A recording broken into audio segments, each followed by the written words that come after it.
We're back with another midweek smoke, and this time I'm joined by the one, the only Milan Zenith Liquid.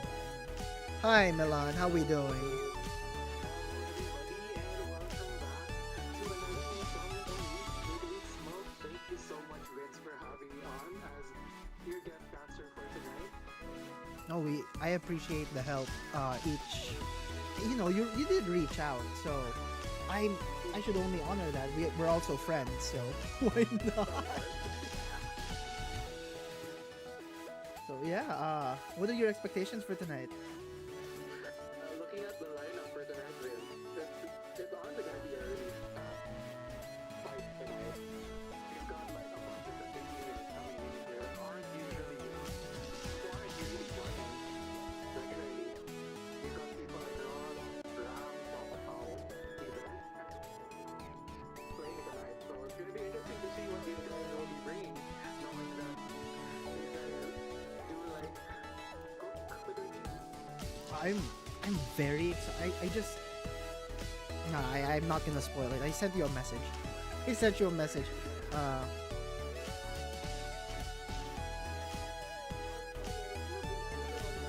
oh, if we just go through the entire list of trainers we have tonight, I this looks like it's gonna be a brawl. Oh yeah, for sure. Like you've got a lot of bigger names in the community, and then you've got a lot of our usual regulars too. Oh, it's gonna be huge. I think it's gonna be uh borrowing from Donald Trump. It's gonna be huge. So, oh, I'm both excited and who are you expecting to make it to top cut? You think we're gonna be seeing more of the Steelix thing?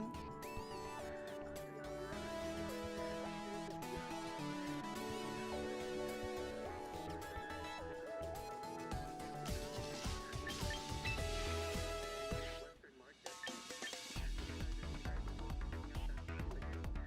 In terms of who I'm expecting, not a lot of experience. With no exception, I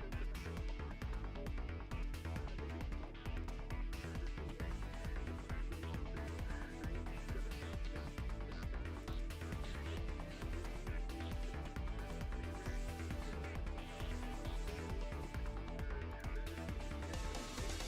right next to the top cut. As a trainer, I'm more excited to see like a few of these names here. I wonder if Rod will be able to do well this time. Genuinely.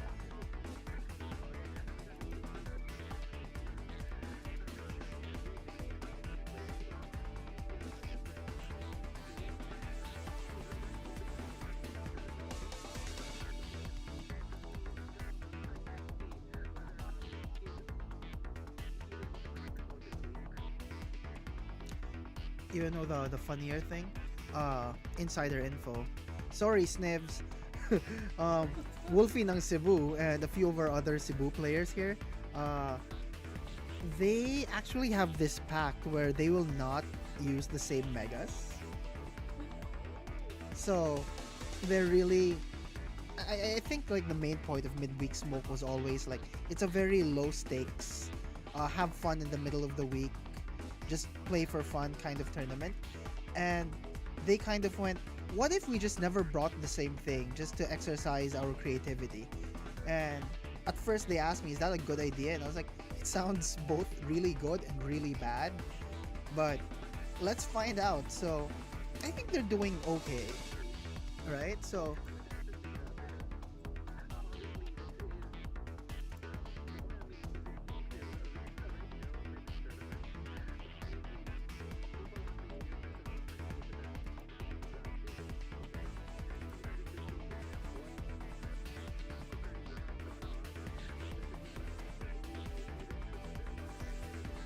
Western market is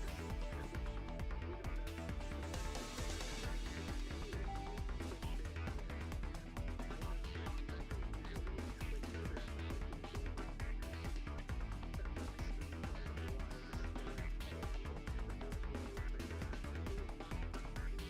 Frostlass really fell out. I'm sorry, Frostlass.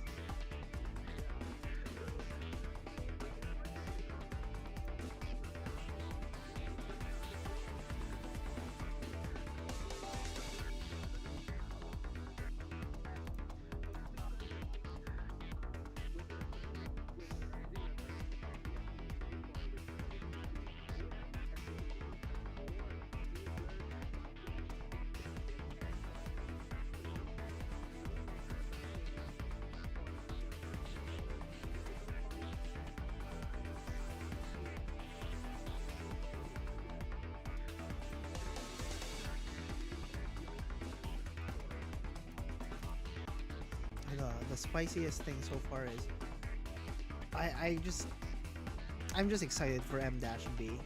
Honestly, it's I've been saying this left and right, but this regulation M dash A is it's just regulation H with extra steps.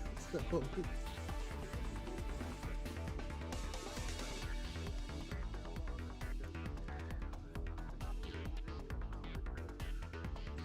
it's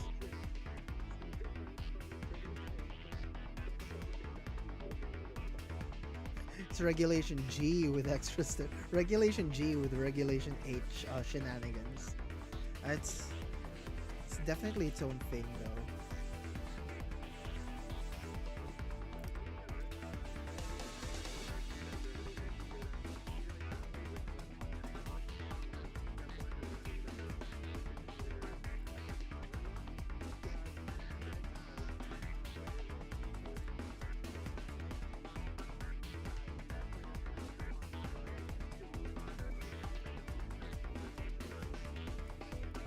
That's I think the biggest advantage. It's regulation G, but you don't know who the restricted is, and I'm kind of for it. At the same time, who are you hoping to come back with regulation M dash B?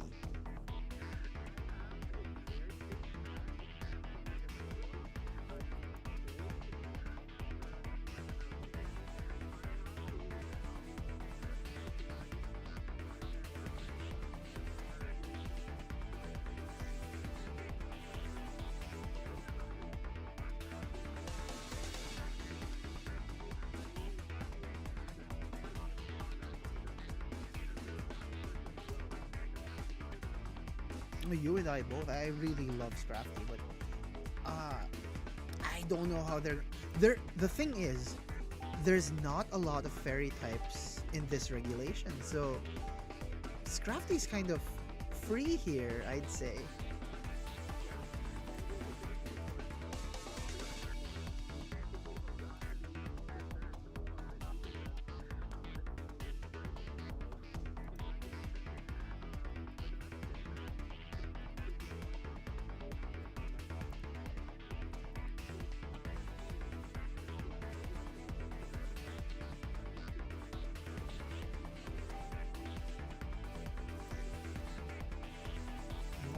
No,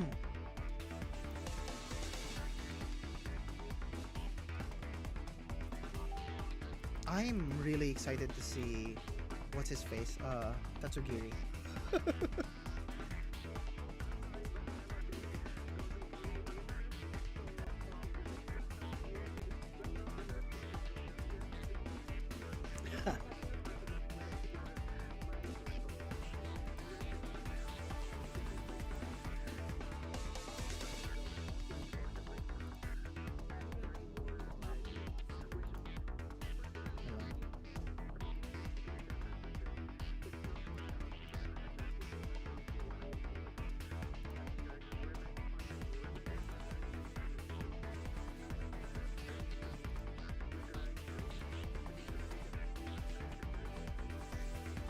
I'm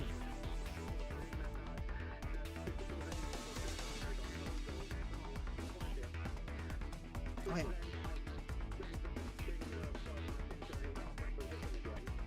No, I'm pretty okay with it.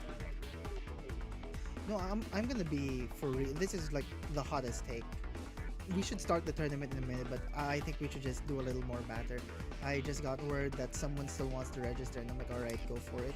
You have a minute, but yeah, I used to be a Dozogiri hater, and I don't know, the fish kind of grew on me, and I was like, oh, this is fun, you know, it's a big fish, but there is no Terra, so now it's even.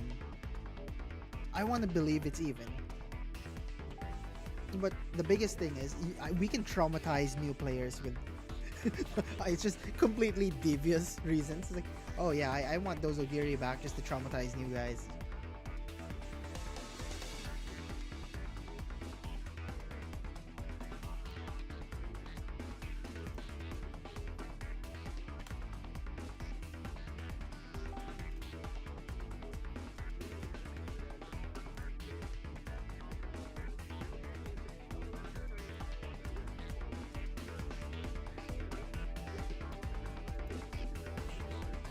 That's true, but Insane doesn't have U-turn anymore. It still does have parting shot, but we still need like a U-turner for the grass type. Or do we?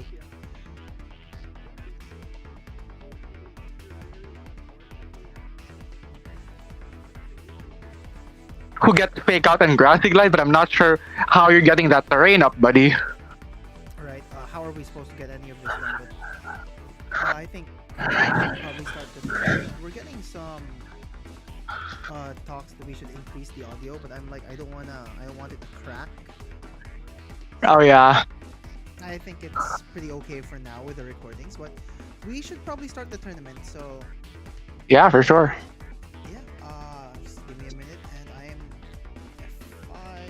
Please refresh. 23 people.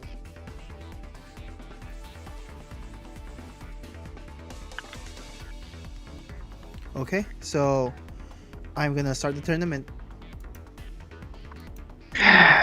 Alrighty, let's see who our round one match is going to be. Someone got a buy. Good for them. Good for them. Okay, who are we spectating tonight?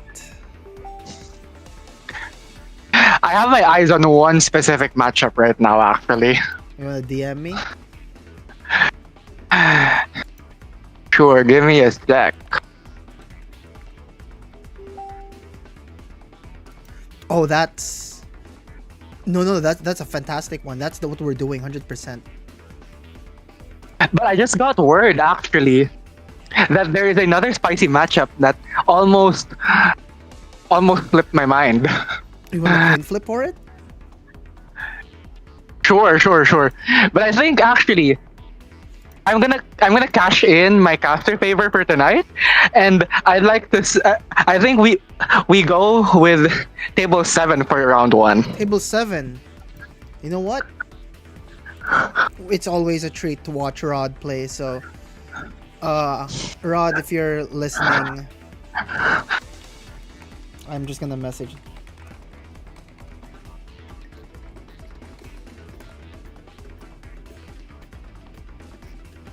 Still don't know where that audio comes from.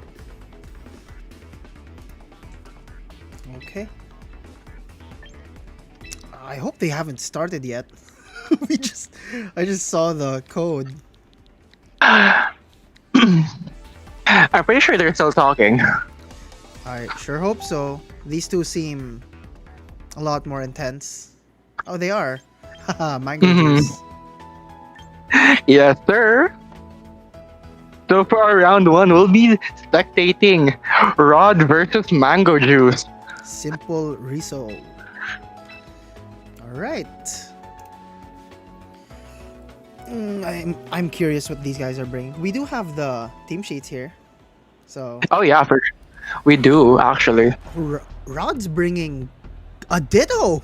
Oh my. Rod is bringing a Ditto. Are we... Really?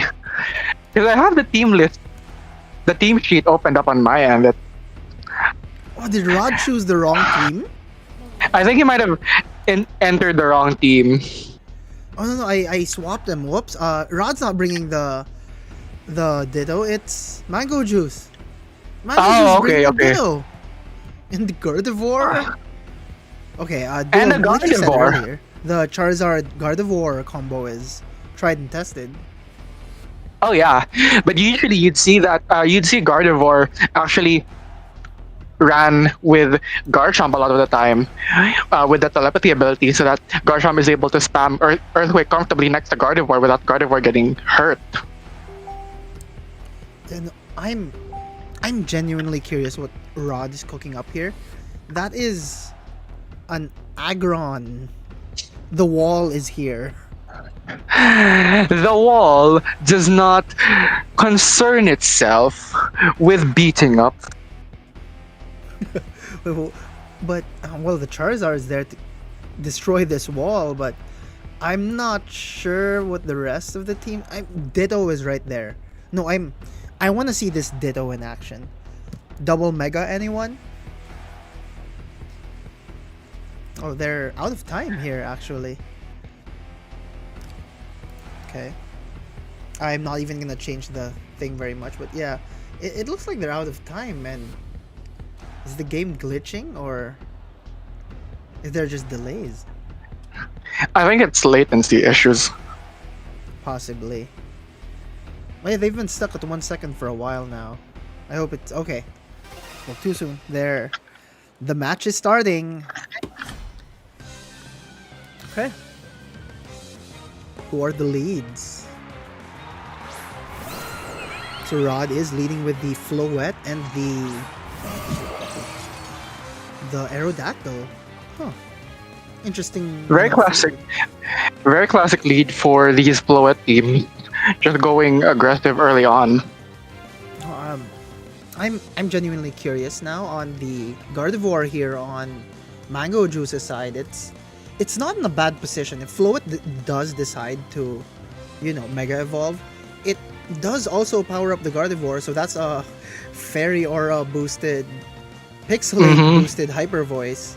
I don't think Aerodactyl's gonna like that very much, but okay, so we are seeing a Mega Evolution on the first turn.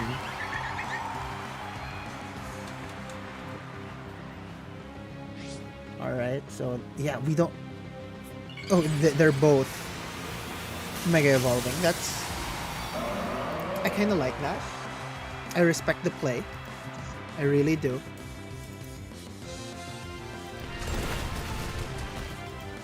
And yeah, that. Of course, the Rock Slide comes out in turn 1. Aerodactyl goes for a Rock Slide, but Floette, proving to be much faster than the Gardevoir, just goes for a Moonblast into the Kingambit, but does not get the KO though. That's spicy. Ooh, wow. Mango Juice just KOs the Mega Floette from the get-go. This is not a great first turn for oh. Yeah, I think Milan just looked away for 1 minute and Rod just lost game 1. Oh my. That was I don't have much words for that other than that just happened. We just watched Rod lose on turn 1. For anyone who decided to look away for a minute, Rod went for a Rock Slide on turn 1 and a Moonblast into the Kingambit. It failed to KO the Kingambit, at which point the Kingambit proceeded to punch back with Iron Head. Oh. It proceeded to punch the Floette with Iron Head and just KO'd it instantly. And then yeah, the Gardevoir went for a Trick Room and that was it. I was about to say that is a really bad first turn for Rod, and I wasn't exactly sure how he was going to bring this back. But Yeah, in that position, it's kind of just okay. Never mind. Because especially if Rod did not have the Aggron in the back, he would just have a really hard time navigating through Trick Room. that's okay. So we are seeing a very different lead here from Rod. Yeah, very notable that he chose to bring in the Agron mode now with the Incineroar. Um, because looking at the team sheet, Rod Agron is running the Iron Defense build, so possibly a fake out from the Incineroar, but no, it's just going to be a switch in um, for Rod into that Aerodactyl, as Mango Juice is just going to bait out the fake out from Incineroar here, which, okay, called correctly, there was a fake out coming from that Incineroar. Will we be seeing a Mega Evolution? Do you think this Charizard's gonna want to stay in here? Probably not, because of the threat of a quad super effective rock slide from Rod's Aerodactyl. Oh, 100%. So I don't. I wouldn't want to keep my Charizard in there either, but anything can happen. Rod did forfeit turn 1 last game, but this looks like it's going a lot better. We did get to turn 2. yeah, and we're seeing the Sneasler come out on the side of Mango Juice here, as he's just gonna set up the Tailwind, possibly to set up that Sneasler for the following turns. As we called it, Aerodactyl is just going to use Rock Slide, even though the Charizard didn't is free from it. That Aerodactyl on Mango Juice's side is still going to be getting hit for super effective damage, as this Incineroar is going into that Sneasler and gets the one-hit knockout. Flare Blitz just kind of destroyed that Sneasler. I'm. Does this mean Rod's Incineroar is actually geared to be a little more aggressive rather than the usual Incineroars we're constantly seeing? I mean, how often does Incineroar knock out a Sneasler like that? And yeah, we do see the Ditto here, Imposter. There are 2 Aerodactyls on Mango Juice's side. Double Rock Slides are in his future. Oh my gosh, double the rock slide, double the chances. More chances, more chances, more likelihood to hit those flinches, I guess. Oh, But yeah, going back to the Incineroar, Rod Incineroar is potentially trained to be super aggressive, because with Sneasers having pretty significant bulk to them, as well as the current development in their defensive training, they're actually meant they're actually able to take more hits. But as you can see, double rock slide means rock slide. double the chances to flinch, and as we see, that Incineroar just eats those rock slides and gets a flinch for its troubles. The more interesting thing here is on Mango Juice's side, he does have the Tailwind still up, so that is a fast Ditto Redactyl. But we do, both players will be switching here. One of the Aerodactyls will be swapping out for the Charizard, and Rod switching out his Incineroar, going for a pivot into the Sinistra, healing up the Mega Aggron. I mean, that wasn't much damage to begin with, but damage is damage, and Mm-hmm. Rock Slide will be missing the Aggron though. And hitting into the Sinistra, which will be taking that pretty comfortably. As the body press now goes into the Charizard. Obviously, since Charizard is a flying type, it's not doing as much damage because of the resist, but still does a sizable amount of damage. I mean, Charizard's kind of made of paper, to be fair. The usual Charizard's kind of geared up to be max offenses, so I mean, you did tell me earlier that you like running a bulky Charizard, but bulky Charizard is few and far between, and we just saw how much that Aggron did. It was a resisted hit, and that wasn't even stab, so imagine if, it just If he had a managed to do body press, single, yeah. if he had an iron defense setup, we Right. could be looking at potentially at least half of that Charizard's HP. But now, Rod is in a very awkward position, because the moment he switched in that Sinistra, Mango Juice's Charizard also came out, which, as everybody knows, Charizard does super effective fire damage into that Sinistra, as we are probably going to see it happen now, as Mango Juice is Mega Evolves that Charizard Y and bringing out the Sun. Obviously, Rod wants to preserve that Sinistra, so he's just gonna get that Protect. But notably though, not protecting that Aggron, so Right. Weather Ball didn't do much though. So, oh wait, no, that was a Tailwind. There, the That Heat was Wave. That wasn't Weather that was Ball. that was. We're gonna see a heat wave coming out from Mango Juice's Charizard as it'll do A almost sizable. almost knocking out that Mega Charizard on Mango Juice's side. But the But Heavy we do Slam see that does take out the Aerodactyl. No problem. Well, that wasn't an Aerodactyl though. that was a Ditto That was a Ditto. Oh. that was transformed into an Aerodactyl. So that means that Mango Juice still has his original Aerodactyl primed and ready to support this Charizard in the end game. However, Mango Juice is down to his last two Pokemon here. No, I'm actually quite interested to know what Rod's plan here is because that Sinistra does not have Trick Room. So it can't exactly twist the dimensions here and speed up the Aggron. And well, this Aggron's gonna. That's. I was about to say have to take a Heat Wave again. Probably pray for a miss, but that clearly didn't happen. Mango Juice just takes both of Rod's Pokemon, leaving him with this final two. It's just Incineroar and Aerodactyl here. But actually, considering the board position here, Rod was able to actually stall out a turn of Tailwind on Mango Juice's side here, and now he's primed and ready with fake out pressure and the chance to actually Oko Mango Juice's Charizard in return. I'm pretty sure this is going to be his last turn of Tailwind. Actually, let's check that. There is no more Tailwind, actually. So we're potentially going to be seeing a speed dive from these two Aerodactyls here, because really whoever is able to swing first gets the momentum in this endgame. But obviously, since this Incineroar has just come in, we've got fake out pressure on the side of Rod. But if I were in Rod's position here, I would just use that fake out pressure to comfortably set up Tailwind, so that in the following turn, you're now able to guarantee He got the move Tailwind first. out.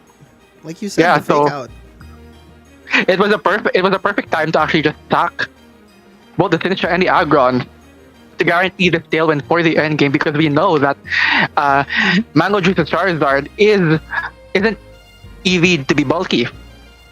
So by securing the speed control now, Rod's in a prime position to run away with this game. Actually, I mean, the Aerodactyl is now up with the Tailwind, and what a big Aerodactyl it is. Mango Juice does try to go for the double protect there, but the Rock Slide will be hitting both of these Pokemon vulnerable to Rock, and yeah, he just goes, yeah, you can take out both of my Pokemon a few turns ago, but now it's my turn, and this is the turn where it matters the most. And that wasn't a great position 2 turns ago, but I guess that was all calculated by Rod. Rod, if you're there, please confirm if that was actually calculated. But yeah, the Aerodactyl comes in clutch. I was about to say that it still had its Focus Sash too, so it really could have Yeah. just done whatever it wanted to. The Tailwind was just, icing on the cake. But the timing that Rod chose to give up his Sinistra and Aggron there was the icing on the cake for me, because he was able to sack them right at the moment where Mango Juice's Tailwind was about to expire. So he was able to contest Mango Juice's Tailwind and at the same time secure his own. He managed to get it nice and easy, so I'm not surprised, but anything can happen. Mango Juice did destroy him in the first game, and Rod managed to fight back very cleanly on the second game. So now, I suppose it really comes down to who are these trainers going to lead with. I suppose whoever they lead with is going to finish this game completely. That's probably going to Yeah. be the ender. One adjustment I can see from Rod's side actually is potentially bringing that Garchomp for Game 3, because he did not bring that Floette in Game 2, which deterred Mango from actually bringing his own Gardevoir. So if we're going off of that philosophy, it's actually a good position for Rod to bring in his Garchomp if he wants to read into Mango not bringing the Gardevoir back in for Game 3. Interestingly though, I'm not sure what value the Ditto is gonna bring too much to this game. I mean, yes, it could copy the Floette, or it could copy the Aggron, but two of Rod's Pokemon can essentially take out the Mimic Ditto anyway if it decides to transform to Aggron. But still, Yeah. We are going to see an adjustment from Rod and Mango. So, they're both switching it unbeknownst, up. unbeknownst to me, Mango will be bringing in that Gardevoir for Game 3. Oh, this Gardevoir just copied Sturdy, just traced Sturdy from the Aggron. Now the real thing here is they're probably both gonna go for a Tailwind, but no, Mango Juice is in a good position to go for the Trick Room here to guarantee everything. If Rod goes for Tailwind, he could be spelling his own doom speed-wise if this Gardevoir also goes for the Trick Room on the same turn. This Gardevoir did just copy Sturdy from the Aggron, so if the Gardevoir decides not to Mega Evolve on this turn, it still has Sturdy. But we're just going to be seeing a Protect on the side of Mango Juice, probably wanting to bait out whatever move Rod will be using. Maybe targeting down that Gardevoir, knowing that it does threaten the Trick Room into his own Tailwind.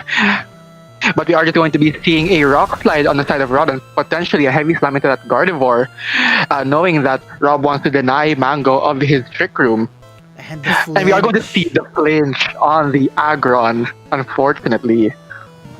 So this Aerodactyl is in a pretty good position to just go for a Tailwind here. They're both in a good position to Tailwind, or they could just completely gamble. And actually, Mango Juice could just protect his. Oh, okay. He's not protecting the Aerodactyl. Instead, he's swapping out his Gardevoir for that Ditto. Frappuccino, the Ditto here, just copying the Mega Aggron. Like I said earlier, he might want to position himself, that way he copies the Mega Aggron nice and cleanly. Rod will be going for another Rock Slide, taking out Mango Juice's Aerodactyl. But this kind of puts him in a good position to just bring the Gardevoir back in safely. Heavy Slam will do nothing into his own copy. And this is now a significantly faster Aggron than the opposite Aggron. Choice Scarf Aggron. That's something you really don't see every day. But yeah, I'm genuinely curious who Mango Juice is gonna bring in here. Is he gonna bring the Gardevoir back? He does have the Choice Scarf, so maybe. Okay, Apple Juice, the Sneasler. Oh. So this Sneasler, I'm just going through the sheets right now. It does have Fake Out, so Mango Juice has direct Fake Out pressure into Rod's side, but Rod's in a pretty healthy position right now as well. Then again, he can just go straight for the close combat into the Aggron. The Aerodactyl's always going to be a problem one way or another. Of course, Rod doesn't necessarily need to run the Tailwind here. He might want to preserve this Aerodactyl for a little later on, but okay, yeah, he is preserving the Aerodactyl for a little later. He does go for a Protect with the Aerodactyl. He's going for a Protect on both of his Pokemon, trying to avoid that Fake Out most likely from the Sneasler. But it's not a Fake Out, it's a close combat, probably wanting to activate that White Herb and immediately just dismantle this Aerodactyl. But yeah, that was a pretty clean turn 1. And it's the funny thing about Mango Juice being able to copy the Mega Aggron specifically is that this Mega Aggron has Body Press, which is going to be 4 times super effective on Rod's own Mega Aggron. But as you can see, since since Mango Juice's copy of Mega Aggron is Choice Scarf, it is now locked into Heavy Slam, which isn't really going to be doing anything into Rod Aggron. You're actually now going to be seeing the Garchomp here, which is a really good match into Mango's Sneasler and Aggron, with the only thing that can really threaten it right now is Mango Juice's Gardevoir in the back. So right now, Mango kind of needs to be able to position that Gardevoir in order to deal with this Garchomp that is threatening both his copy of Aggron and the Sneasler. I mean, you did mention earlier that a really good adjustment for Rod is to bring in that Garchomp, and maybe he heard you. He did bring the Garchomp in, but we will be seeing this Gardevoir come back up. It will be copying Rough Skin though, and yeah, close combat into the Garchomp. Rod's Garchomp appears to be a lot bulkier than the usual. Will be the close combat will be activating the White Herb, making Sneasler immediately faster. Not like he really needed all that extra, but We are going to be seeing the Earthquake on Rod's Garchomp, not even paying any mind to his own aggro, which really took that damage comfortably. As you see the body press now going into the Gardevoir slot. More importantly, not picking up that KO. So that now was Mango 1/4 Juice. effective.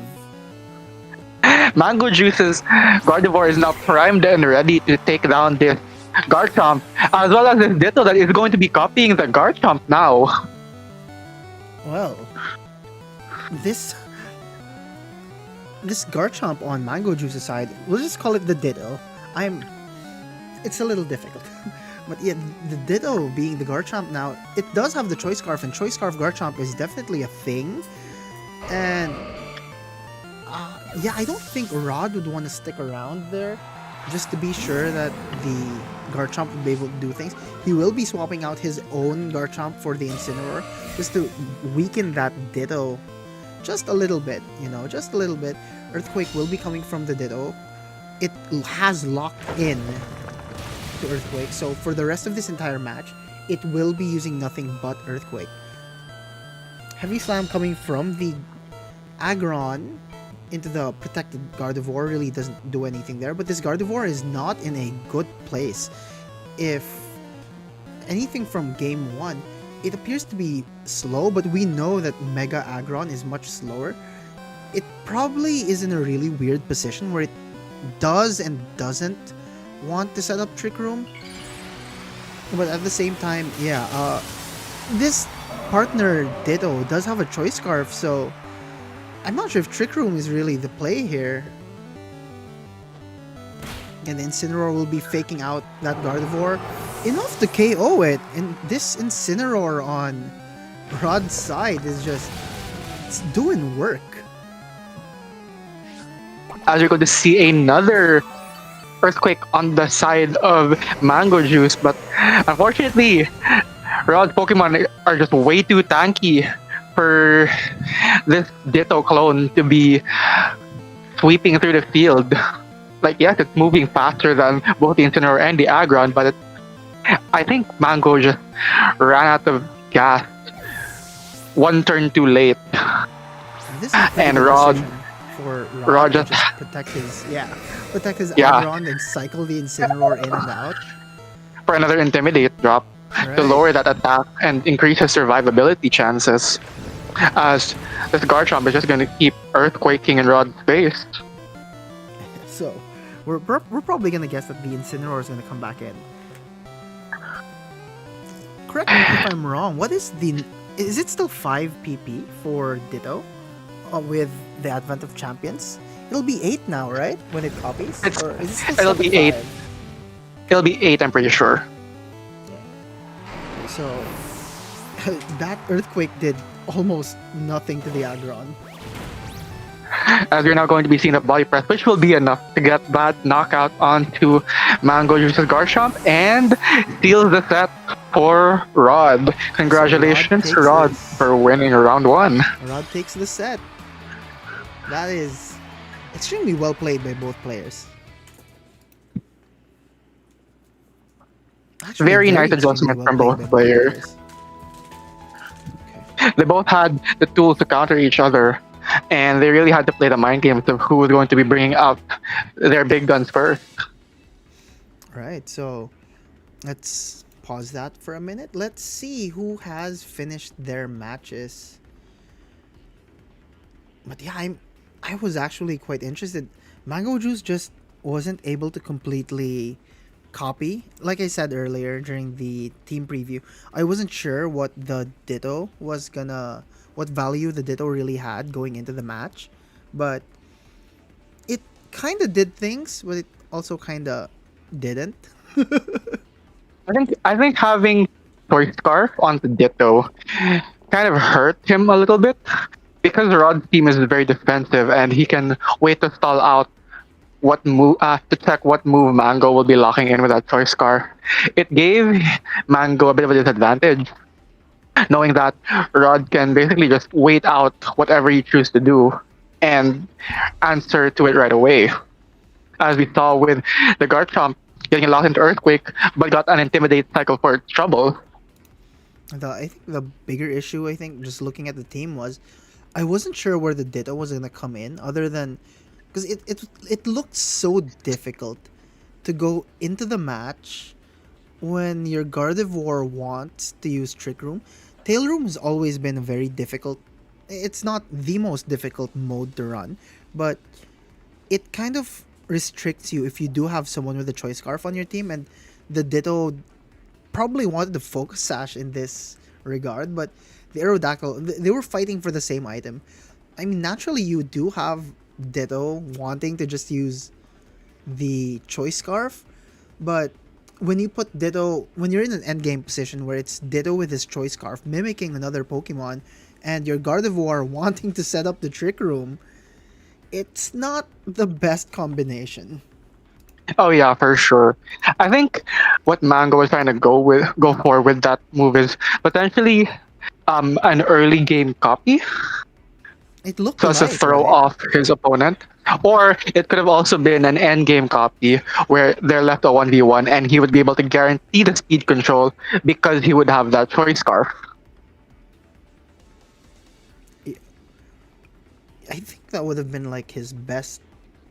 I'm not sure how to navigate it. Then again, it's not my team, so I Uh, still wanna. I really wanna see more of this Ditto a little later on. But oh yeah, we'll have to wait and see. yeah, let's jump into someone else's room. Logic and Vasti are. They haven't. They're in game one. Yeah, uh looks like they asked to have their game a bit later. I think they're starting just now.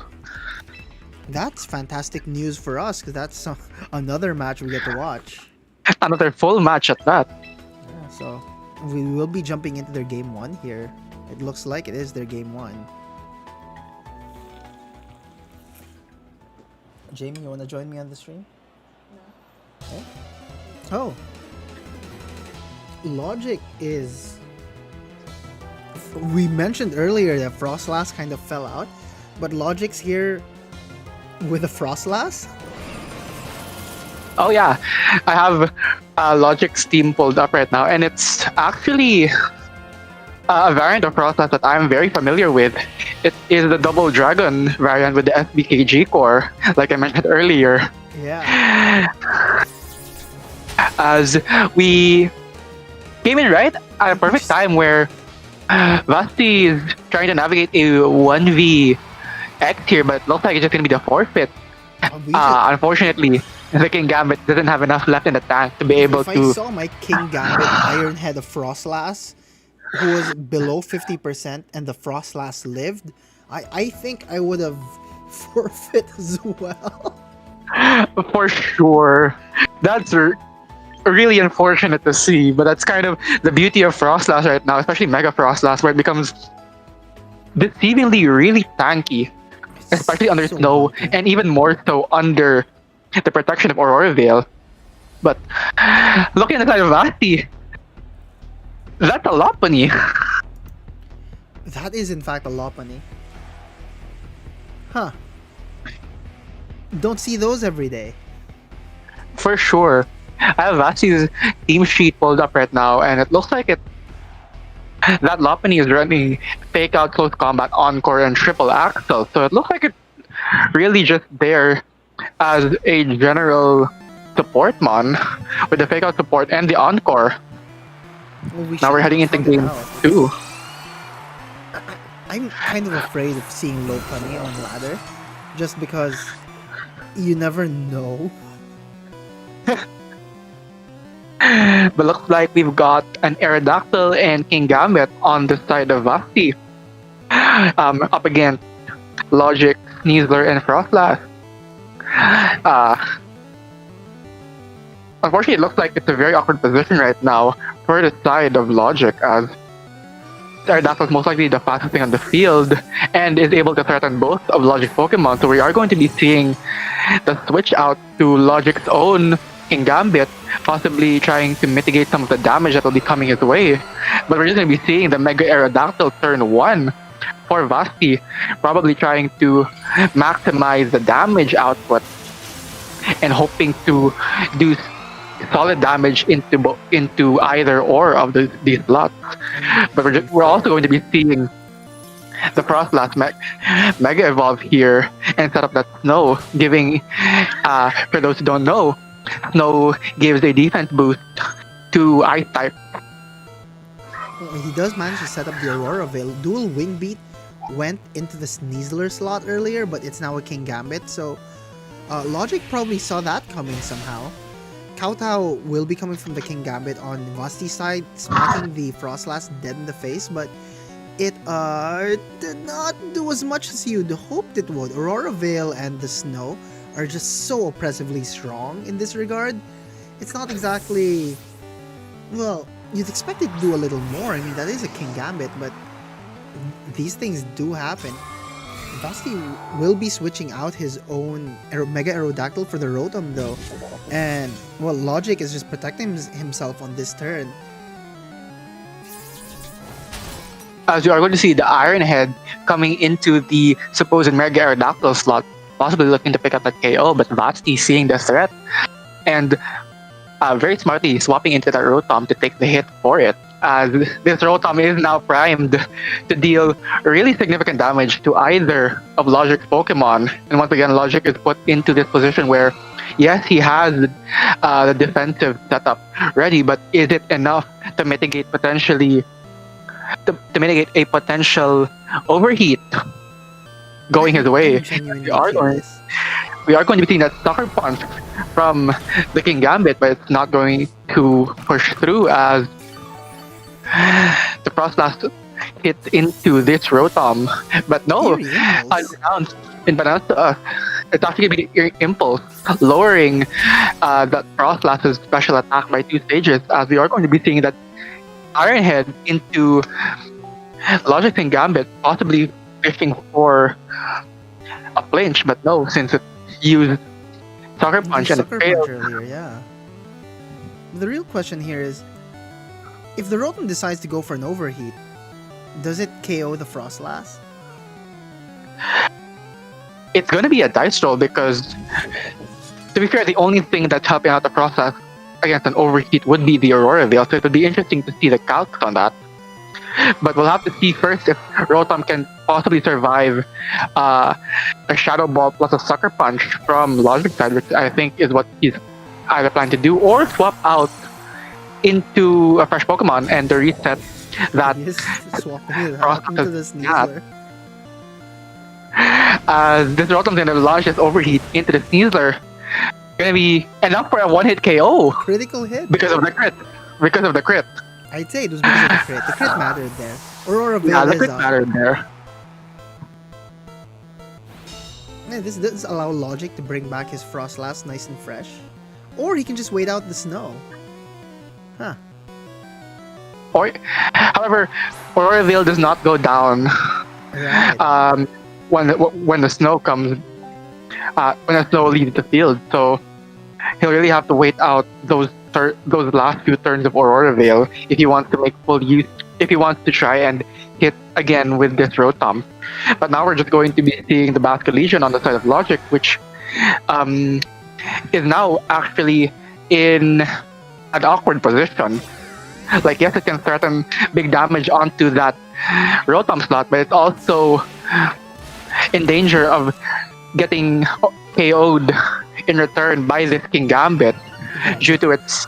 The liquidation, though, lowers the defense, but also boosts it with the Defiant. Ooh, well, Not exactly a position you'd want to be in. This Kauta is gonna hurt.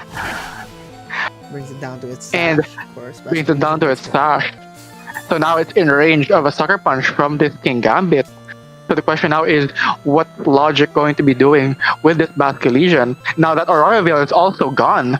So even this King Gambit is in danger of eating another overheat from this Rotom. Even if it is at -2, overheat is still a very powerful move and can do a sizable amount of damage regardless of the special attack drop. Rotom's surprisingly powerful if you just manage to position Rotom nice and cleanly.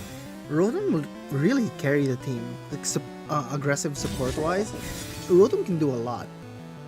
But yeah, Logic will be protecting both of his Pokemon here while Vasti attempts to pivot out with Volt Switch from the Rotom.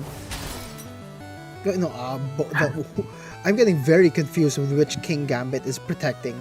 So, sorry, Vasti's King Gambit protected while Logic's Basque Legion protected, and the King Gambit on Logic's side hit the Rotom, but the Rotom shrugged it off. It's still a microwave, so I guess headbutting a microwave isn't the play here.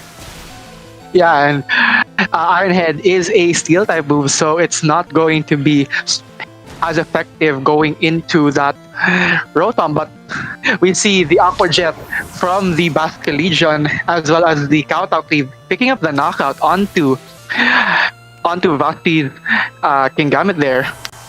Vasti, I think it's worth. he volt switched into the King Gambit, failing to KO the Basque Legion. But I'm not sure if that was intentional, but well, this Basque Legion's gonna be able to do something here.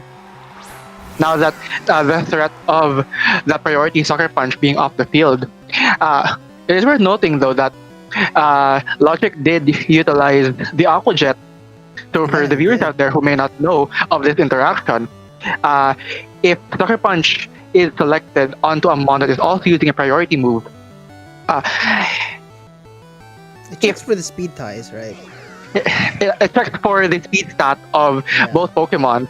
So if the Sucker Punch user is slower than the opposing Pokemon, it actually won't go through, and the opposing Pokemon will get to move first. So now we're just going to be seeing a Protect on Basque Legion, probably wanting to preserve it, considering that it still can do a lot. And Sucker Punch did go into the Rotom here, but well, the Rotom's already levitating. Vasti is gonna be using Earthquake from the Garchomp, and that will be securing the KO on the King Gambit, forcing the Frostlass to come back out. This Rotom is in a very, very nice position to go for an overheat, and I don't think this Frostlass is gonna appreciate that kind of hit. However, it's also worth noting that this Garchomp is now in danger of Very much. of a 4-time super effective Blizzard coming from Logic's Frostlass. But I actually like Logic's play of just letting his King Gambit go down here because it's able to now boost his Basque Legion's last respect for this end game, because for those of you who don't know, last respect base power raises by 50 for every Pokemon on your side that gets knocked out during the battle. So now we're just going to be seeing trades after trades as Pokemon are going down left, right, front, and center, and we are down to a 1v1 between this Aerodactyl and this Frostlass, who is a little worse for wear, but Aerodactyl is the fastest Pokemon in this format. Correct me if I'm wrong. yeah, that Aerodactyl is definitely going to be the fastest thing on the field, and Lodge can only really hope for a miss, but He doesn't get it. He doesn't get the miss. and we are going to a game 3, ladies and gentlemen, and everybody in between. Sound the alarm because we are going to our decider match. Always love seeing a game 3. Love that the games we've been kind of spectating so far, they are bouncing into game 3s. I'm for it. I'm so for it.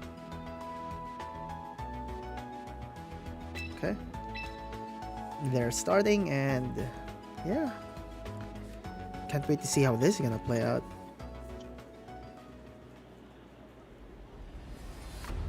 I'm Logic did win game one, but we weren't exactly there to see it. I am genuinely curious how he's gonna navigate around that Rotom. I think it was the Rotom that really threw him off for game two. Yeah, that Rotom did a significant amount of work, and specifically that Eerie Impulse that went into the Frostlass slot is actually what caused Logic to need to swap it out and give Vasti a much needed turn to get some more damage onto the board. I think the Frostlass play on turn one was actually quite nice. It's just the Aerodactyl was preserved so neatly by Vasti that he just managed to win. He decided, okay, I'm gonna need this for my end game, and he preserved it perfectly. Took out everything that threatened it: the Basculegion, the King Gambit, the Garchomp, well, the Sneasler rather, and yeah, he just managed to run away with it by the end. He was in a prime position to just take the game, but what kind of adjustments are either of these players gonna do? And I'm yeah, actually curious to see if he's going to continue leading with that Frostlass, but no, it's going to be the Garchomp and the King Gambit on the side of Logic, as we are going to see now an Aerodactyl and Vasti's own King Gambit. So we're back at square one with this King Gambit face-off, but now with new partners being that Aerodactyl on the side of Vasti and the Garchomp on the side of Logic. Logic will be But we pulling all out his Garchomp though. Switching it in for the Sneasler. Hopefully the Sneasler manages to hold on to whatever life it will have left after this. But no, it's just gonna be a protect on the Aerodactyl, possibly reading into a double target into that Aerodactyl slot. As we are going to see the Iron Head, as we predicted, just trying to get rid of this Aerodactyl as fast as possible, because this was one of the main causes of Logic's problems in this matchup. But now, this Sneasler is primed in a position to actually guarantee 100%. to help guarantee a KO into this Aerodactyl. Vasti reading into that though, and decides to switch it out for his Rotom. And I'm assuming he's going to be protecting this King Gambit. But no, actually, Sneasler went for the it looks like. And this King Gambit is now free to swing with a Kowtow Cleave into the Aerodactyl slot. Rotom takes significant amount of damage for its troubles, but thanks to Citrus Berry, it's able to heal up to a pretty healthy amount, I would say, back up to 2/3 of its HP. I think this is very close combat range, if you ask me.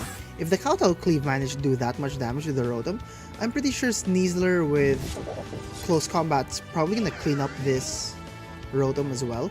Or it can just go close combat into the King Gambit. Logic is threatening both of these Pokemon extremely well here. And, well, I'm not exactly sure what Vasti's adjustment is gonna be, but that Sneasler is a problem. And the problem has just left the field. As we are now going to be seeing the Garchomp come back onto the field, So, and is now threatening this Rotom on the side of Vasti. But it's just going to be another Protect party as we see the King Gambit going for an Iron Head into the Garchomp. That's a pretty sizable amount of damage. sizable amount of damage, but thanks to the Rough Skin, King Gambit will be taking a little bit of damage in return. Well, this Garchomp on Logic side is probably...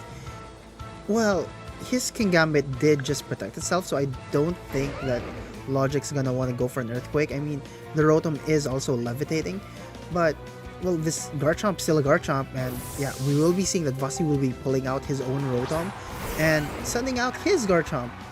And, yeah, Logic going for a Sucker Punch, probably straight into the Rotom slot, but yeah, Logic just kind of predicted the switch, probably, or probably just didn't want to go for an Earthquake there.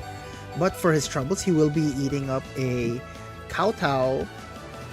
Not enough to pick up the KO. This is a bulky And- Garchomp. But now, both Garchomp are now in Sucker Punch knockout range. So it'll be interesting how they're going to be navigating these next few turns, seeing as these two slots are now pinned by each other's King Gambit. So whose King Gambit will be out sucker punching the other? But no, it's just going to be a protect on the side of Vasti's King Gambit, And as we do see the sucker punch onto the Garchomp, securing that knockout. just like you said, there will be a strong hit that was a I think that's what King Gambit is like really good at. It's just so good at pinning Pokemon, whether it doesn't care too much about speed. If you decide to go for a defensive option, it has Kowtow, and if you go for an aggressive option, just go straight for the Sucker Punch. Now the Garchomp on Logic's side of the field is also in a very good position to just attack here if it really wants, provided that Vasti doesn't, sucker punch into it. But he does answer back with another sucker punch. They basically swapped the last turns. Logic's Garchomp goes down to the sucker punch, and his King Gambit kind of protected. Overheat will be coming from the Rotom that just came in into the King Gambit on Logic's side.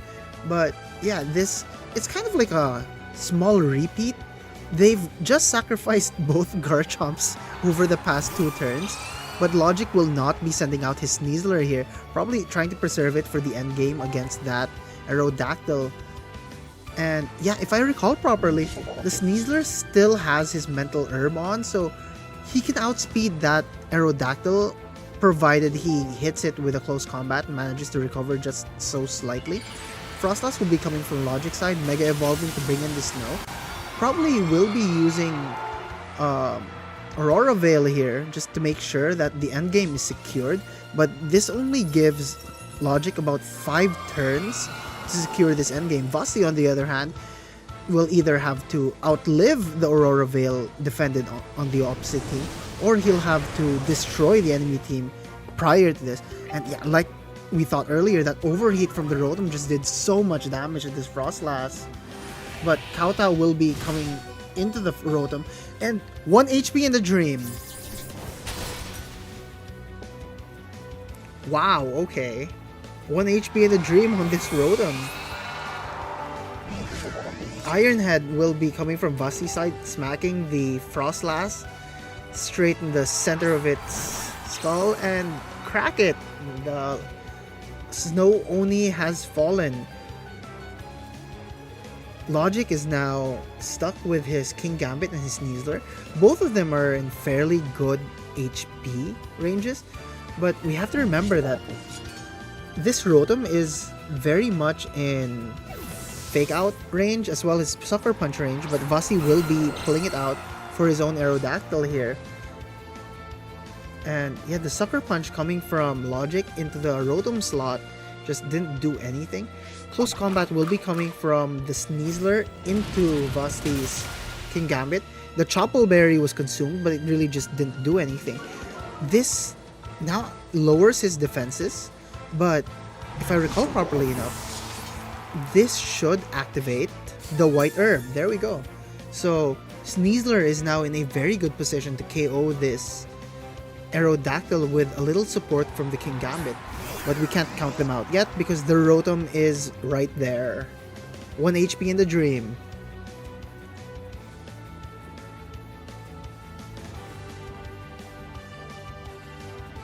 And we did see just how... And we just saw Indianapolis regionals recently, and yeah, that was very interesting with that Charizard left at 1 HP at the very end there.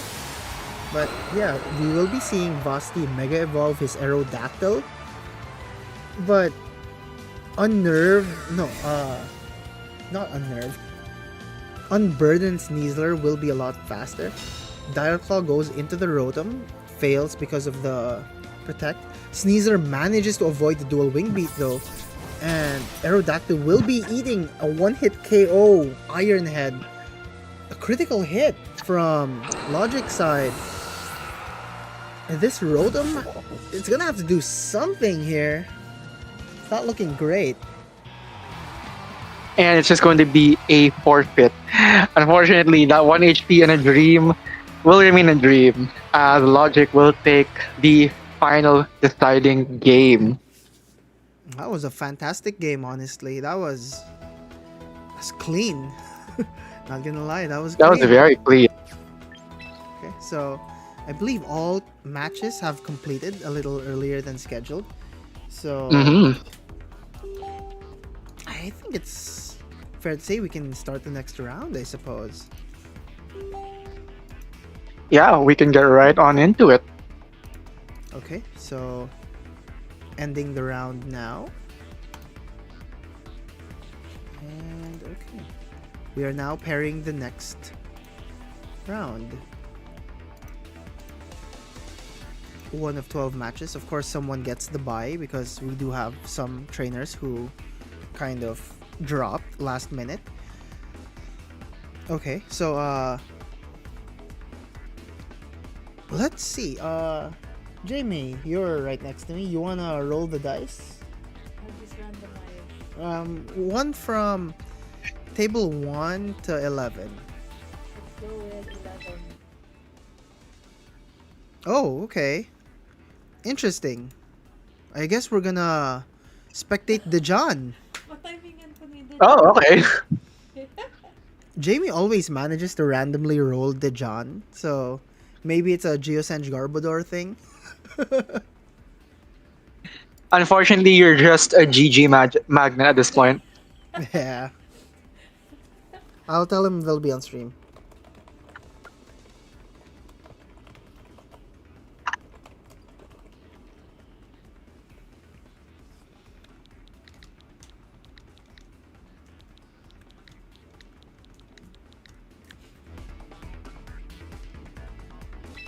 Esber. Esber. Or those who formerly know him as Rid Lord D. Riz Lord. God, that's gonna haunt him for the rest of his VGC career so long as we remember. It's a fun And that is why we must always remember, ladies, gentlemen, and everybody in between. I wouldn't have it any other way, honestly.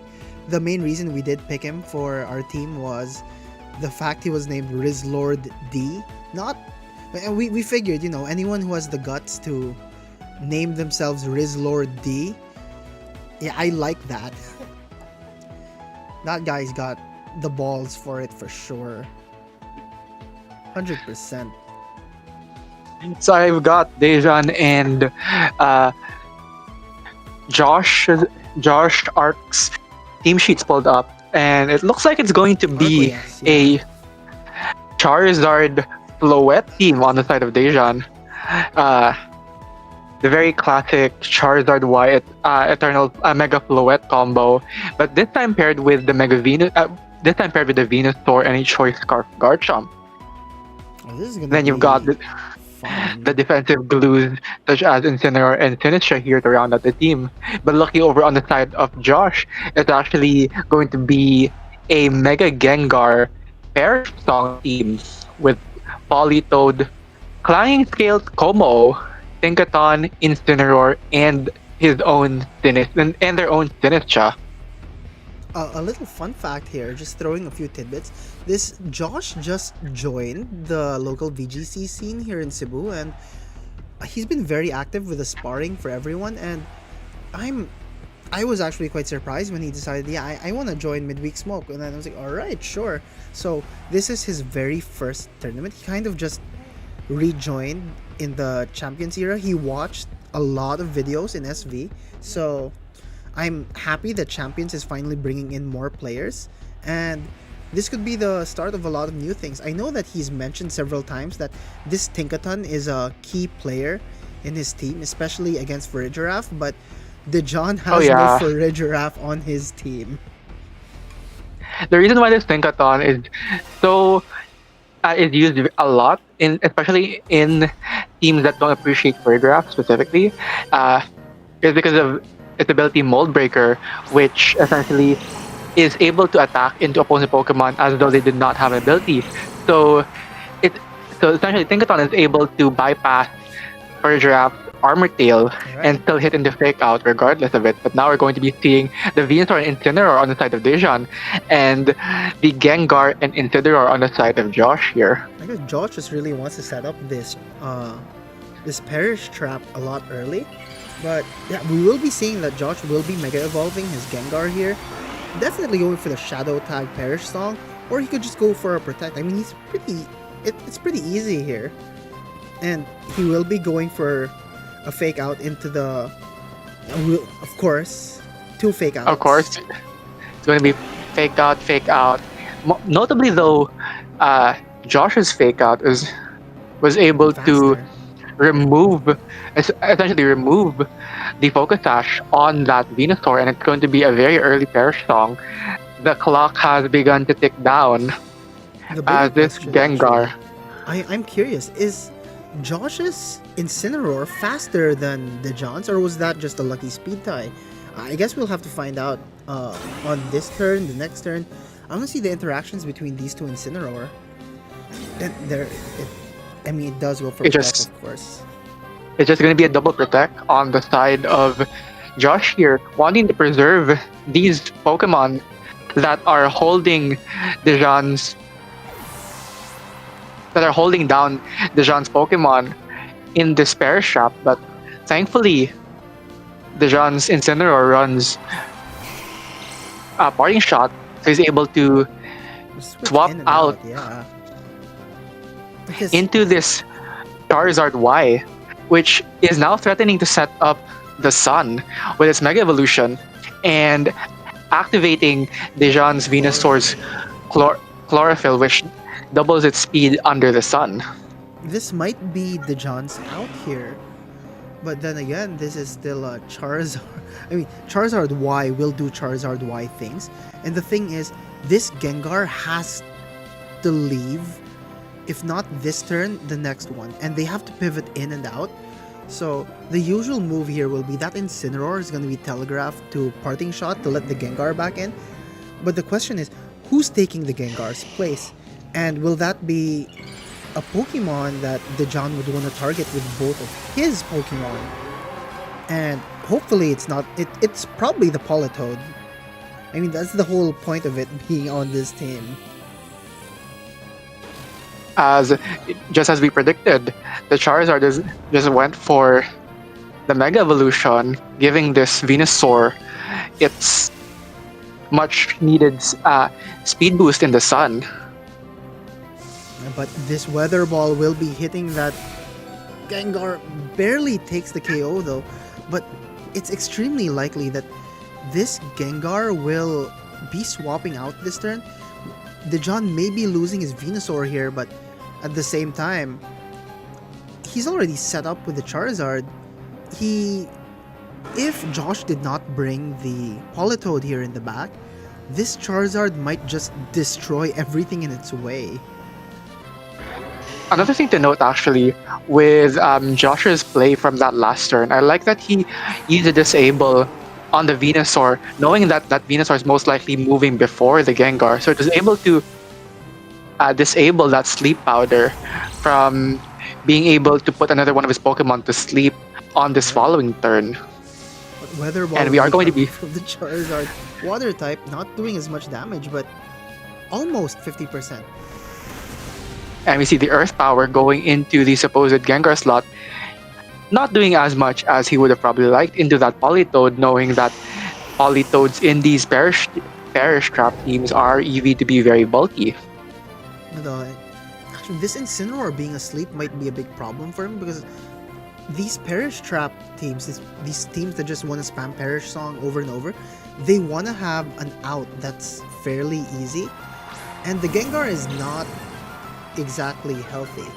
Now we know that this Tinkaton is definitely faster than Incineroar, and it is in a pretty darn good position to go for a fake out into the Charizard.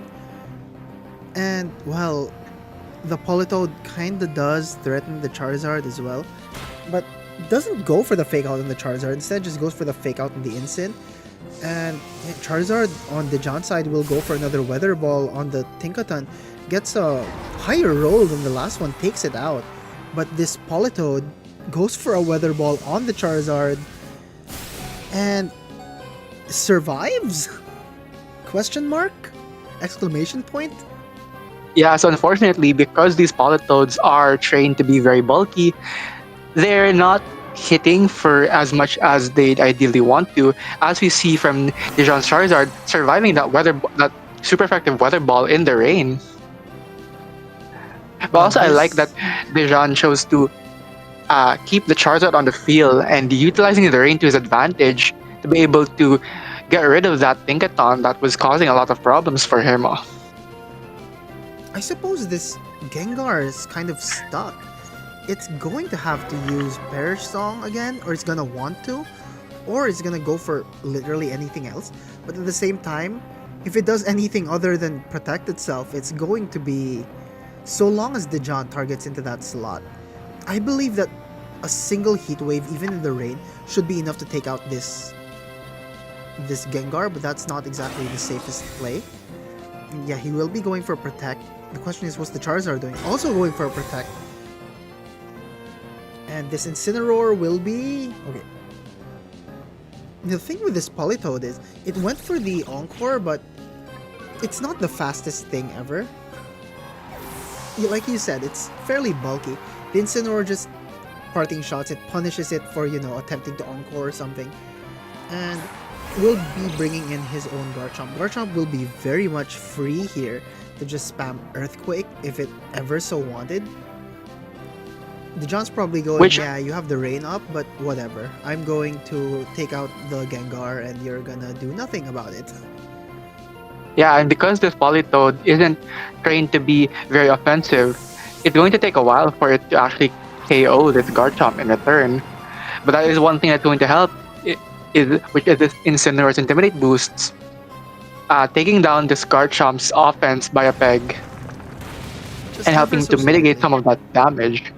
As you can see, both both of Josh's Pokemon taking a little less than half after that Intimidate drop. And the Weather Ball going into that Politoed, not doing as much damage, seeing as it is not very effective. And we are now going to be seeing that Weather Ball in return, finally getting rid of that Charizard on Dijon's side. A critical hit Critical for its hit. trouble, but it probably didn't matter. I I don't think, I mean, at 12 HP in the rain? Oh, definitely didn't matter. Unless it did.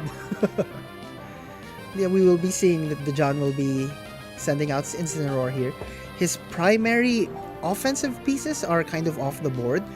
Garchomp lately debatably has been more defensive in nature, but I believe that the John's Garchomp is more aggressive. So I'm going to assume Yeah. it's trained to be a little more aggressive. This is the last turn of rain, and I imagine that Josh would want to just take out either of these Pokemon. Now, Incineroar and this defensive Politoed, they're not gonna do all that much damage. The best thing they can probably do here is fish for Perish again and just try to survive the next few turns. But this Incin on Josh's side is still asleep, and yeah, it stays asleep. I was about to say, unless it wakes up, but yeah, it stays asleep, and the fake out will be coming from the Johnson Incineroar to punch through, and yeah, with zero regard of his own Incineroar, he goes for Mainly the because he Earthquake. still has that citrus berry intact.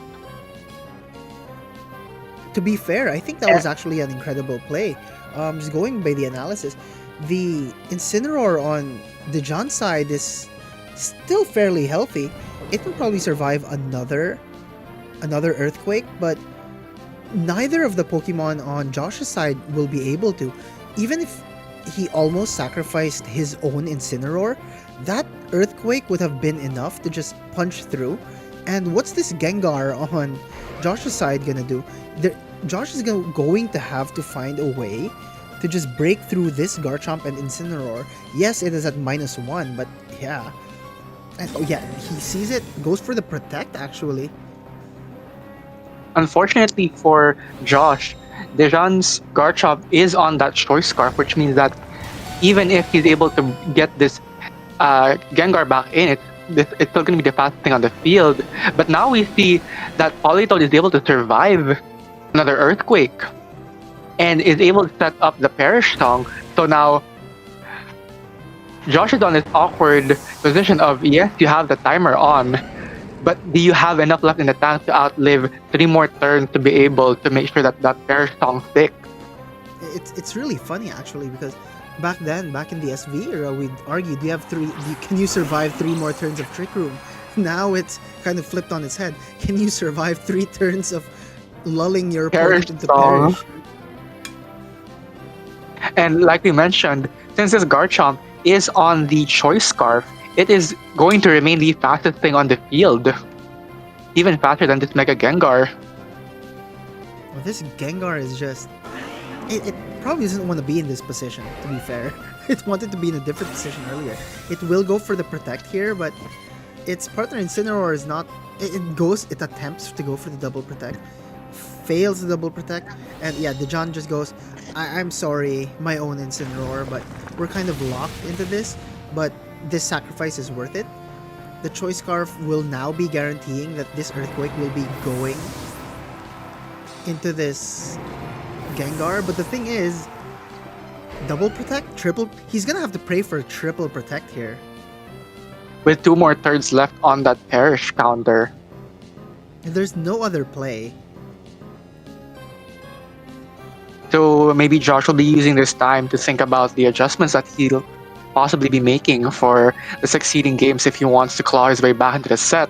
But no, he doesn't even get the double Protect here, as Garchomp is now free to finish off this Gengar. Steady as she goes. That was a very valiant effort, but Dejan just. Well, we know him, the Riz Lord. He is still the Riz Lord. He is just him. He's him. As Dejan 100%. takes game 1 in this best of 3 set. As we are now moving into game 2. It'll be interesting to see if Josh will be adjusting to the combo mode of his team of Declining Souls. Right. I mean, that is a very, very solid option, especially against this team that Dejan is bringing up. But I imagine Josh is probably going to be a little wary because of the Floette.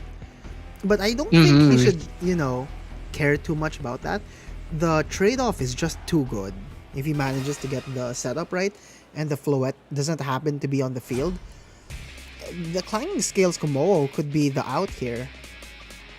Unfortunately for Josh though, Dejan's Floette does run both Moonblast and Dazzling Gleam.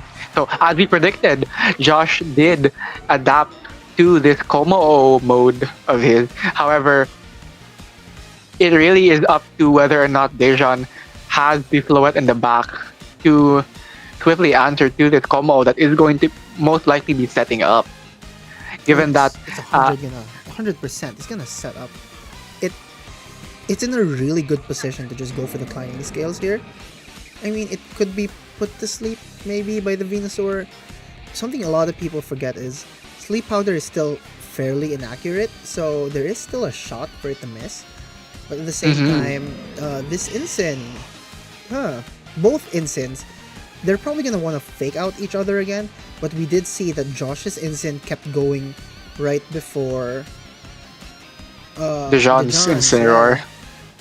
So it's just to be another case of fake out party here, trading fake outs into the opposing slots, as both this Venusaur and this Komo are going to get flinched and not being able to move for this turn.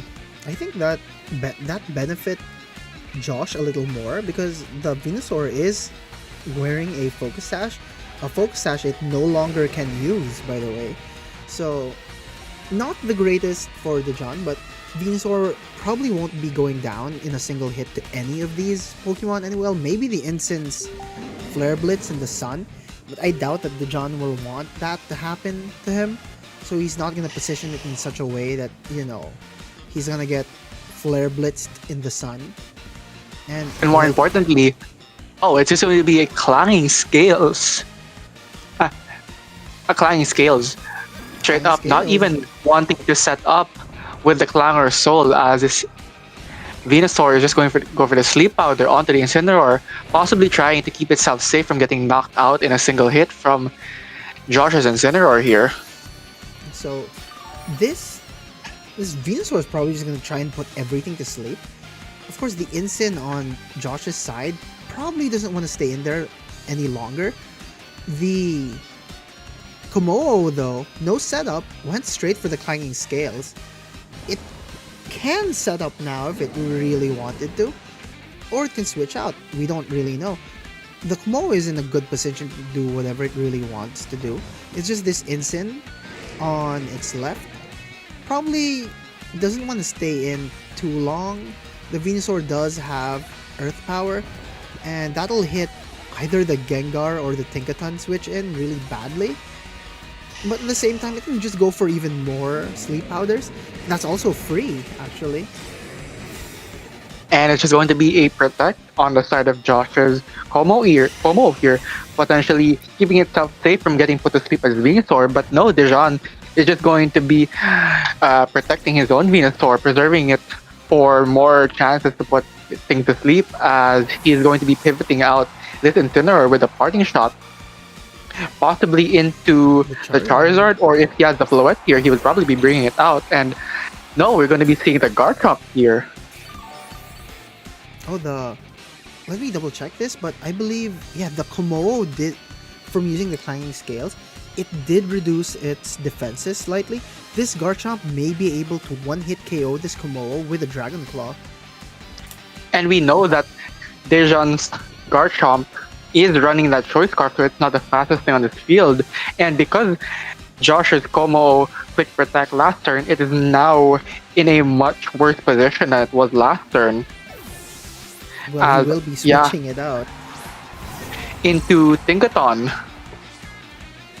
But we've still yet to see what move of choice Dejan will be locking his Garchomp into, which is going to be that Dragon Claw. And we're now going to be seeing an Earth Power, predicting that switch in to the Tinkaton slot, not doing a lot of damage because of the Sugar Berry, reducing the damage of super effective ground moves. And this Incineroar finally wakes up and is able to get off a parting shot into this Garchomp, mitigating a bit of damage that it could be doing. But really, I think Dejan would much rather swap out his own Garchomp in order to preserve it for later on, and potentially even change the move that it locked us into now that this Como is now in a prime position to shoot off a Clanging Soul, considering that this Tinkaton has the fake out pressure into this Garchomp that cannot protect itself.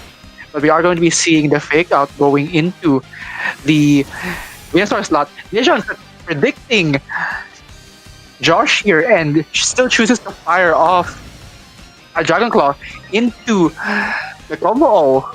Unfortunately, this Como just chose to set up with a Clangor Soul and is now at the mercy of this Garchomp, threatening to wipe it off the field before it's able to shoot off any more damage. The even bigger question is, it did manage to get a speed boost, but let's face it, is Como faster than this Garchomp? That's the real question here.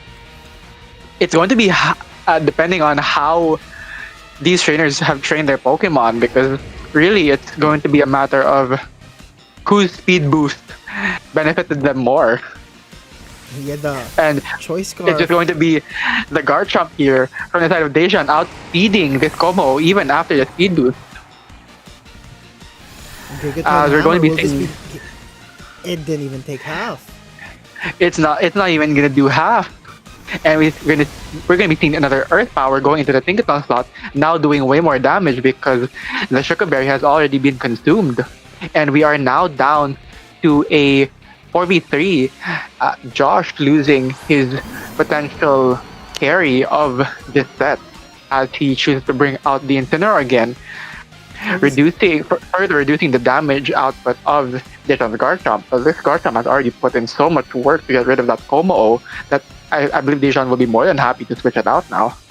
I think he's already done most of his job. This Garchomp is in a pretty good position to just switch out into his own Incineroar, but we will be seeing a forfeit. I suppose Josh just saw no outs there after he saw it, but then he was in a pretty good position himself. But I guess, well, it happens, you know. And Dejan will be taking that set. He will be Congratulations to taking that set. Dejan Fantastic job for for both taking. players, but I guess we just see why Dejan has been so consistently strong into these midweek smokes. He's always come in prepared, and I can't help but be proud of the guy. He works really hard for his teams, and it shows in his games. For Josh, on the other hand, it's all right. If you're watching the stream, it happens. Even the best go down sometimes, and you'll come back stronger, 100%. Yeah, every loss can become a learning experience. Okay, so let's see who we can check out next. How many matches? 6 out of 12 matches have concluded. Okay. We've got a few that are still on game 2. Oh, an interesting thing here is I'm just going through the list. Mayuzumi, who is being coached by Snivs, actually. Oh, really? Yeah, it's funny. I coach Snivs, and he's been coaching Mayu. She won her first game, and that first game was against one of our world invites. Yup. So I'm very impressed, actually. Oh, congrats to Mayu. Yeah, and right now she's fighting against a Bean, who is also another Geosenge Garbodor. My Garbodors are just kind of all over the place here, but a Bean and Dejan have been very consistent in these tournaments. On the other hand, Snivs and Choco Power going 1-1. I might. That was actually another option that we could have looked at for this round too.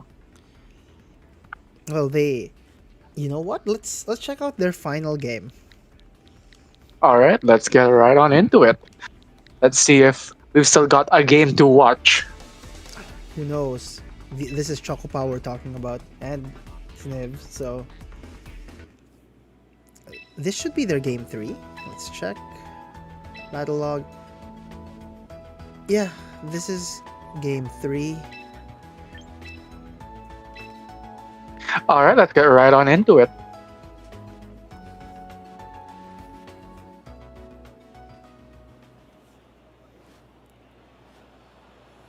Wow. Okay. And oh, that is a Steelix, ladies and gentlemen. That is a team for sure. So, like we were talking about earlier, yes, we now have confirmation that there is at least one person using the Mega Steelix team that Wolf Glick used to place second with during the Indianapolis Regionals just this recently concluding weekend. That was just a few days ago, yeah. And then, well, we do see it's in the hands of none other than the Choco Pao. So Ryan Pereira over on the has side, gotten his hands on this team. But now over on the side of Snivs here, he's running a Mega Floet team, which might not appreciate this Mega Steelix, but from the looks of the board state right now, this Talonflame is just going for a dual wing beat into the Sinistcha. Even with the critical hit, not enough to pick up that KO, and will instead be rocking that Citrus Berry, healing up that Sinistcha for a good chunk of health. But no, it's just gonna be a double up. The interesting thing The here Flare is, Blitz. if you look at what's going on Sniv's side of the field, his team, he did not bring his Mega. Right. He brought the Sneasler and the Battle Legion, which is now KO'd. So he didn't even bring in his Mega Floet. Probably to answer to that threat of the Mega Steelix. But now we're going to be seeing the Sneasler coming out from the side of Chocopow here, which is now putting the fake out pressure onto both of Nymph Mons, and more importantly, with this Mega Tyranitar on the field, is threatening a knockout onto this Talonflame, but no. Just reading into it, switching out the Incineroar for the Sneasler, and protecting the Talonflame to make sure that it stays alive for another turn. But no, Chocopow reads into it and decides to set up a Dragon Dance, increasing Mega Tyranitar's speed and attack here. The sun is going to go down, but that doesn't really matter because all of Nim's Pokemon for this set are on the physical side. For those of you who don't know, Sand gives a special defense boost to Rock type Pokemon. The thing is, there is no Tailwind up, and we know that Talonflame is just a tad slower, or is it faster? It's probably not going to be able to outspeed the Sneasler. And yeah, we will be seeing that the Talonflame leaves the field and Incineroar comes back in to intimidate this Tyranitar. Probably just enough to bring down its offenses. And Dire Claw will be coming out from the Sneasler on Chocopow side as well as the Rock Slide. This will KO the Incineroar on Sniv's side, but the real question is his Sneasler going for the close combat here? And it does go for the close combat straight into that Tyranitar, KOing it, sealing the deal here. But we have to remember, this Sneasler on Chocopow side is now, well, it's unburdened. This thing's gonna be fast. Possibly the fastest thing on the field. And no doubt, this bird's got nothing on that cat? Question mark? I think it's a Weasel. Huh. Actually, yeah, it's probably a Weasel. It's still pretty fast. Hey, this Talonflame's in a really odd position because, okay, so Chocopow will be protecting himself here, protecting his Sneasler. No, Sniv's will be protecting his Sneasler. Chocopow is going for the Dire Claw on the Talonflame. Oh, I'm getting mixed up. I'm sorry, but yeah, it was not enough to pick up that knockout, and instead the Talonflame was able to pick up the knockout onto Chocopow's Sneasler here with a dual wing beat. But the Steelix is now free to follow up on Sneasler's efforts and is able to knock out this Talonflame once and for all, bringing this game to a 1v2. The Steelix also does have the sturdy, so even if Snivs here can manage to just KO the Steelix with a crit, it's still sturdy. But no, not even enough to pick up the one-hit KO, as the close combat is now going to reduce its defenses by one stage, and that's enough to pick up the final knockout onto this Sneasler. Pretty good positioning on Chocopow's part. I mean, the guy's World's Rep for a reason as well. Well, we have several World's Reps in the roster. Yeah, we've got Chocopow, we've got Vin. It's a very stacked night for midweek smoke. Let's see who else is here. More than stacked. We have Yop, Chocopow, Vin. It's just left and right. Vasti and Yop going 1-1. Mayu and the Bean still on that game too, I believe, but we might be seeing the very end of their game if we jump in. All three the last two sets that remain are most likely on their deciding matches, if not the end of their respective matches. You know what? Let's jump into Yop and Vasti again. Hi Vasti, we're just kind of jumping into your matches. Second time tonight. Second time tonight. Well, we're already pretty familiar with Vasti's team, but Yop though, the other World's Rep, let's see how he's doing here. He did inform me earlier that he just came out of duty. So Dr. Yop, Doc Yop Doc, has come out of his shift to bless us with his presence tonight and to potentially practice for Worlds here. As I have his team sheet pulled up right now, and it's another Charizard Y team, but this time the partner Mega is actually a Skarmory, and okay, we're jumping right into the thick of it. We're seeing the swap out from Vasti's Aerodactyl here going into his own uh, Garchomp. But no, Yop will also be making a switch of his own, swapping out that Mega Charizard Y for that Whimsicott. And the Rotom Volt switches right into Yop's Whimsicott. Critical hit doing more damage than expected. And will more importantly allow Vasti to make another switch of his own, revealing that Ferrigraph, which is now threatening a Trick Room in the face of this Whimsicott, who would probably want to be setting up Tailwind here. I don't think Yop wants to be in any form of speed ties, but I also don't think he wants to be on the losing end of any speed ties or speed interactions. So, I mean, he could go for the Tailwind so long as he manages to KO the Farigiraf before then, but this Garchomp has a very low likelihood of actually taking out this Farigiraf. Then again, yeah, we do see that he will switch out the Garchomp for the King Gambit, and Vasti will be protecting his own Farigiraf. This Whimsicott, though, is going to eat a poison jab from this Garchomp on Vasti's side.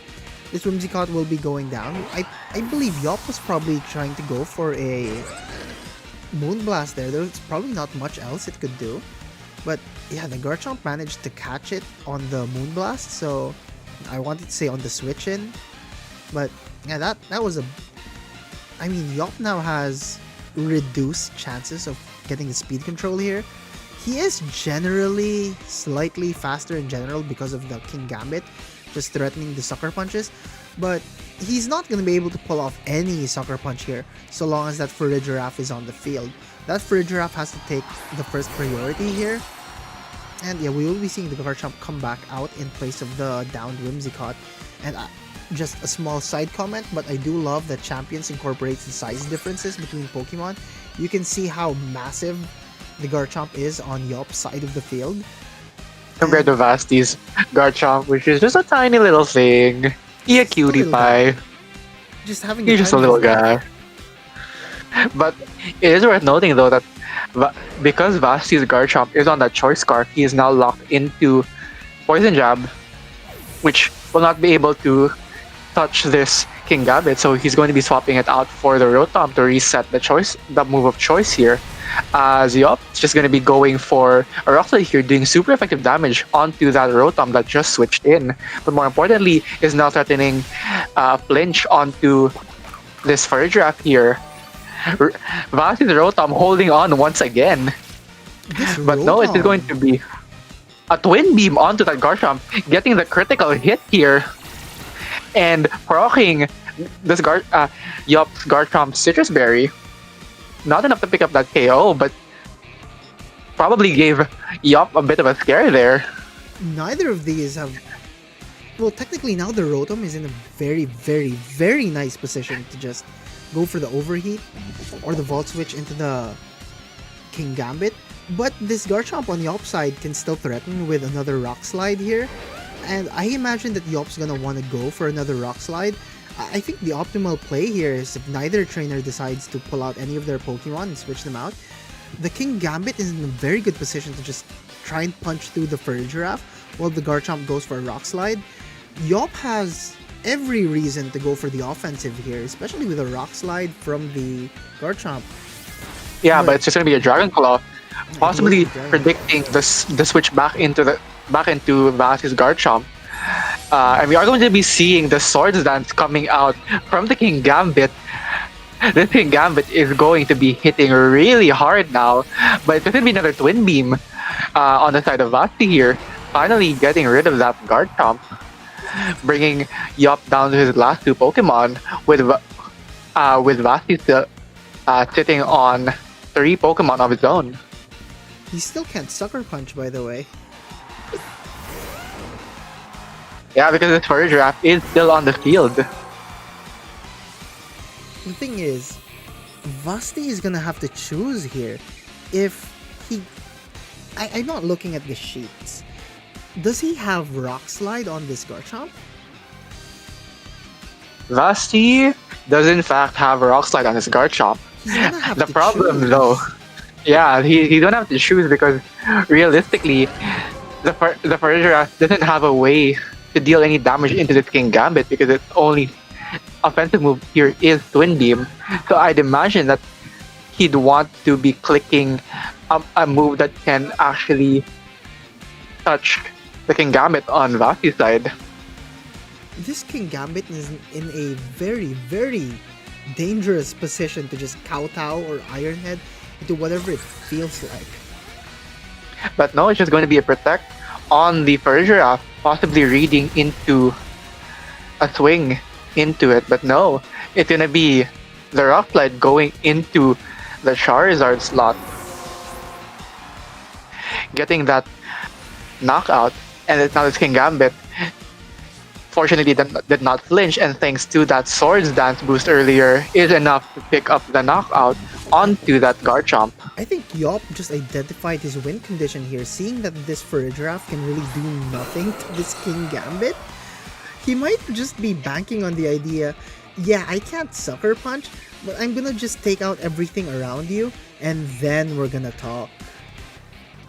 And the funniest part is this Aerodactyl only has Rock Slide, Dual Wing Beat, and Ice Fang, which are all not gonna be as effective into this King Gambit here. So I'd imagine Vasti would probably just be fishing for those flinches, but no flinches today as his Scout Out Leave is gonna be going into this Ferreira. He just ignored the. Imagine ignoring the Mega sitting right across you, going, yeah, my King Gambit's got this. That Swords Dance earlier was just. That was it. That was a nail in the coffin for Vasti there.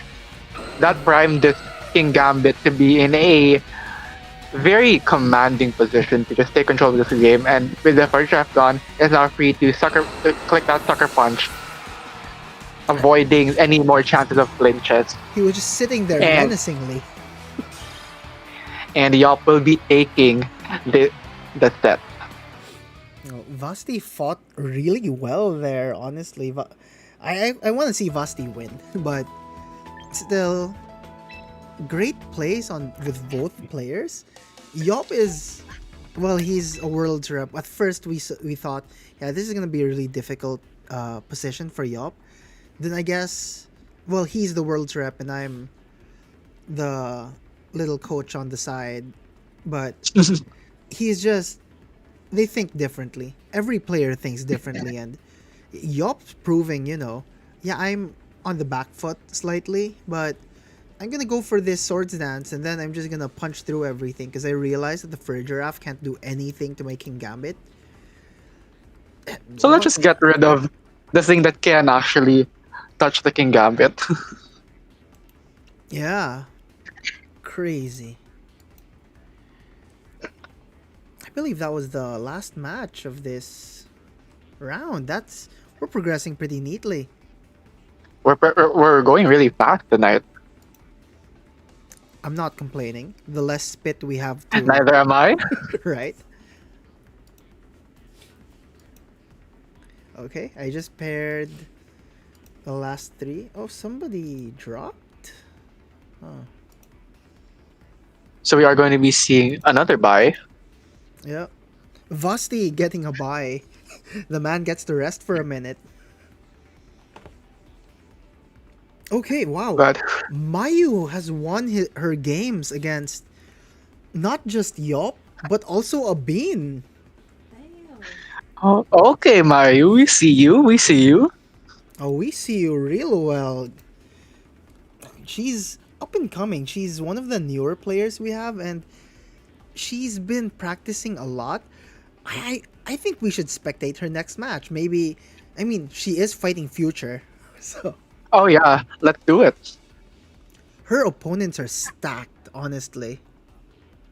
And she's just plowing through all of them tonight. She's winning, and I'm proud of it. Like, damn girl, you're doing great. If you're on the stream, You're doing great, kid.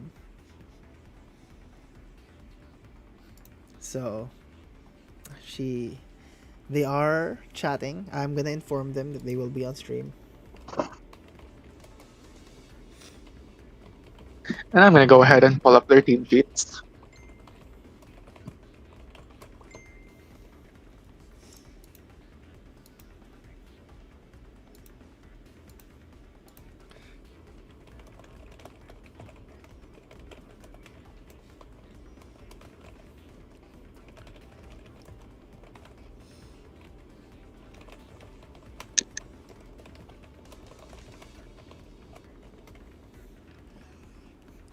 Yop accusing me of bias in the chat. Oh no. Just messaged me saying that you wanted Vasti to win. It's like I want everyone to win. Bias We're naman. casters, we cannot be partial. Yeah, yeah. I mean, I'd love to see everyone win, but in every competition, someone has to win, someone has to lose. But yeah, okay. Mayu has she needs to excuse herself for 15 minutes. The players have decided to give themselves a 15-minute recess. Like, oh, okay. That's. I guess we'll have to pick someone else. Alrighty then. Like, who else can we spectate for tonight? Malo and Snivs. I mean, we did just watch Snivs earlier. Here, this is a fun one. Oh no, they've already started. Perhaps we can wait for Mayu's match and just kind of have a small recess ourselves. Oh yeah, for sure. Probably got a quick water break, Yeah, quick bathroom water break for break for both of us. everyone. So I'm gonna set this to the we'll be right back. We're in about 10 minutes. See you guys soon.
Soundtrack, soundtrack. Okay, we're technically back.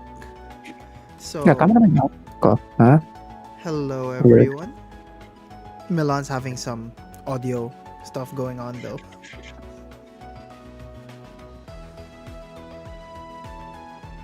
For the third match, we are gonna be spectating Mayu. So, everyone here who just tuned in, this will be our third round. We just had a quick recess. It's gonna be Future versus Mayu, and these two players are. It's gonna be interesting.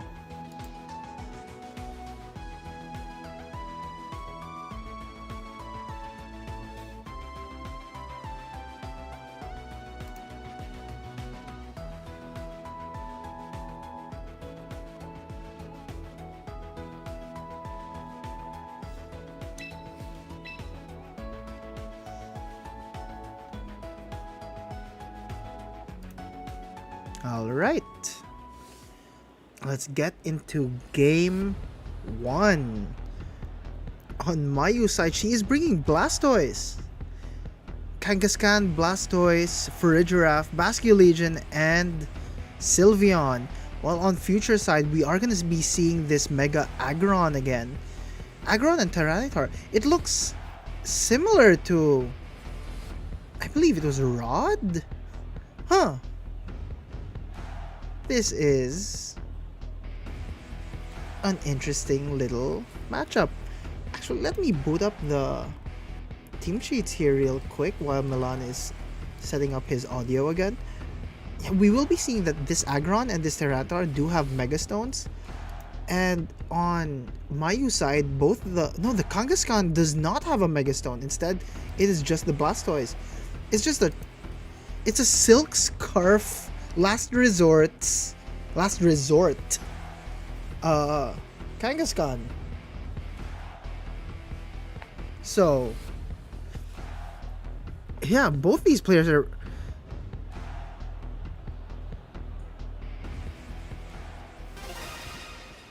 so again, Milan is still having a few audio issues. That's totally fine. We'll excuse him. I'll be solo casting for the better half of this game. But yeah, Mayu will be sending out her Sylveon and Farigiraf as leads here. In contrast, Future is sending out his Rotom and his Tyranitar.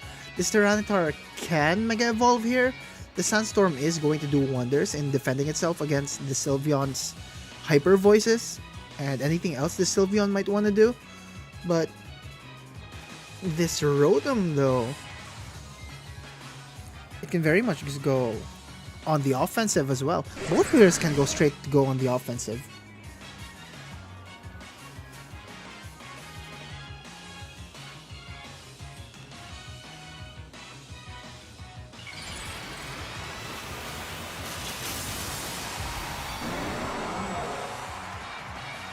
Sorry, there was also a issue I had to clean up.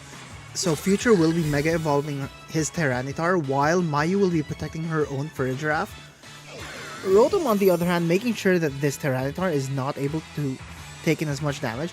I imagine the Sylveon is going to want to Hyper Voice. Yeah.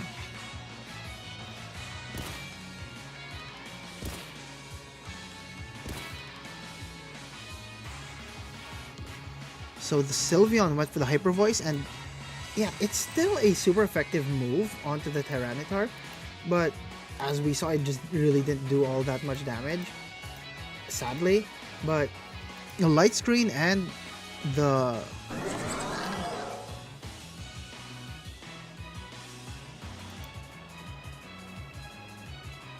Light Screen and the Sandstorm appears to have just done so much in, protecting.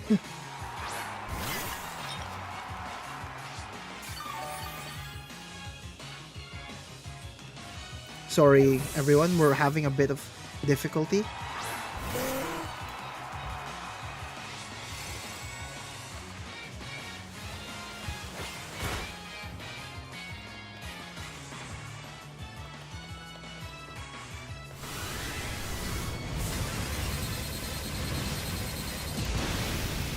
I look away for 1 minute, and the moment I look back into this stream to cast, this Tyranitar has just taken a Hyper Beam to the face. Very risky on Mayu's side to go for the Hyper Beam, considering there's not much it can do on the next turn, but Future appears to have already played out his hand. He did Mega Evolve his Tyranitar already. The question is, who is the last Pokemon on this slot? So, yeah. That Tyranitar just went down to Hyper Beam, and I'm anxious to know who the last Pokemon on Future side of the field is going to be, or if he's going to be bringing that Rotom back out. And he's not revealing the last Pokemon yet. The Rotom will be coming back out. The Pelipper here, though, Mikey the Pelipper, just managed to save, actually. I mean, the Hyper Beam might have taken out the Tyranitar regardless. But yeah, Rotom will be going for a Thunderbolt as well as a Machagacha from the Sinistra into the Sylveon, and the Furdraft will be taking a bit of damage. Sylveon gets burnt for its troubles, but not exactly too detrimental, seeing that Sylveon is a special attacker. Burn will be having physical damage in half, but Sylveon really doesn't care all that much. Furdraft is in a very, very, very, very good position here to set up. Future will, however, be pulling out his Rotom for that Kumo. Sylveon going for the Protect early. And they're all protecting themselves. Furdraft also going for the Protect. And Machagacha coming from the Sinistra on Future side of the field will not be hitting into anything on Mayu's side. She's playing like a mad lady here. Kumo is not gonna be all too happy here, having to fight down this Sylveon, but, well, we never know. Clangor's Soul can do so much. The Farigiraf, on the other hand, can, well, I don't think it's too bad if it goes for a Trick Room here, but this Sylveon, however, it's also in a very good position to just go straight for another Hyper Beam. Terra is no longer existent in Champions, well, as of the moment. However, that light screen is still up. If Mayu just goes all in, she can just go for another Hyper Beam into this Komodo, and it's gonna be really funny. Komodo will go for the Clamorous Soul, while the Sinistra goes for a Machagacha. Not enough to KO the Sylveon, of course, bringing Farigiraf down to consume its Citrus Berry. And yeah, Mayu just goes straight for the Hyper Beam, but not into the Komodo. Into the Sinistra. I think Mayu was trying to anticipate the Protect onto the Como, not expecting Future to click that Clangor's Soul there, and instead is now punished with a Trick Room from this Farigiraf. Welcome back, Milan. I apologize, technical difficulties on my end, but guess I hopped in right at the perfect moment because now we're on the Trick Room. This Como did get up a Clangor's Soul, but the Sylveon did use the Hyper Beam on the Sinistra, so now it is going to need a turn to recharge. Yeah, this Sylveon's gonna need a turn to recharge, but then imagine if the Sylveon just went straight for the Hyper Beam into the Komodo. That would have been absolute cinema right there. All of that setup for what? All of that set up to get a beam of destruction. Crash straight into And we're now going to see the Rotom switch in for that Sinistra slot, taking that Hyper Voice, which would have otherwise blocked Sinistra from healing itself with that Machagacha. And because the Sylveon is going to need a turn to recharge, this Como is now free to fire off a Clangor's Soul. Not enough to kill, to knock out that Farigiraf, even with a critical hit. And more importantly, this Sylveon is on a timer because of this burn. There is no more light screen on Future side of the field. He's gonna have to set that back up with the Rotom, but I imagine the Komodo is going to want to just go for a Protect here while the Rotom will do some Rotom things. Farigiraf is going to have to take out this Rotom, provided he's a little faster in the Trick Room. I wasn't able to take too much notice of the speeds because of how often they switched, But 100%, this Sylveon should be a lot faster than the Rotom in the Trick Room. But the real question is, what's it going for? It is still on a timer. And Kumo can just probably, yeah, it's going for the Protect here. And I imagine this Rotom is gonna try and go for another Light Screen. But Psychic Noise comes from the Vergiraff. 3 HP and, well, it's still living. And a Hyper Beam. Hyper Beam going into the Como slot as expected. Everybody does not want to see this Como, but no, it goes into the Protect, and more importantly, this Rotom is now able to finally finish off that Sylveon, getting rid of the thing that was threatening this Como from sticking on the field. Yeah, but I think Future's in a pretty good position. All things considered, that is... Oh, this turtle is out and about though. 2 turns of Trick Room left. We almost forgot about Mayu's final Pokemon. There's gonna be this Blastoise. I imagine in the Trick Room, this dude's gonna be fast. Fast enough to water For spout his way to sure. victory. Yeah, these Blastoise are generally pretty slow even after they Mega Evolve. So it's gonna be interesting to see how Future navigates these last 2 turns of Trick Room, now with the threat of a full HP Water Spout coming right into the way of this Rotom and this Como. However, it is worth noting though that the Rotom is going to be resisting, and this Como, I think Mayu forgot that this Como is soundproof, so it will be Soundproof. immune to Psychic Noise. Unfortunate knowledge check there, but Clanging Scales will be hitting into that Vergiraff and the Blastoise. But I believe that might be the strongest move that Kumo has.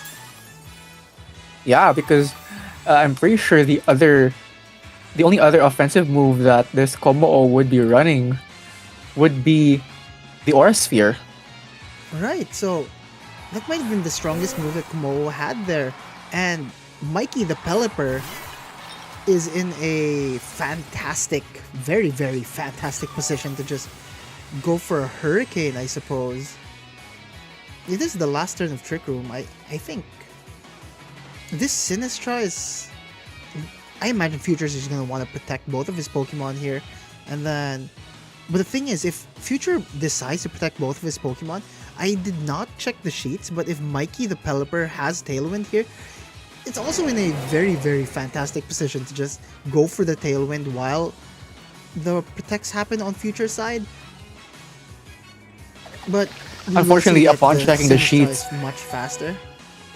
Mayu's Pelipper does not run Tailwind here, and instead chose to opt for Rain Dance for Rain Dance. for the manual weather control here. And as you predicted, Vince, this Pelipper is just going to be clicking Hurricane into the Como slot. Not enough to pick up that one-hit KO. But this Blastoise is just proving to be a menace under Trick Room, and is able to take out this Sinistra with Dark Pulse in one fell swoop. But unfortunately, this Como survived just enough to fire off one more Clangor Scales and secures the double knockout, giving Future this game win. Game 1 to Future. I suppose Mayu probably should have... If Mayu wanted to win that match, she probably should have targeted into the Kumo a little earlier on. But Future did such a good job of just making sure that, yeah, I know you want to target into this slot, but I'm not gonna let you. So he just constantly pivot in and out to make sure that Mayu was always on her toes, trying to guess what his next move was gonna be. And it paid off tremendously. He did lose the Mega Tyranitar a lot earlier on, but Mayu kind of fumbled the bag by not exactly... She targeted into the wrong slot. Imagine if the Hyper Beam went for the Komodo. But I would picture she now understands that, okay, I can't Psychic Noise into the Komodo, but it's still extremely vulnerable to Fairy. So I'm probably going to beat that down first. And Future is probably thinking, okay, she probably understands that the Komodo is a threat. He can probably switch modes now into the Aggron, and the Aggron's gonna... Well, the Sylveon's not gonna want to fight that, for sure. And I think the big reason why Mayu is really hesitant on targeting down the Como a bit more aggressively was because of what you mentioned earlier, Vince, that Future was pivoting his mons in and out, playing really defensively, but also playing really aggressively. So I'm guessing she was anticipating Future to be going for a bit more of the safer plays and instead got punished for getting outread by Future there. Yeah, I mean, Future is one of the more decorated players we have in the PPTL if the records are to be believed, and all the stories from Blink and the others. Future's not to be messed with, but Mayu, a new up and comer, she's proving herself pretty well as well. But we really see she still has a lot to learn hitting that psychic noise into that Komodo. And we are now heading into the next match, and we are going to be seeing the Sylveon Furry Giraffe on the side of Mayu here, but over on the side of Future, it's going to be the Rotom and now the Aggron. So are we potentially going to be seeing that Mega Aggron coming into play here, threatening the KO on the Sylveon really early? The really interesting thing here is the adaptation by Future. He realized that, yeah, I guess Tyranitar wasn't the play and Mayu wanted to play it the same way, thinking, okay, he's probably not gonna adjust too hard.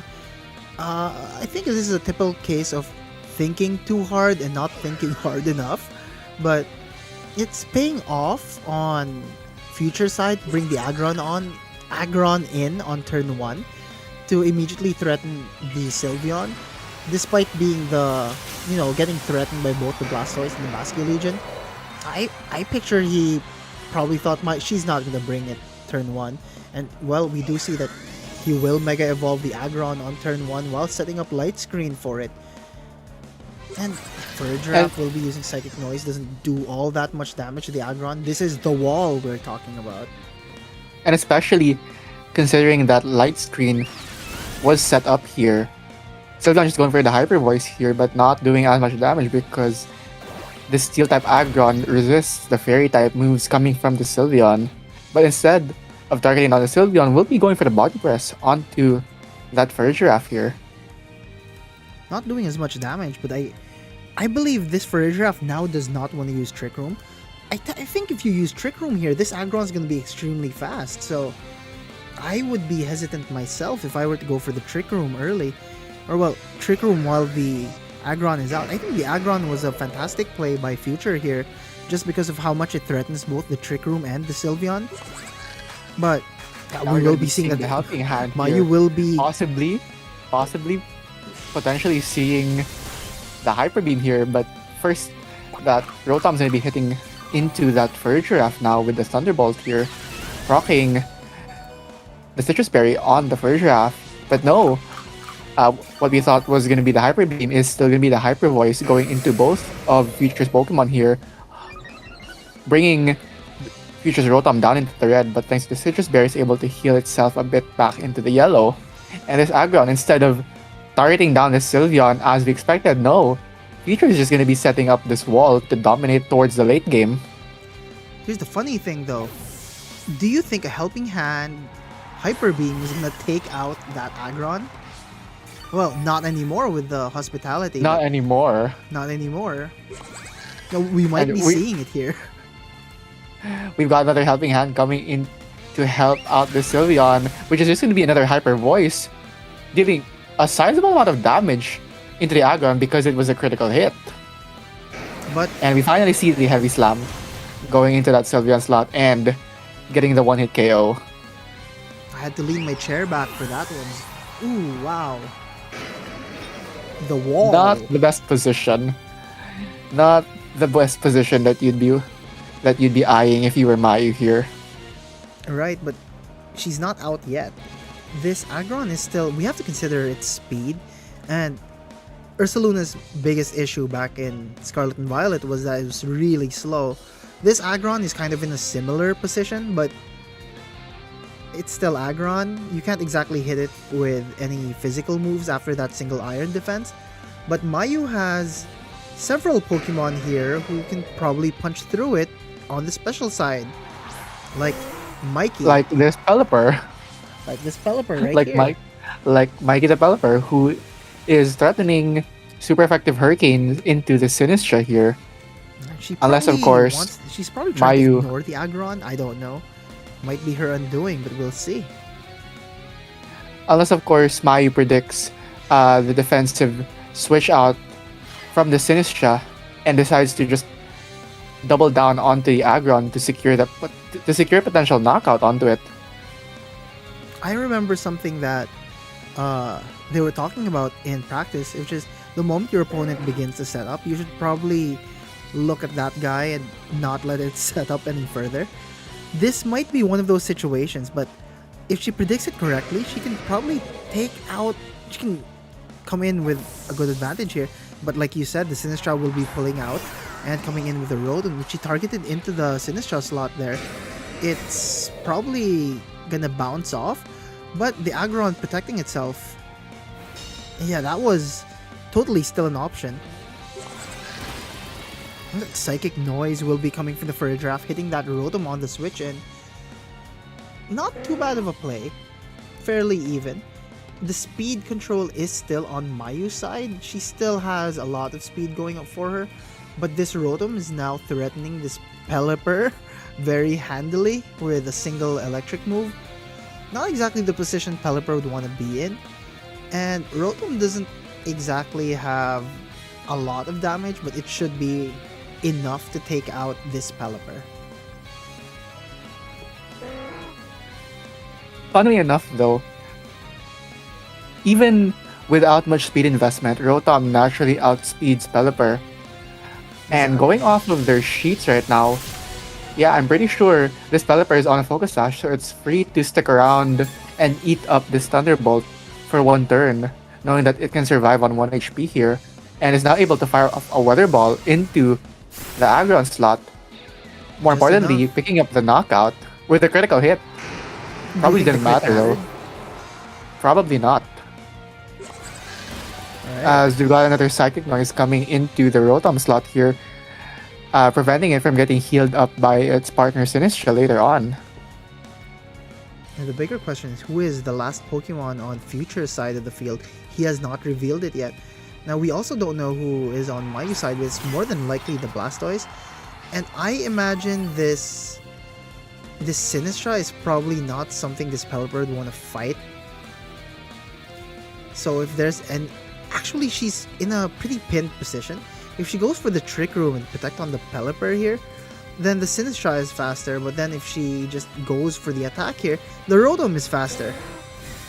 So it's really a matter of how can she position her board to make full use of the awkward speed tiers going on right now. Right. As we are going to be seeing that the Sinistra is actually faster than the Furrygraph here and is able to get off a Life Dew. But okay, like you said, Vince, it's going to be actually a Trick Room. So we don't have confirmation yet as to the speed interactions between this Furrygraph and the Sinistra. Yeah, but this Pelipper is definitely gonna go before the Rotom. But if the Sinistra goes before the Pelipper, then this Pelipper is gonna be saying goodbye if it gets smacked by even the smallest drip of that Matcha Gotcha. Of course, it can always miss, but would you really want to be preying on a miss here? I mean, it's kind of the situation that Mayu has gotten herself into, unfortunately. Yeah, but I'm pretty sure she probably wanted to set up the Trick Room for the end game, but how much slower is the Blastoise compared to the Sinistra?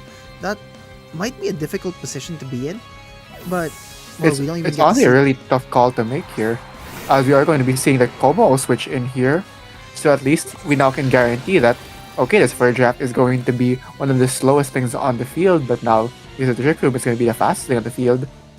As we now do see that the Pelipper is going to be slower than the Rotom Wash, and with a single Hurricane, that was enough to take out this Como that swapped in.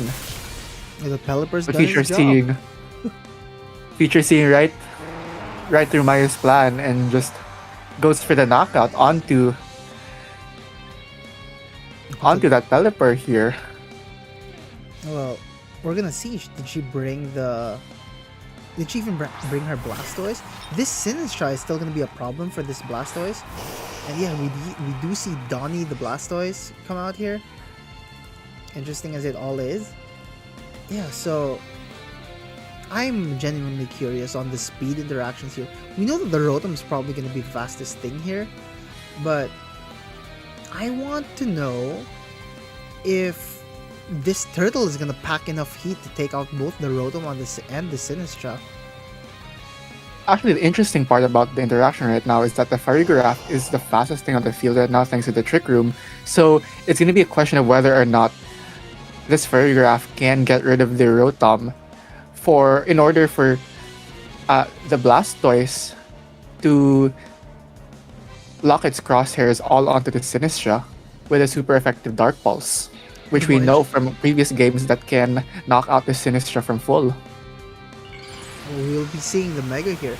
The Farigiraf, though, is it going to target its Psychic Noise into the Sinistcha to prevent the healing? Or is it going to attempt to go for the KO? No, And it doesn't. we're just gonna see. We're just going to see the helping hand. And no, unfortunately, the Sinistcha is able to move before the Blastoise here gets a burn on the Farigiraf. And is able to heal right back up. Straight for the but we're going Pulse. Dark Pulse.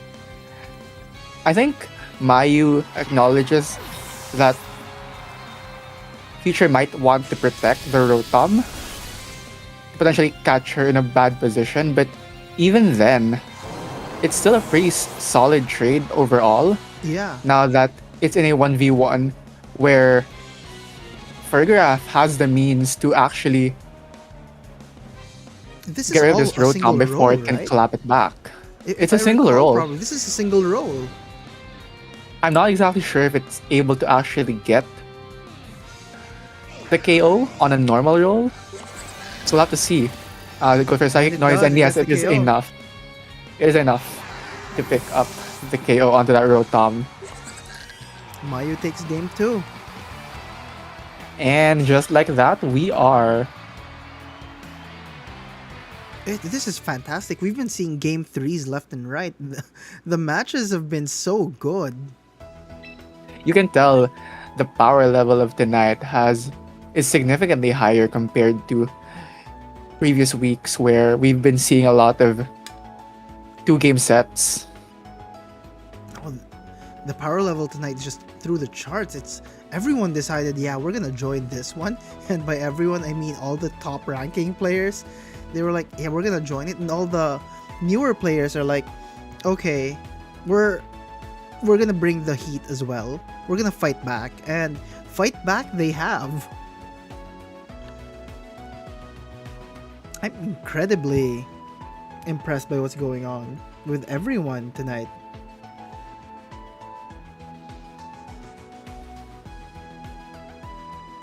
Oh, there is a confirmation, by the way. Oh, Pokemon yeah. just announced Pokemon Champions will be available on Android and iOS on June 17. It's official. Along with Regulation M-B, we will be seeing an influx of new mobile players. So everyone out there listening in the live, be sure to welcome them in. Whether that's welcoming them through fun banter or immediately hazing them by making a, Charizard Y and Venusaur combo in their faces, that's up to you. It's Pokemon. But enough And of on the that. topic of the mobile release, actually, before we get right into it, Let's just get back into it.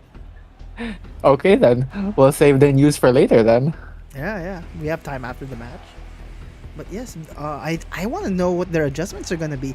Both players made incredible adjustments, and Mayu adjusted mid-match to counter that Aggron. But yeah, that was very good plays for both players so far. I'm interested to see whether or not Mayu will be leveraging the fast mode on her team here with the Basket Legion and the Kangaskhan.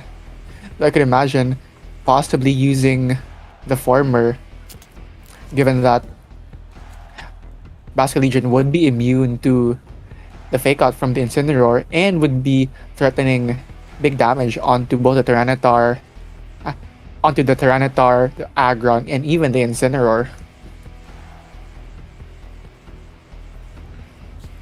Sorry, I just saw a message that Mega Yeah, Raichu Y will be getting no guard. yes. Anyway, Well, we'll save that announcement for later as we are heading right into Game 3 with Mayu bringing back that Sylveon and Farigiraf no and adjustments on both Future. players from game No, 2. looks like we're getting right into the same leads here with Future on the Rotom Wash and the Aggron. Yeah, this Future probably. I don't know. I'm not thinking for both players, but Future's probably going. I think that was the correct lead. I just didn't play it as aggressively or as well as I could have, and he's just going for it. Whereas Mayu is going, I don't care what you're gonna send against me. The lead I'm gonna bring has been practically the same through and through, and yeah, she's just gonna go for it. But obviously, we're going to be seeing the Mega Evolution on the Aggron on the side of Future here. Possibly, maybe now threatening the early knockout onto that Sylveon as Mayu here is just going to be swinging face. We're going to be seeing another helping hand into that Sylveon. Wonder what she's going to be locking it into as we see the light screen going into this Rotom Wash here as Sylveon goes for another Hyper Voice, which does a little over half onto the Rotom, and Aggron taking that very comfortably, being a resisted steel type as well as the light screen support. But we do see the turn 1 heavy slam onto that Sylveon, getting rid of that Sylveon really early. Alright, I mean, the previous game, Future went for the Iron Defense thinking, yeah, this isn't going to be much of a problem until it was a little too late. And he went for the Heavy Slam after the fact that he'd already Iron Defense, but he was already a little too low. He did get hit by a critical hit earlier on, and that kind of undid his Aggron. So now he's probably looking at it and just going, okay, I'm not gonna have a repeat of that, and just took out the immediate threat, which was immediately the Sylveon. And, well, Mayu has responded here by going straight for the Blastoise. And if Wow. we double check the team sheets here, Blastoise does have a fake out, so this Blastoise is going to be able to help out this Farigiraf in securing the Trick Room here for it to be able to utilize the slower speed tiers and possibly firing off those really offensive water spouts Like as you we see a said, it fake out goes going for into the Rotom slot. But obviously, since Future has 2 mons here that can threaten the Blastoise, he's just going to go for the Body Press onto that Blastoise and reduce the overall damage output of Water Spout. And the thing So we here do see is the Trick Room has the gone Farigiraf. The Trick Farigiraf. Room is up.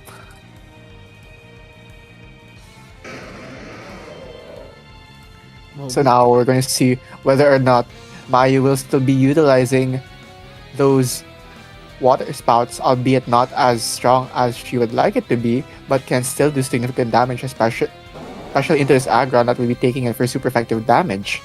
And with the help of Helping Hands to mitigate some of the damage reduction brought about by the missing HP. But no, it's just going to be a switch in to the Sinistra slot here, healing up the Rotom. And Farigiraf just goes for the Psychic Noise here onto the Rotom, preventing it from healing up with a Berry, and a Dark Pulse also goes into the Rotom, maybe fishing for a flinch here. But no, the flinch is not pulled through, and the Thunderbolt goes into Donatello, the Blastoise here, bringing it down into the red. And we did see earlier that Sinistra on Future side is significantly faster in the Trick Room. It's faster than the Blastoise. And wow, that Dark Pulse did not do much. Yeah, this Rotom is already probably trained to be very bulky, but with the light screen support, it just shrugs off whatever Dark Pulse this Blastoise throws at it. Both players still playing very well, but well, Sinistra does not go for a Matcha Gotcha to secure the KO on the Blastoise. Instead, it goes for it it's protecting the Rotom.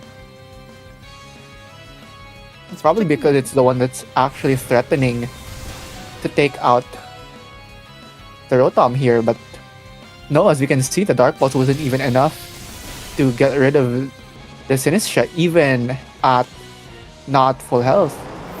And we're just gonna say goodbye to this Blastoise here as Maya is left to her last two Pokemon in the face of Future's complete four. And we unfortunately see Mikey the Pelipper here, who is in a very awkward position. Yes, this Pelipper can probably take out both the Rotom and the Sinistra, but this Pelipper has to weather through a Mega Aggron and potentially one last Pokemon on the side of Future here as, okay, it's gonna be the Tyranitar here, resetting the rain, turning this Pelipper's Weather Ball from a Water type into a Rock type now. Well, if it went for a Hurricane, it's not gonna go anywhere. But well, Rock type Weather Ball's still gonna hurt. Yeah, Weather Ball has become a Rock type, and it still manages to KO the Rotom here on Future side. But the swapping of that, the swapping of the weather here is gonna swing this into Future's favor, because Pelipper is no longer gonna be able to hit Water type Weather Balls into the Aggron. This Aggron will now be resisting everything these Pokemon will be hitting it with. Weather Ball, Hurricane, Psychic Noise, all of these moves are going to be highly resisted by this Aggron. Tyranitar, on the other hand, just kind of sitting there comfortably. It does threaten with Rock Slide and whatever rock moves it has into the Pelipper. And it also threatens the Farigiraf by, well, by virtue of being a Dark type, and the only move Mayu's Farigiraf does have is Twin Beam. Unfortunately, Psychic Noise, rather. I do think this is lock and key for Future. I just really don't see a way for Mayu to come back from this unless a lot of good RNG comes her way. But we forget that Mayu's Right. Pelipper is not running the Tailwind and instead running the manual weathers of that Rain Dance here, and Oh, Rock but Slide. Rock Slide goes into the Pelipper, not enough to bring it down to its sash, and the Twisted Dimensions do return to normal, bringing the speed tiers back to normal. The real question is the Pelipper's Weather Balls going to dink into a Protect into either of these Pokemon? I'm picturing that the Farigiraf is probably going to Helping Hand into the Pelipper, and the Pelipper's gonna take its pick. Something's gonna get hit by a Weather Ball here, but whether it hits into a Protect and then gets KO'd in return remains to be seen. But like you said, this might be a little too difficult for Mayu to come back from, but it's not impossible. Extremely difficult, and there has to be several misplays on Future side. But yeah, we will be seeing that the Farigiraf will be using Helping Hand on the Pelipper now that the... Oh, okay. I spoke Unfortunately, the Tyranitar was faster and got the knockoff onto the Pelipper before it even got a chance to move. So we're just going to be seeing the Heavy Slam now going into that Farigiraf. And unfortunately, I think that's game, set, and match for Future here. Yeah, we're just going to go to a forfeit here. Mayu played the best that she could, but who would have thought that the Tyranitar would be significantly faster? There is a massive resurgence in Jolly Tyranitar, and it is a really interesting meta adaptation. I certainly wasn't expecting that Tyranitar to outspeed the Pelipper. Well, to be fair, Tyranitars in this day and age have begun to be trained to be a bit faster. Specifically because a lot of Tyranitars now are being run with Dragon Dance, so they're bumping up their speed in order to make full usage of the Dragon Dance to hit those really nice magic numbers. Right, so I guess that's that. This was a fantastic game again by both trainers, and well, they were top seed. And Mayu still has 2 more games of Swiss to go through, and I'm sure she's gonna do well. She played out of her mind there. Future just kind of in game 3 just went, I'm just gonna go straight for my offenses now, because I realize I don't need to set up on you. If you want a fist fight, I'm gonna give it to you. And that he did.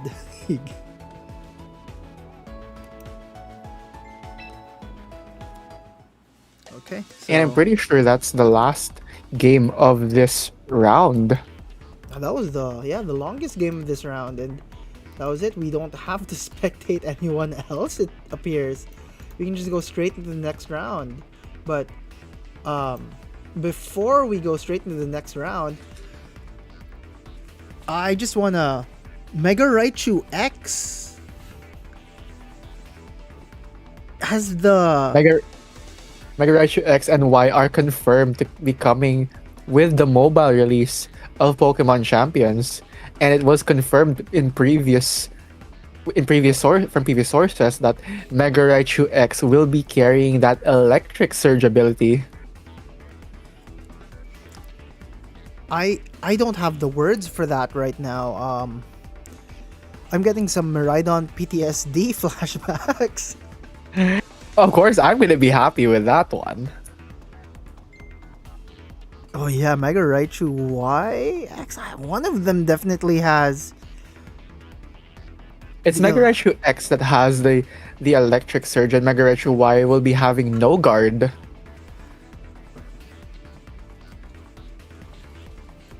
Do, do they have the list of eligible Pokemon yet? Unfortunately, not yet. It was only confirmed. It's only Raichu that's confirmed right now because of the announcement of the login campaign for the mobile release. So you'll be receiving a event Raichu as well as the Raichu Knight X and Y when you logged in on the mobile version of Pokemon Champions. So for anybody looking to get into the game, specifically during the mobile release, you've got yourself a pretty customizable and pretty flexible mega option on your hand right out of the gate. I'm at a loss for words. If they're bringing Indeedee back, Indeedee and Rillaboom. Oh no, it's going to be Terrain Wars all over again. Jamie just had the biggest smile on her face. She's listening in on the side here. When I said Indeedee might be back, she just looked at me with a big smile on her face. Yeah, she's a resident Psy spam queen. But I don't want to Oh no. ramble on too long for everyone still viewing. Let's just go into round 4. We have a lot more to cover.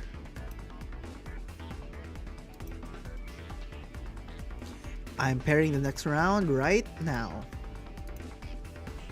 Okay. A few people have dropped.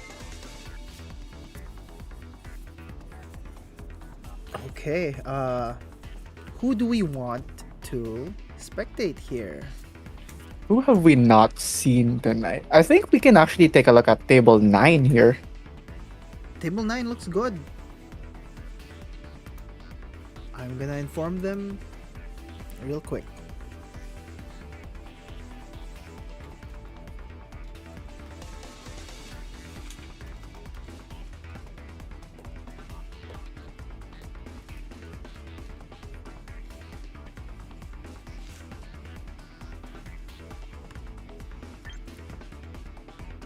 Ramos VGC, more like Vin.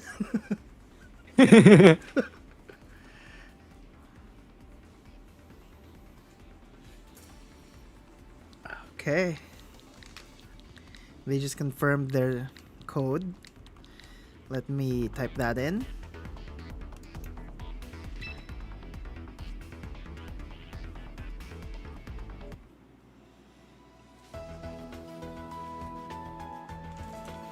This is gonna be a fun match. Alright, so for our round 4 match, we're gonna be viewing Vin versus Mirabeau. So for those of you who are unaware, Vin is one of our resident Worlds players from previous years. His latest stint being 2025 Worlds in Anaheim. And Mirabeau is also another household name in the community, having been seen playing in the PPTL for a few seasons already. This is gonna be a interesting match to say the least. No, let's not join the queue. We want to spectate. And oh, oops. They are just going for it. So round 4 of Swiss here. We're gonna be seeing Vin and Mirabeau. They're gonna be going at another Parish team. Yep, we've got another Parish team on the side of Mirabeau here. And on the side of Vin doing Vin things. He will be Vivian. rocking that Vivian, but also the Trick Room Blastoise team. I mean, we did just see this with Mayu. I think this is starting to pick up, or it's just some kind of meta call. As a Meganium player, I love to see it. But, I don't know. One key difference here though on Vin's version of the team is that he's running the Shell Smash version, which the team can function in and out of Trick Room. Pairing Shell it with that Choice Scarf Vivian with a Compound Eyes, essentially making that Sleep Powder have a 99% accuracy rate. But the level of guts you need to have in order to actually run the Shell Smash here. I mean, I guess that's what the Vivian is for the Rage Powder, but you'd have to be mad to even go for the Shell Smash, the setup. I would never want anyone to set that up in front of me successfully, but I'm not Vin, so We'll just have to see how the master does it. right. As we now are going into round 1 with the Sylvia and the Arcaldon on the side of Mirabeau here, and the Kangaskhan and Blastoise on the side of Vin, There's a- potentially leveraging the turn 1 fake out into that Shell Smash. That is a very, very small Blastoise, if I may say.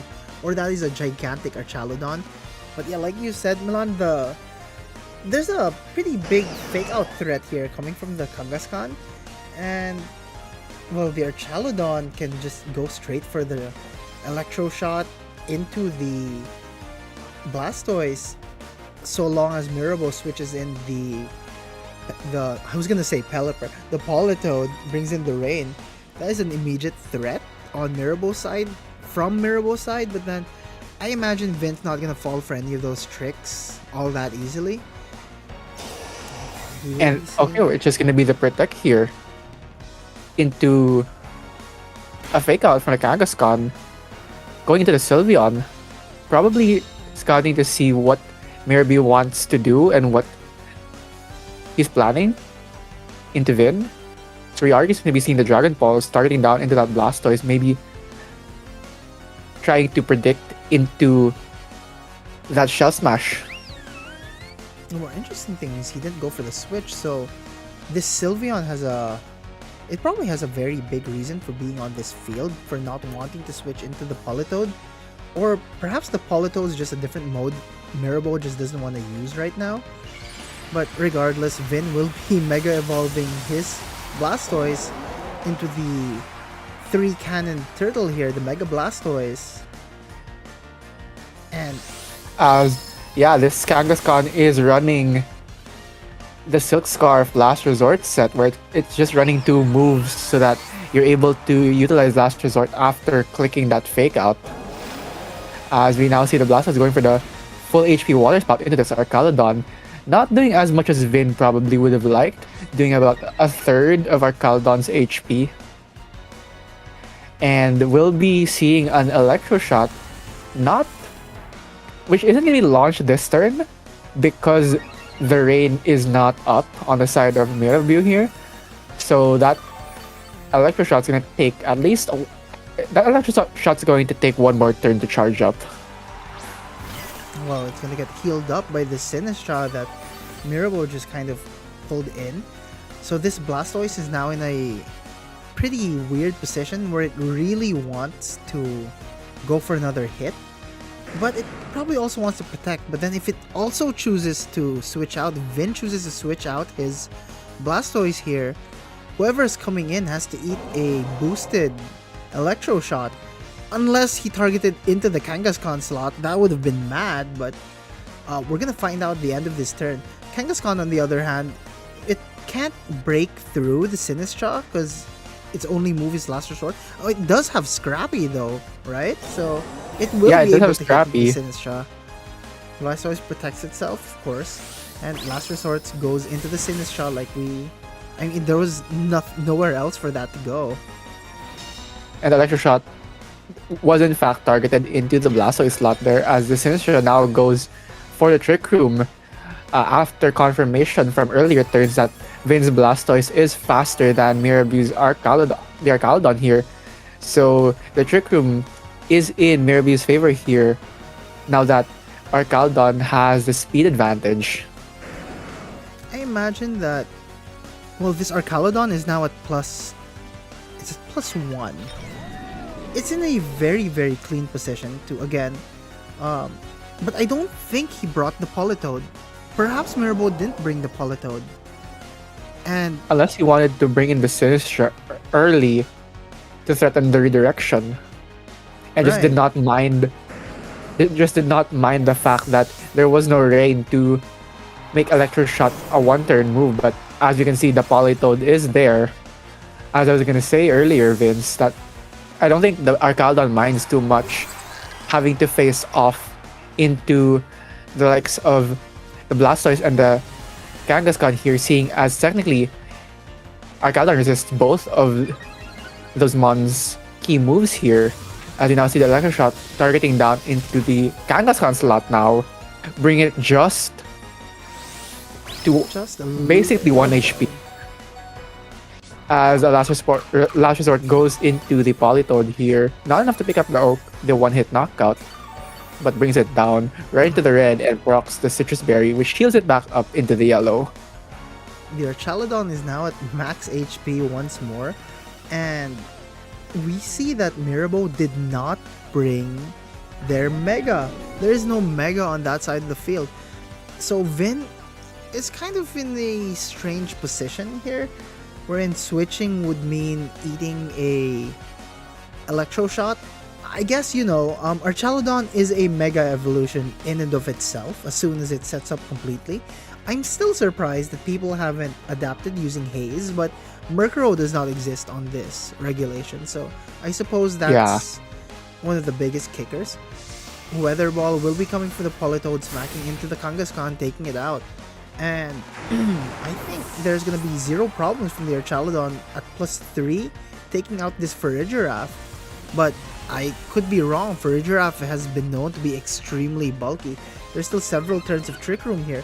This Farigiraf is gonna have to reverse the Trick Room in order to have this Blastoise do anything.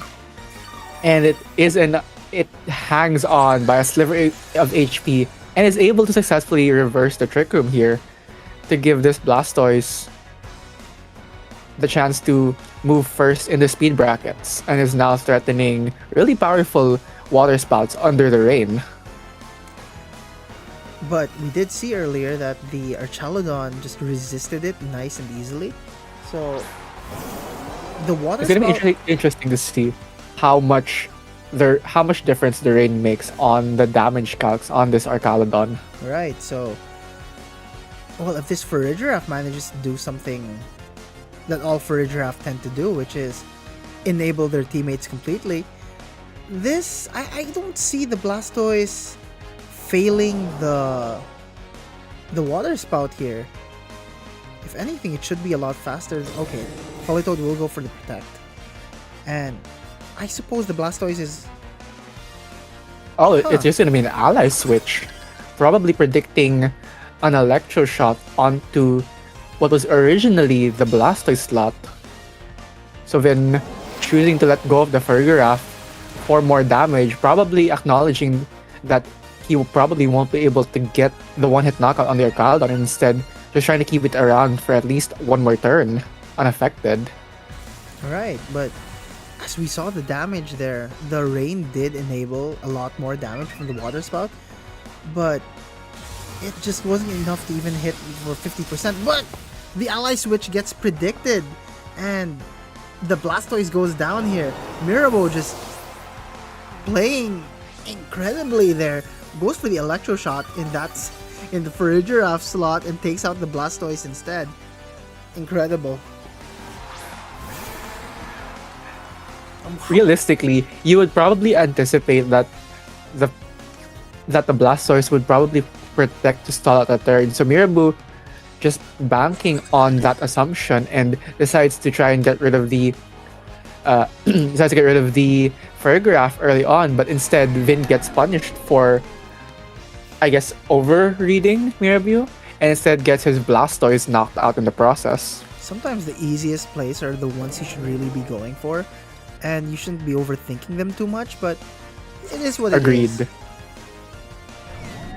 So now it's Basket gonna be Legion, a 2v3 between Bastion and Fergraph on the side of Vin versus Mirabu's Politoed, Archaludon, and the Sinistcha in the back. though. This Archaludon still has... It's at +2. It's at +2 defenses. And well, yeah, and the hospitality. Archaludon is just such a problem for so many. The Last Respects barely did anything there. Right down to half health, but this Archaludon just running away with the game with so many Electro Shot boosts in its back pocket. And like we said, sometimes you don't have to think about it too much. The This Basculation time. does hang on thanks to the Focus Sash though. However, I think this Sinistcha is probably going for the Matcha Gotcha, and it doesn't even fold to the Psychic from this Firegraph here. Well, I imagine Vin is gonna want to buy some time thinking about what he's gonna do for game 2, because this game looks signed, sealed, delivered. This is probably gonna go to Mirabeau here, unless a miracle happens, and yeah, Vin will be going for a forfeit at the very end of his timer, trying to clock in adaptations he can make for game 2. Mirabeau will be taking game 1. I think an adjustment Vin can make on his end is probably utilizing the fast mode a bit more, seeing as Mirabeau has ways to mitigate Vin's trickery mode. So probably it would be time to see the Vivillon come out alongside the Blastoise. Because a fake out I'd love to plus see a it. sleep powder is a very big menace. So by turn 2, he could probably be setting up the Shell Smash already when both of Mirabeau's mons would essentially be put to sleep. The accuracy on those sleep powders from Vivian, though. Compound eyes, right? Yeah, so a 75% sleep powder is going to become a 99% accurate sleep powder now. You'd have to be extremely unlucky to miss that. Missing that 1%. It does happen, though. It does happen, unfortunately. So we're gonna have to see if Mirabeau is blessed by the RNG today. Should Vin decide to bring out that Vivian. Well, I can't wait to see how they're gonna adapt into game 2 here. So we're just about to begin. Vin, the Kangaskhan professor. And it's gonna be the Aldon and the finish now on the side of Mirabeau here. As we did predict, Vince is gonna be the Vivian, but alongside the Kangaskhan this time for the side of Vin here. Well, the thing is, this Kangaskhan, I mean, it will be able to use Fake Out into the Sinistcha, actually. I mean, it does have Scrappy. And I suppose Vivian is gonna want to go for a Sleep Powder directly on their Chowdown. I don't think it can do anything to the Sinistcha. Grass types do what grass types do, and that's resist powders. They're basically immune. So, maybe the Kangaskhan would want to go straight for an attack here. The Vivian, though, nothing much it can do, honestly. I didn't put everything to sleep, except the Sinistcha, of course. But, yeah, we'll be seeing the Fake Out here from the Kangaskhan into the Sinistcha. And it goes Prevents it for a from moving. Hurricane. Interesting that Vin chose to go for Hurricane over putting that Archaludon to sleep. Probably anticipating that the Sinistcha would be going for the Rage Powder, probably poising that Vivian for the following turn to get rid of it. Alright, but more interestingly here, their Chaladon just went for a electro shot again. If A Vin raw gets elect this right, outside of the raid. outside of the raid, if Vin gets this right, and Mirabo does not choose to Rage Powder here, oh, that Vivian might be putting their Chaladon to sleep. But at the same time, this Kangaskhan's still in a pretty good position to just punch through the Sinistra. And, well, maybe Vin's gonna double up on the Hurricane into the Sinistra, but no, he pulls out his Kangaskhan and sends Blastoise in. How insane would it Which is be if pretty Mirabo predicted the switch and actually targeted into the Blastoise slot, the Kangaskhan slot now has a Blastoise. But the interesting part about Vin's Vivian here is that it's running the Choice Scarf, so it's gonna be locked into Hurricane, and as you predicted, Vince, the funniest did happen. funny That happened. Arcalodon targeted down into the Kangaskhan, which got swapped in for the Blastoise, and that Blastoise is not gonna be eating that up for breakfast. Read like a book right there on a a 2-turn electro shot. Crazy work. Sometimes it's knowing that the impending doom is coming that makes us fumble even more. Crazy work there, but this Archaludon might just be taking the game away. I don't see any other way Vin is gonna be able to take out this Archaludon. Let's double check its stats again. Yeah, it's at +1 defense and +1 special attack. So it is it's building itself up.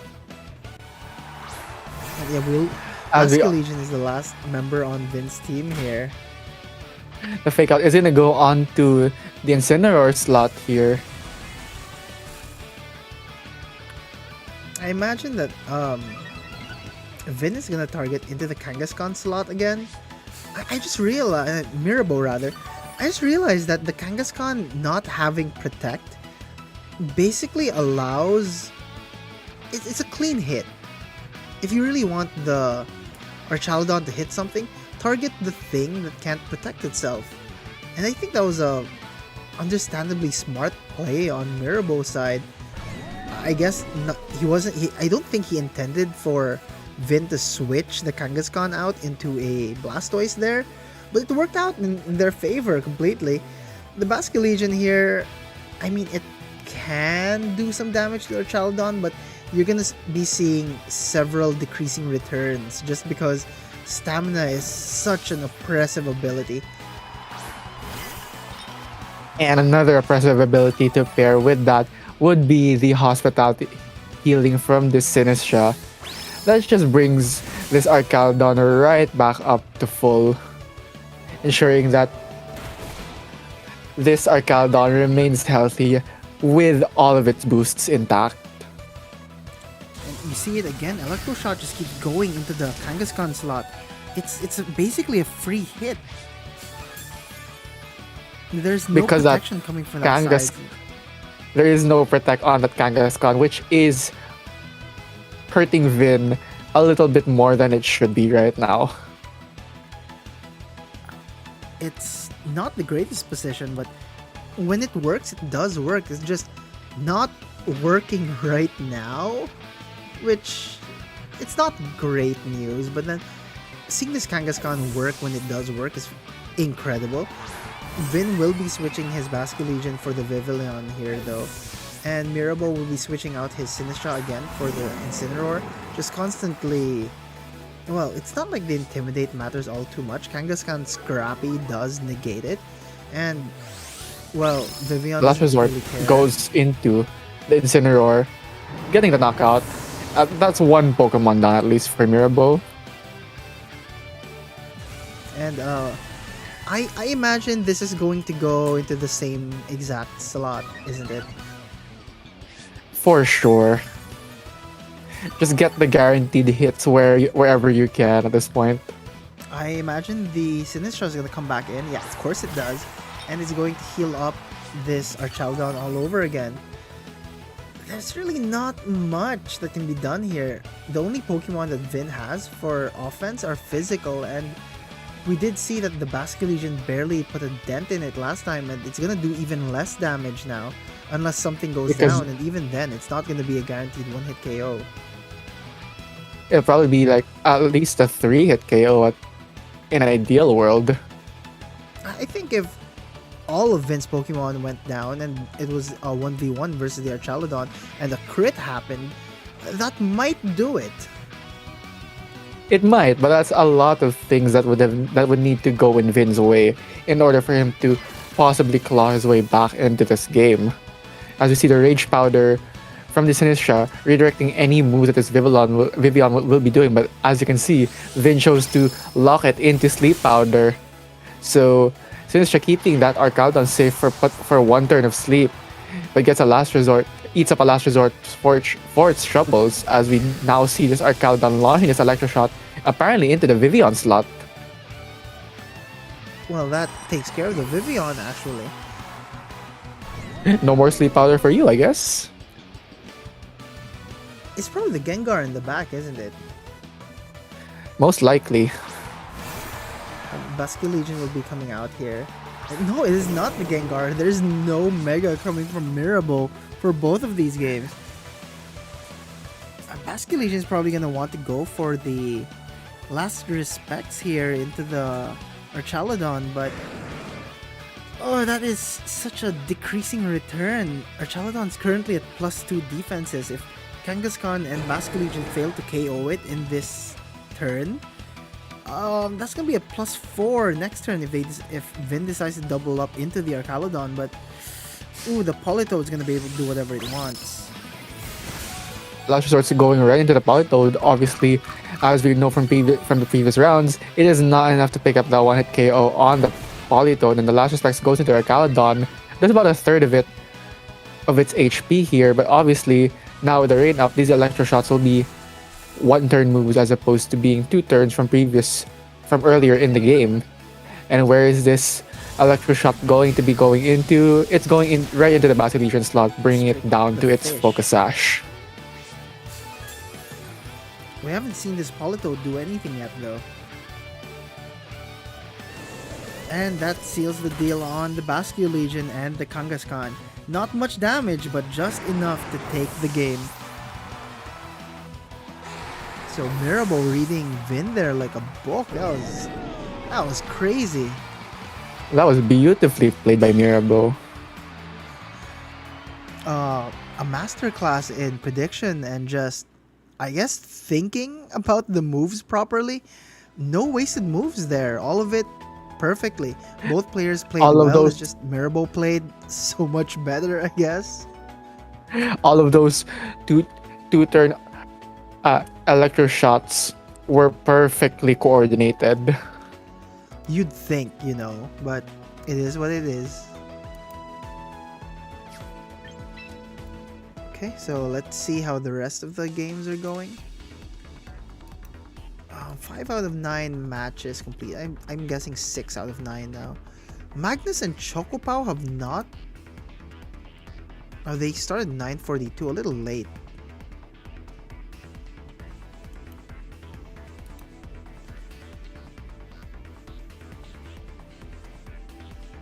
Did Rod and Puffy Zero not confirm their matches? Did nobody? Did nobody record? Oh, They're there you recording go. right now. Looks like they just finished. That happened super fast. They decided to record the game last. So, okay. Chocopow. Future. I wanna dive into that also. Oh, Creamy and Snivs are in the back here. Table 8. I wonder what these guys are doing. Jamie just came back from changing. I don't know where she came from. Sorry. Well, yeah, she washed up a bit and We were just talking about Snivs and Creamy. Snivs won game 1, but he lost game 2, which means they're about to start game 3, meaning this is a We've good. got another we've got another match to watch. Yeah.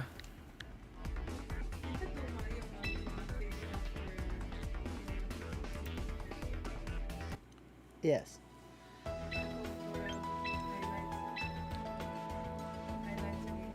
Yeah. Oh, the battle has ended. What? Okay, so they are just about to start game 3. So we're right on time. Right on time.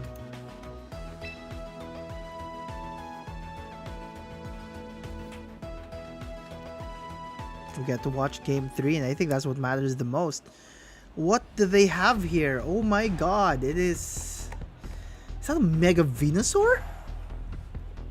Yes, I can confirm that it is a Mega Venusaur on the side of Creamy here with the Archaludon Sableye Rain Core. I'm not sure whether to think that's despicable or outright incredible. It's probably both. Probably both. I don't even want to make predictions on who they're gonna lead here. I just want to see a good match. Gamer and Super Rookie.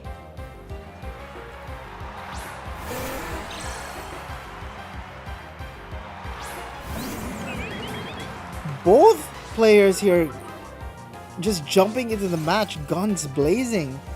Creamy leading with the Pelipper and Basculegion, setting up the rain almost immediately, no problem here. I don't think there's any need to bring the Sableye as well. I mean, there's nothing counteracting your rain on Sniv's side. At the same time, Sniv just going straight for the Incineroar and Floette combo. Tried and tested. I'm gonna guess that the Incineroar is gonna go for a fake out into the Pelipper here. And Floette's gonna do some very Floette-y things. We do have to take note that this Basculegion is adaptability still under the rain, and Snivs will be bringing out his own Basculegion as he is going to be Mega Evolving this Floette, releasing that Fairy Aura. Imagine the Basculegion Creamy side so much smaller. Wide Guard will be coming from the Pelipper on Creamy side, but then I guess that's to protect against Dazzling Gleam. But Wave Crash will be hitting into the Incineroar slot, which is now a it is a Basculegion. But imagine that Wave Crash crashing into the Floette instead. I think that's a guaranteed KO. Draining Kiss instead goes into the Basculegion. Doesn't mind the Pelipper all too much. Basculegion, little worse for wear, but well, adaptability things, you know. It's still hanging in there. It's going to do damage into that Floette. Wave Now Crash that- into the Floette's gonna take it out for sure. Now the that rain. Creamy knows Snivs is willing to keep that Floette on the field. Both these players tend to be a little nutty though, so I'm totally okay with them doing whatever they want. And it is not a KO onto the Floette.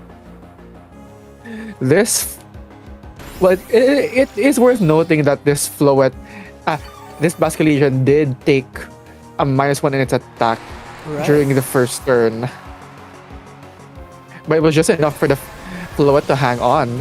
And Snivs' Basculegion is free to shoot off a Wave Crash into the Pelipper. Even if it resists it, it still did a really big chunk of damage. Well, Creamy seeing the opportunity here just goes for the Tailwind. Was probably expecting the Basculegion to do a little more. Hopefully take out the Floette. Unfortunately, it just wasn't enough.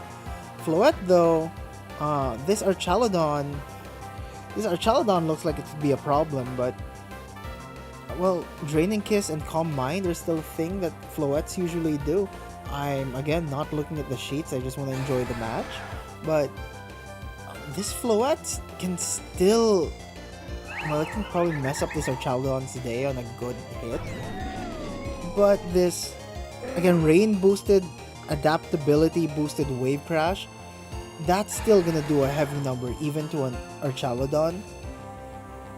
And yeah, Tailwind is up on Creamy side of the field. This Archaludon's gonna be moving fast. It's gonna be Shamovin. As we do see the switch into the Incineroar here, the Float going for Protect, probably stalling out a turn in order to get this Incineroar out for that fake out support. As the Arcalton goes for the Electro Shot, I'm assuming targeting down into Snivs' Basculegion, which is now. Oh no, he goes straight into the Floet here as the Weather Ball will be going for the Basculegion slot. The Incineroar will be eating up that Weather Ball. Not enough to pick up the one-hit knockout, but brings it right down to Citrus Berry levels. Forces Burger to eat his own burger of a Citrus Berry, but Snivs is not operating to the best of his abilities here. The Floet is not in a fantastic position. White Guard will be coming out. The Floet can just easily Draining Kiss and probably survive something. Floet is extremely potent with its heals. I'm gonna imagine that Floet's gonna Draining Kiss into the Pelipper just to get a little more heals, or probably into the... yeah. Just enough to get a little HP back. Probably survive anything the Archaludon throws out. Oh man, this Archaludon has been such a threat in the recent meta. I remember when Champions first came out and I originally thought Archaludon was kind of a fraud. And, well, No, my assumption's proven wrong. unfortunately not, because Archaludon was here since the very beginning of Regulation M-A. And it still continues to be a threat even until this day. I guess I just wasn't using him right, but Creamy will be withdrawing his Pelipper here and sending out his Venusaur in his place. Archaludon, on the other hand, will be charging up another Electro Shot. Tailwind's still up, it's still moving faster than ever. And it targets down the Incineroar, taking it out without a shadow of a doubt. Snivs will be brought Burger says goodbye as the Floet is able to launch a Draining Kiss into the Archaludon, doing a sizable amount back. Yeah. and healing it right back up to full. The rain is gone, but the Pelipper can easily come back in to bring it back out. Not that Archaludon necessarily needs all of it, but the bigger kicker here is Tailwind is gone on Creamy side of the field. This Floet is probably going to be able to do a lot more damage now, but we do have Venusaur on the opposite side of the field. Venusaur on Creamy side can easily threaten the Floet with a Sludge Bomb or Sludge Wave. Well, any poison moves it has, again, I'm not looking at the sheets, I really should, but I just want to enjoy this match. Any poison moves the Venusaur has will probably punch through this Floet. But Floet is especially bulky, so it probably take maybe 2 hits at the very least to get rid of this Floet, considering how bulky Snivs seems to have invested this Floet. As we are going to be seeing the Protect on that Basculegion, protecting it from a potential Electro Shot from the Archaludon. Dazzling Gleam going on to the entirety of Creamy's board, not doing as much damage as he would have hoped, but this Flash Cannon will be going into the Floet, bringing it right down to 1 HP. Giga Drain will be going into the Basculegion slot, but hits right into the Protect, and this Floet lives to see another day. I'm not sure if that was calculated. That was a +2. That was a +2, and that Floet survived it. Hats off to how this Floet is trained. A Dazzling Gleam should be able to clean up here, but I mean, if you're sacrificing the Floet, it should be pretty alright, I think. Last respects. As you are going to be seeing the last respects onto the Venusaur, not enough to pick up the KO here, as the Giga Drain will be going into the Basculegion, recovering some of the lost HP that it took from the Basculegion earlier on.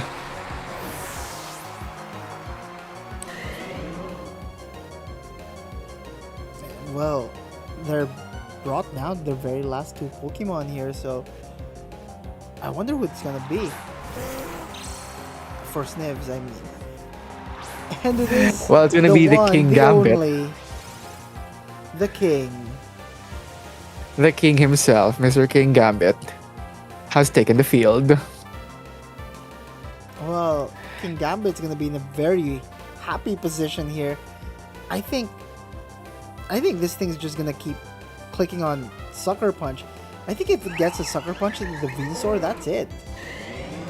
I don't think it even needs to click Sucker Punch. I think it's better off just clicking Kowtow Cleave because the Floette is has the sort of a wild guard dangling in its face. So probably if I were Snips here, I would just click Moon Blast and then Kowtow into the Venusaur here, get it over with. Because I'm not sure if the Earth Power is going to be enough, even with the crit, to get rid of the King Gambit in There's one no hit. stab. There's no stab on it, but well, like we said, the Sucker Punch just to be safe, I guess. And the Floette kisses the Pelipper, the Kiss of Doom. And that is Game, three. set, and match. Fantastic game by both players, though. Love it. Love to see it. I love We- how you these love to see high-intensity it. Games. High intensity games are the best.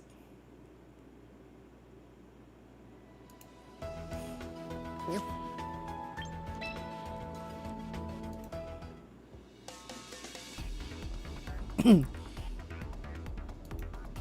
They're actually. I'm curious to see. Apparently, Sniffs has confirmed. You're not gonna believe this. Shoot it. Zero investment into special defense on the Floette. Excuse me, what?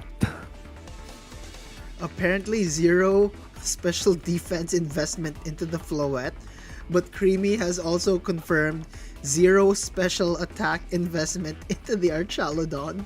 So Oh, that's crazy. That's actually crazy. the timing on that hit, though, It was perfect. just enough to eke it out. Honestly, it's like, wow, okay, not what I was expecting, but We take those, I guess. right.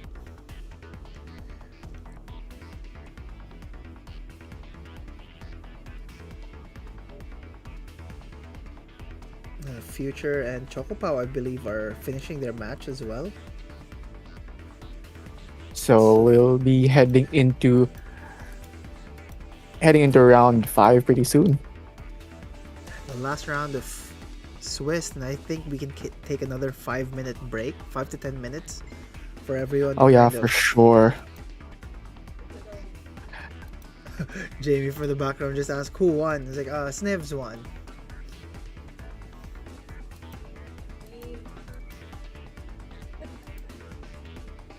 No, but that was. I'm just glad I managed to record that one. That was one for the records, definitely. No, I'm just gonna take a screenshot of this, and it is the craziest thing.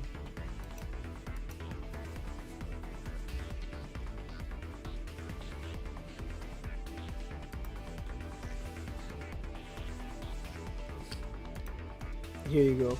I'm sending you that same screenshot as well. Damn. Zero SPA investment into the Archaludon and zero special defense investment into the Floette. Close enough. Welcome back, Flutterman. Welcome back, Fluttermane, indeed. 8 of 9 matches. Who's not done?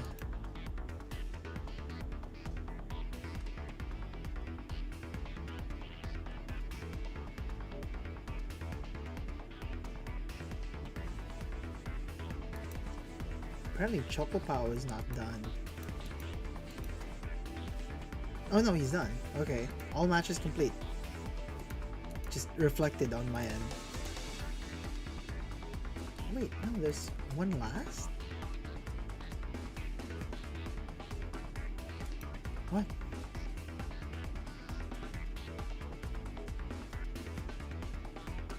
I should probably ask them if they finished.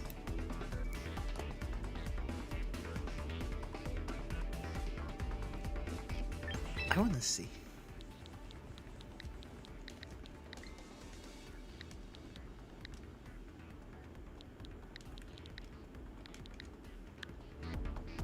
Okay. Yeah, Chocopow won. Man's on a roll. Yeah, I think he's definitely poised to top cut tonight. Oh, 100%. So is Rod, by the way. Yes, let's go. I think this might be the week. Okay, we're gonna go straight into the next round. Swiss cheese, round 4 completed. Let's pair the last round of Swiss cheese. Flabs got the bye. Oh, another. Who's interesting to watch here? Someone we haven't seen before. Caterq and Puffy Zero. I'm kind of inclined to then. watch that one. Sure, let's. I know Puffy from a while back, and this guy is another one of our creative team builders.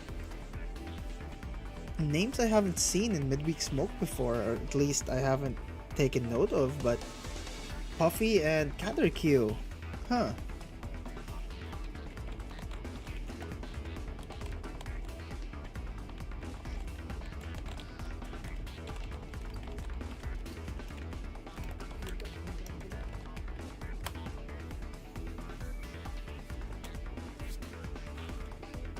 Okay.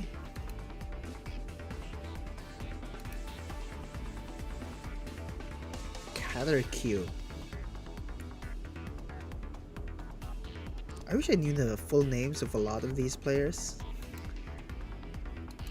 Be a lot easier in post to edit and upload. But I'll learn everyone's names eventually. You'll get there eventually. Eventually.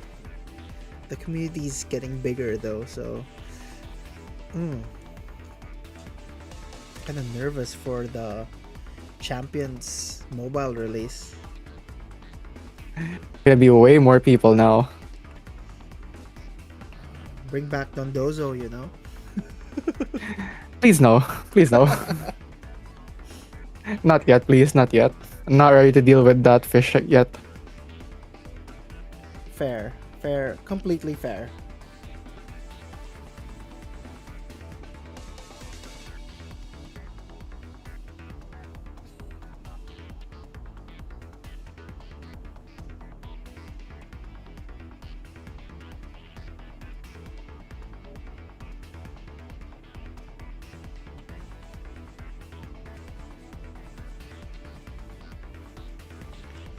Oh, they have their room code up. Okay.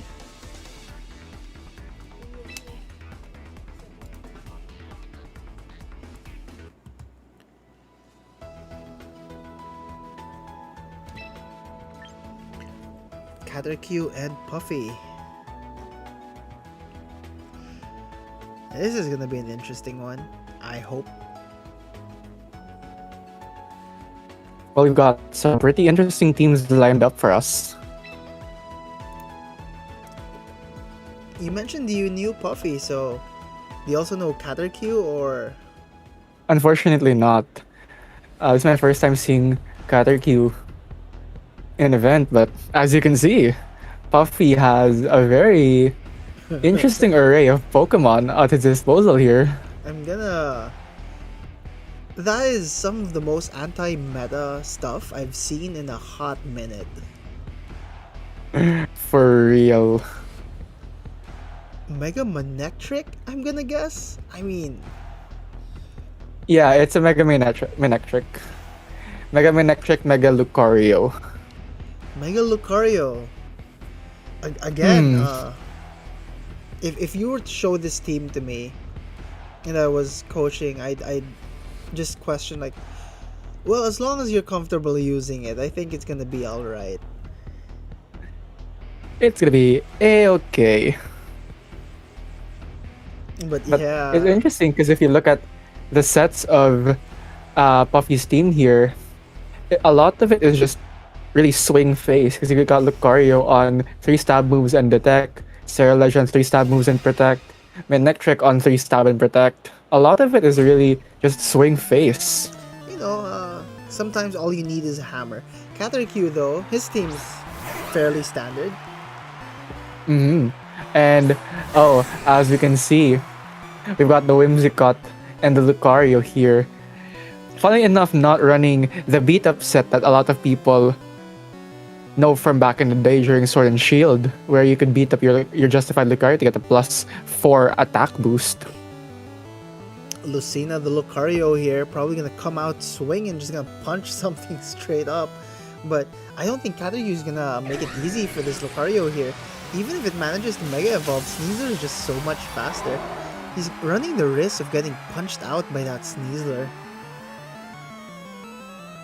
But yeah, But we're gonna Kataryu's see what happens here because the Dragon is going for its own Mega Evolution. I imagine this Whimsicott is gonna wanna go for Tailwind. Yeah, and it does. Eh, Scotty the like Whimsicott. clockwork. So what's Lucario gonna be doing? And it's gonna be a Meteor Mash into the Sneasler, bringing it down to its Focus Sash.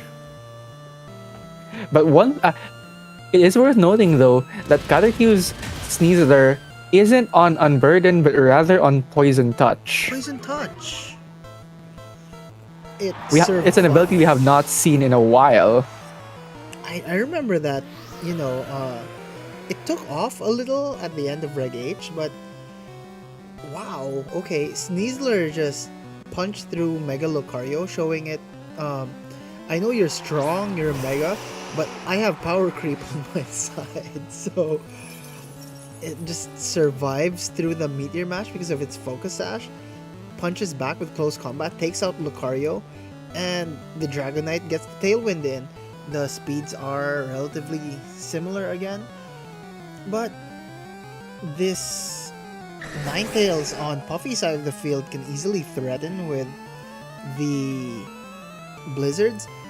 Sneasler, on the other hand, is now Tailwind boosted and Unburden boosted, so it can go for the Dire Claw, and it will most likely get the poison into the... No, it's just gonna be the Encore into the Yeah. Dragonite slot. That's swapped into that King Gambit, and that leaves Puffy's Ninetales to just go for the Blizzard here, finally securing that knockout onto the Sneasler. And the freeze on the King Gambit, and yes, you switched out your Dragonite, and then the King Gambit was primed to fight back with an Iron Head into either of these fairies, but it gets frozen in the process. Unfortunately, that's just how RNG fares sometimes, and lo and behold, Caterq's last mon is the Garchomp, which everybody knows it is 4 times weak to ice types. Right, and Blizzard is... well, it's right there. It's a click of a button. I don't think there's much thinking here. Puffy's whole team looks like it's just geared towards smacking the opponent over and over and over and over again. And I believe that is what Puffy is trying to do here. Blizzard coming in again. Yes, it'll be smacking through. This King Gambit is gonna have to wake up and break through this Ninetales, or its entire team is gonna suffer if it fails to wake up anytime soon. It's really gonna have to use Iron Head here, whereas Scotty might wanna break through the King Gambit. We know that the Sneasler had the Focus Sash, so okay, double protect. Garchomp Okay, succeeds with a double Caterq. protect. Caterq hits a double protect, but that Moonblast is going right into the King Gambit slot. dealing a sizable amount of damage. And a second Moonblast is coming from that Ninetales and potentially finishing off, yes, this King Gambit. Wow. That was. Well, Tailwind's gone from both sides, but the Whimsicott from Puffy side, well, you can just set it up all over again, and Blizzard's gonna do Blizzard things Hurt. again. It's these two dragons are gonna be taking 4 times super effective damage from this Ninetales Blizzard. And no, apparently there's gonna be a Moonblast right into that Dragonet, getting rid of the multi-scale. Right. Just enough for this Ninetales to take the game with another Blizzard. Ninetales. I'm genuinely impressed there. That Ninetales just plowed through those dragons. I mean, again, earlier I told you I'd be remiss to go, okay, what kind of team are you running? And going, oh, so you just want to run in there swinging, huh? Sometimes the best strategy is to just go for it. Oh, 100%. That was demonstrated perfectly right here. If you don't have to think about your moves, just attack. That's not the most hyper offense thing, I tell you, and you know me, I love playing hyper offense, but normally I would instruct anyone, if you're gonna play hyper offense, your positioning needs to be good. And I think Puffy positioned themselves really nicely there. I just wasn't expecting, every Pokemon on their team was a hammer and everything on the opponent's team is a nail. Well, that's kind of the beauty with Puffy's team building. You never really know what you're gonna get until you see his team sheet. Now I'm interested. Very interested. Well, Puffy has been known to do a lot of cooking with his team building, so this didn't come to much a surprise. Yeah. Oh, I got some questions here. Some people are DMing me. They're watching the stream. They want to chat it directly. Yes, midweek smoke happens on Wednesdays. Specifically, it happens every other Wednesday. So if we're looking at the calendar right now, the next one should be on the 17th, which is right when Champions Mobile releases. And M-B, so that's gonna be really funny. Lol. New format, everybody. Day 1 format. That's...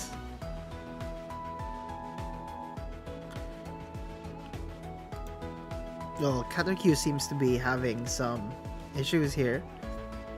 Hasn't readied themselves. Just waiting for him, honestly. But yeah, everyone who's watching, the next midweek smoke should be up by the 17th. If people don't want to have a midweek smoke on the 17th to prepare for Regulation M-B and for mobile release, I am 100% okay delaying it a week to give everyone a chance to, mess with the regulation for a while. Also, I believe we will be releasing the Outbreak registrations by then, because we've been waiting for word on the Champions release for mobile as well as the regulation update. And we did get the regulation update not too long ago, but we needed confirmation for mobile release. And wow, we are gonna be expecting a lot of new players probably. So yeah, anyone That's out pretty there exciting. if you're coming to Outbreak next month, it's gonna be a big tournament. It's gonna be a lot of fun. It's not gonna be as big and intense as PokeCon, but we do try to mimic the tournament experience as much as we can. And we hope that everyone can make it there. It's a little out of the way for a lot of our audiences who are in other regions, but if you have the time, do drop by Cebu, or if you're in the region. It's gonna be fun, and I hope everyone here can go. Or, you know, especially you, Milan. We'll have to see about that, Vince.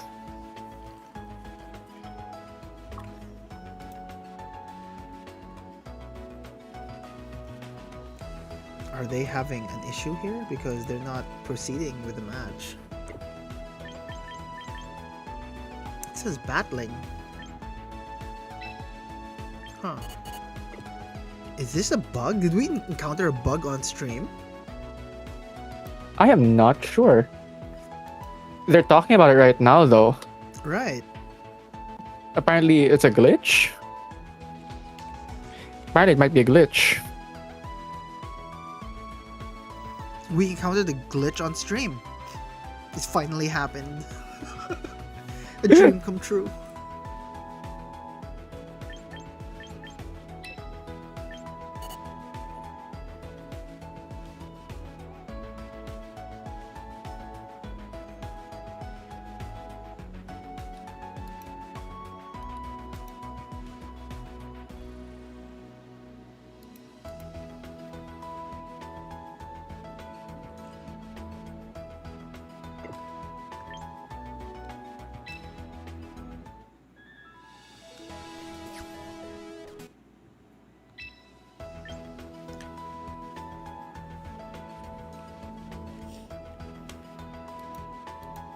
I think they're having an issue. Yeah, I think it might be a tech issue.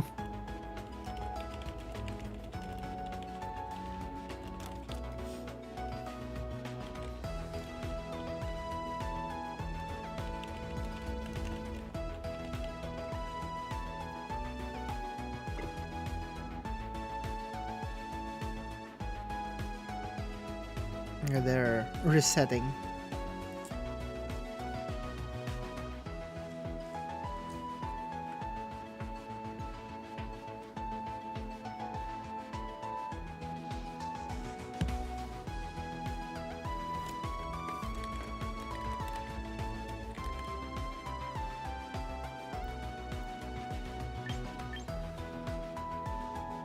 Okay, mm, they're figuring it out.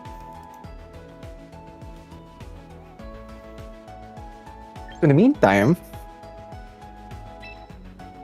back to what we were discussing earlier, Mega Raichu X and Y have some pretty interesting abilities. Oh, never mind. We're going right back into it We'll then. be right back into it. I was about to discuss it with you too. Mega Raichu X gets the electric surge, but he's physical, so I have no idea how that's gonna work out. But honestly, I don't even know how Katekyu is supposed to adjust to this. Probably might want to leverage more of that Basque Legion. But even then, you're gonna be up against the likes. You might be up against the likes of Main Electric. So actually, maybe it's the Sarina that you'd want to consider here. I don't imagine bringing double dragons would be smart into this matchup, just because Considering the amount of Fairy and Ice types, yeah, I could assume. I mean, you could kind of leverage it a little with the King Gambit, but it's a single King Gambit, and it's extremely threatened by Lucario and Cerule Edge. And I don't think Puffy would want to bring the Gyarados either because of the King Gambit. Not like it has much use, and Manectric probably is very comfortable fighting into the King Gambit. But enough speculation, we're gonna find out. We're gonna find out in a few seconds here, as we're gonna see. Oh, it's just gonna be the Lucario and the Whimsicott again. And this time, an adjustment from Katekyu, going for the Sneasler and the King Gambit this time. If it's not broken, why don't fix it, you know? For real. Well, the King Gambit is in a very good position to just do whatever it wants here. And Sneasler, we do know that it can just threaten the one-hit KO on the Lucario, on Lucina and Lucario. Scotty here, the little Whimsicott, might be able to do a lot of things, but Sneasler also threatens it with the Dire Claw. So it's all really a matter of what this King Gambit wants to do. Because something's definitely going to go down this turn, but it's not going to be the King Gambit. King Gambit will be switched into the Bascule Legion. Scotty, the Whimsicott, will be going for the Tailwind, and I will imagine, yeah, the Lucario goes straight for the close combat into the Bascule Legion, or the King Gambit slot, which is now a Bascule Legion. And like I said earlier, Dire Claw threatens the one-hit KO on the Whimsicott as well. But the more interesting thing here is, yeah, I was about to say, the Lucario did not Mega Evolve on turn 1, meaning that might be reserved this game for the Manectric.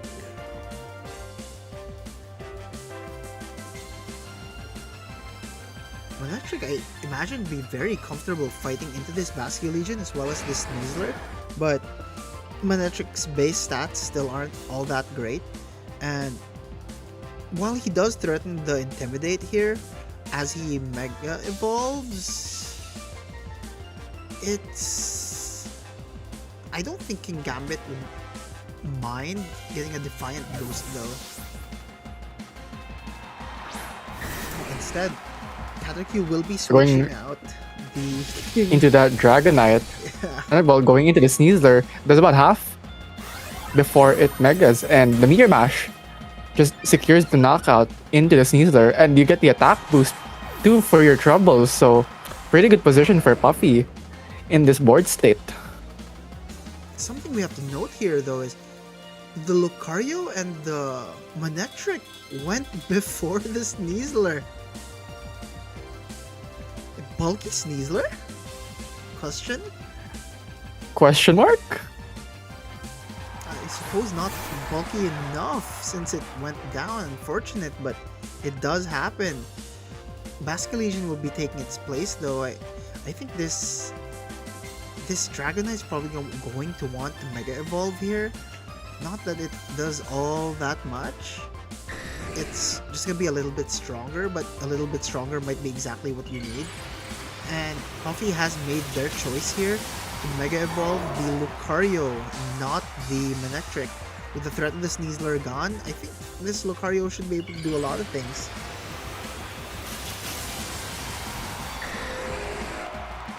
Mega Evolution will also come out on Caterpie's side with the Dragonite. Meteor Mash hitting the Dragonite through the multi-scale. It just takes out nearly half of Dragonite's HP there. And Thunderbolt will be going right into the Bascule Legion, but not enough to pick up the one-hit knockout, but it does get paralyzed for its troubles. Air Slash. As the Air Slash will be going right into Lucina the Lucario, not enough to pick up the KO as Wave Crash goes into the Manectric, picking up the KO. I think it's a double KO there. Sacrificing itself to take out the Manectric. Not too bad, I'd say. But now we have to face the facts here. It's gonna be this Dragonite and the King Gambit versus the Lucario and the Nine. Of course, it's the Ninetales. Of course, it's the Ninetales. Because why wouldn't Puffy be bringing that Ninetales? I mean, a defensive option wouldn't be bad here. If the Lucario decides to go for a Detect and the Ninetales goes for Aurora Veil, that might be enough to subjugate enough damage from any Sucker Punch coming from the King Gambit into the Lucario. But at the same time, okay, he's just going straight for the Blizzard. What am I saying? Right into the Dragonite. That Dragonite's not gonna appreciate the 4-time super effective Blizzard and goes right down to that Blizzard. Yeah, even if Ironhead were to take out the Ninetales here, it brings it down to its Focus Sash. This was completely free. This Lucario is just free to click close combat. And I think that will we see the Sucker Punch into the Lucario, because there's a world here where Crystal the King Gambit might be able to secure the two hit KO, but no, it's just gonna be the close combat right into that King Gambit, The knocking Choco it out. Berry was consumed, digested, and not very useful in this regard, unfortunately, and that is a KO. I was actually expecting the Sucker Punch to come in, but no such thing happened on Katarkyu's side, so it probably allowed his King Gambit to just go down there. It is what it is. It is what it is. Okay, so that's both. That was the fastest one. That was the fastest one tonight. That was the fastest one tonight. Puffy really just went for it, you know. I was like, oh, huh.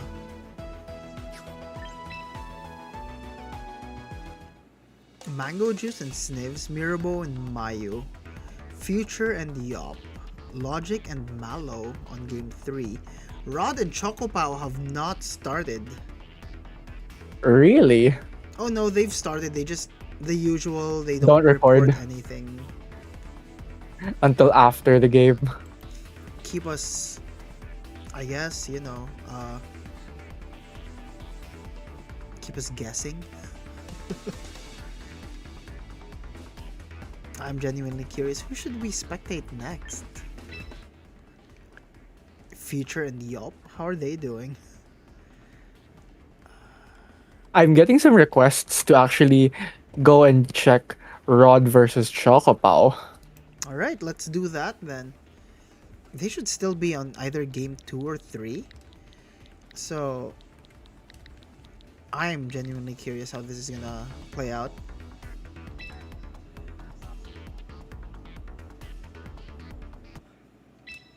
Oh wait, let's. Oh, they're in game 3. Well then. The battle is already at. No, they're about to start game 3, or they just finished. They just finished? Huh. Huh.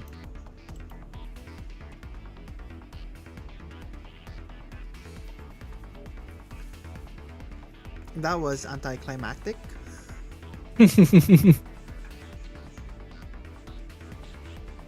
Chocobo just won. We always get at least one Swiss King every midweek smoke. Which is interesting. Because I could imagine that there would have been at least 1 week where no one was an inherent Swiss king. I should probably put out some statistics. So far, these are our Swiss Kings and these are the teams they used. That would be a fun little stat for like M-A.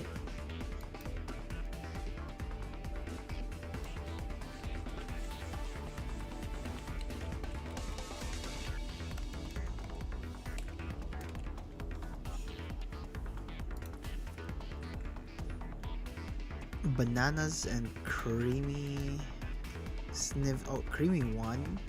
Snivs and mango juice. Mango juice won game 1. Yop and Future though. You can probably go ahead and peek at their match. I swear I enter this and it's gonna be done again. They're just not reporting their scores. I was like, ah.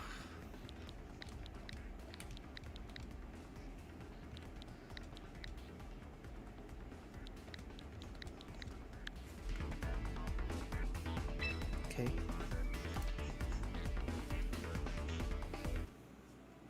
How are you guys doing? Yup, game 3. Okay. Let's just get Right on into it then. Yeah.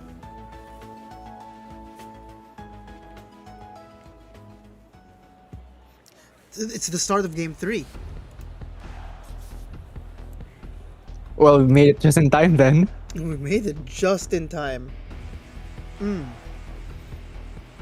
What do you want to see out of this match, Milan? I'm honestly curious as to how Future will navigate the matchup, specifically because Technically, that Skarmory is going to be causing quite a bit of problems for Future, but at the same time, Future's team kind of train rolls what Yop's team inherently wants to do. So it's going to be a matter of who can outread the other for me. I'm I'm genuine. I want to see this Skarmory in action. I want to see Yop use the Skarmory, and I kind of want to see the. We've seen everything that Future's team has been able to do. So like you said, I want to see how he navigates through this. But I also really want to see if Yop's gonna go for that Skarmory mode.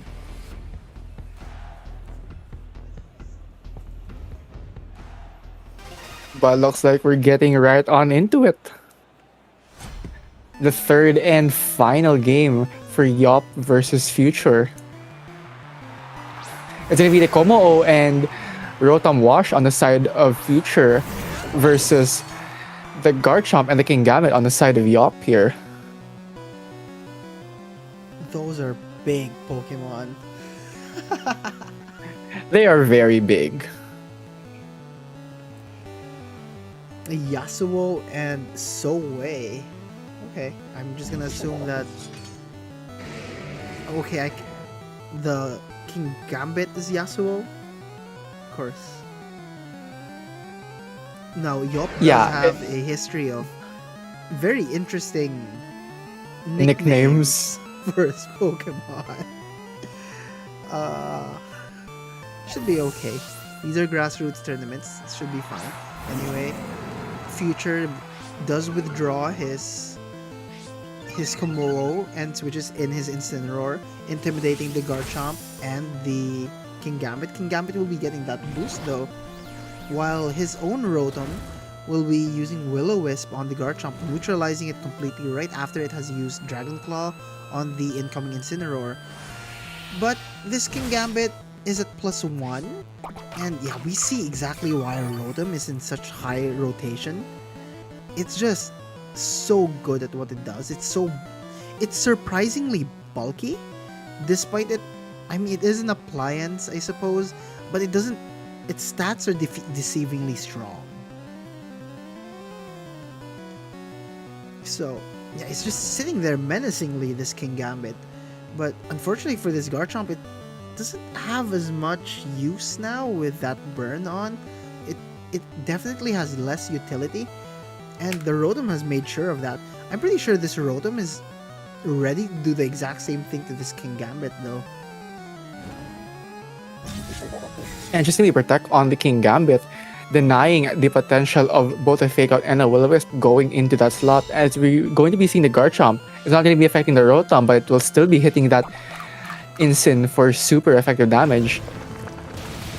Incin eating up its Shuka Berry, I mean, it does reduce the damage. And yeah, we will be seeing the Rotom do the exact same thing. It's going for the Will-O-Wisp on the Kingambit, while Parting Shot comes from the Incineroar and into the Garchomp all over again. It has been a very hot minute since we've seen a lot of Incineroars in the midweek smoke, but it looks like it's picking up all over again. Incineroar will be Parting Shotting out and into the field. Kumowo goes.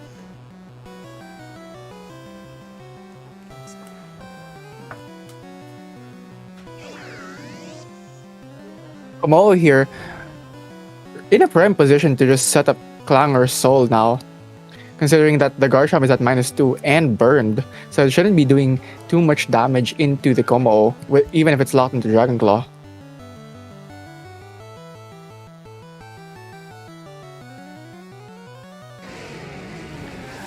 As we're going to see the Sucker Punch, but no, it's going to fail and the Dragon Claw is going to go right into the Komodo slot, barely doing any damage considering the burn and the -2. So this Komodo is just free to set up that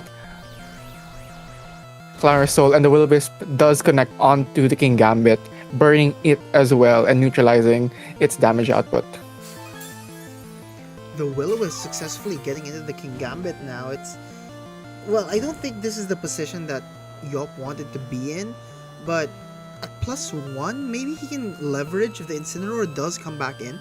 The burn gets neutralized again. But Komodo has such a commanding presence right there. It really just threatens after that Clanger's Soul. It has the potential to just beat this King Gambit back into its Pokeball. I mean, even if the Garchomp manages to hit Komodo a bit, it's still burnt and doesn't do as much. The future will be bringing in his Tyranitar here, and it'll be pulling up the Sand Stream. Komodo protecting itself, not wanting to get hit by any of these Dragon Claws. Any form of damage at half HP it's not great. And yeah, we will be seeing the Dragon Claw from the Garchomp dinking into the Komodo. And the sand being neutralized completely by leftovers allows this Komodo to just keep going. And yeah, Yasuo, the King Gambit here, it's burnt, and I don't think it wants to be next to facing down this Komodo, who can probably just Aura Sphere in its face. So Yop's gonna have to make a decision here to swap out. I suppose he doesn't have his Basculegion in the back, just because this could be a clean switch into the Basculegion. However, if it's well predicted, the Tyranitar could also just knock off or crunch into the King Gambit slot and threaten the KO on the Basculegion if it is in the back there. Yeah, we will be It looks like seeing... we're just going to be seeing the Mega Evolution on the Tyranitar. Possibly trying to get rid of something on this board. But no, this Como is just going to go for the Aura Sphere. 4 times super effective onto that King Gambit, knocking it out in one hit.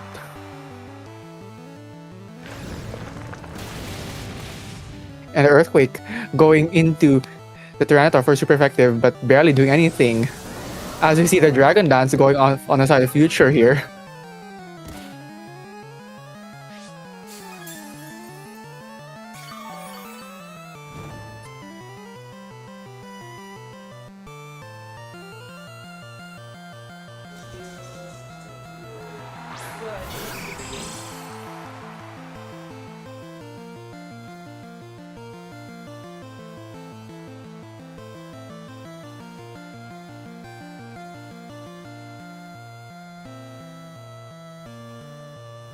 Apologies for the technical difficulties. We had a guest come in and I had to entertain them. But I've been keeping up. The Skarmory is finally out in the bout. And yeah, the King Gambit still... no, the King Gambit's out. I was not able to notice that, but like I said earlier, the Komodo, that's not a slot exactly that the King Gambit wanted to be in. And we know that the Rotom is still in the back, ready to burn even more Pokemon, but Skarmory here, Clanging Scales coming from the Komodo, it will be reducing its stats ever so slightly, but yeah, that crit wasn't warranted. It wasn't necessary. It will be dropping defenses, but the job's done. Skarmory manages to avoid the Rock Slide though, and punches back with its own Rock Head. Not enough to get the KO on the Tyranitar. So you can tell that Future built this Tyranitar to be bulky. Crazy bulky. As we are now down to essentially a 2v2 on the side of Yop. 2v2, 2 Pokemon left on the side of Yop, with Future's 4 Pokemon still standing strong. Yeah, but the last 2 Pokemon on Yop's side they're Pokemon that can very much run away with this game. We do see the Protect going into the Tyranitar, the Basculegion. As the Aura Sphere goes straight into the Skarmory, taking it out in one hit. It really goes to show the Clanger's Soul can be so powerful if it's just positioned properly. Yeah, it reduces your HP by half, but just the amount of oppression it can give by boosting every single stat, that's exactly why Komodo he's a threat in this regulation. A sleeper threat, and people are probably sleeping on him a lot more than we're thinking, but he's doing very well. Kumo has been very good so far, and yeah, that KO onto the Skarmory just kind of proves it. Clanger's Soul will be coming out from the Kumo again, but yeah, not that it mattered all too much. Future will be taking this game from Yop, and with that, the set as well. So, a fantastic end to the set, and yeah, And that does it. Congratulations to Future for picking up that set.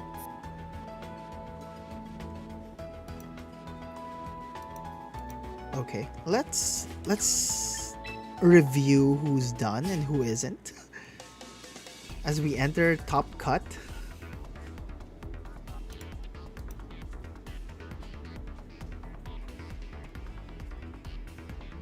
Of course, it is Mango Juice and Snivs.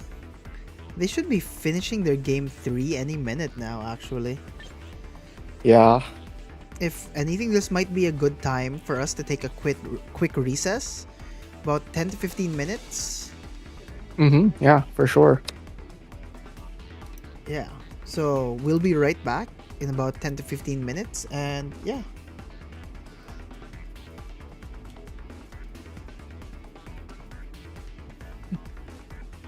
Okay.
Hi everyone. So everyone tuning into the stream, we will be having a quick break.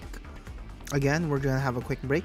We'll be back with Top Cut at 11:20 p.m. So if you guys need to grab a bite, maybe go use the toilet, get some water, get some snacks. We're gonna be doing top 8, so that's 3 more matches. This is gonna be the longest midweek smoke so far, but it's gonna be a lot of fun. So please tune in for that. I'll be co-hosting with Jamie instead of Milan. Milan has tapped out. Thank you so much, Milan, for all the assistance so far. We will be back again at 11:20. Currently, it is 11:11 p.m. Make a wish, and we'll see you later.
Okay. Welcome back, all. We will begin Top Cut in a minute. So, Milan again will be stepping out for Top Cut, and I'll be casting along with Jamie. Say hi, Mimi. So there in the background. We'll be casting. She'll be making quick commentary. I'll be doing the bulk of the casting. But yes, we will be going to Top Cut. I am about to start the pairings for Top Cut now.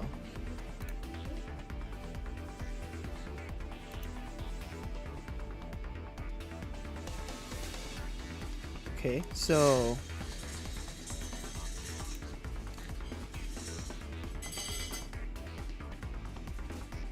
yep, confirming Top Cut single elimination. We will now be going to the single elimination rounds. I am now pairing 4 matches. So let's give it up for our Top Cut. Chocopow and Snivs, Logic, Mayu, Rod, Malo, Future, and Abin. For the first time, Dijon did not make it in the Top Cut. Yeah, we are. You're on video. Say hi. Okay, so I think this is a pretty good time to. This is a match I kind of want to see. Nice. I'm just gonna keep it here.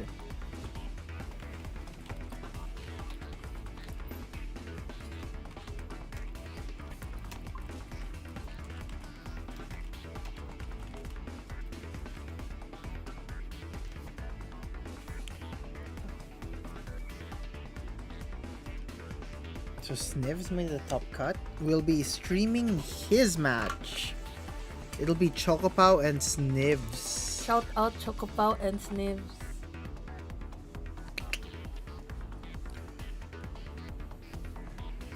Good luck and have fun to both players. We believe in you. Commentary. So I did not watch the previous matches, so I have no idea what everyone is bringing. As always, I'll just be commenting and I won't be seriously shoutcasting with Vince. I'll be doing the bulk of the casting as usual. Jamie will be here for support. Say hi to the plushie.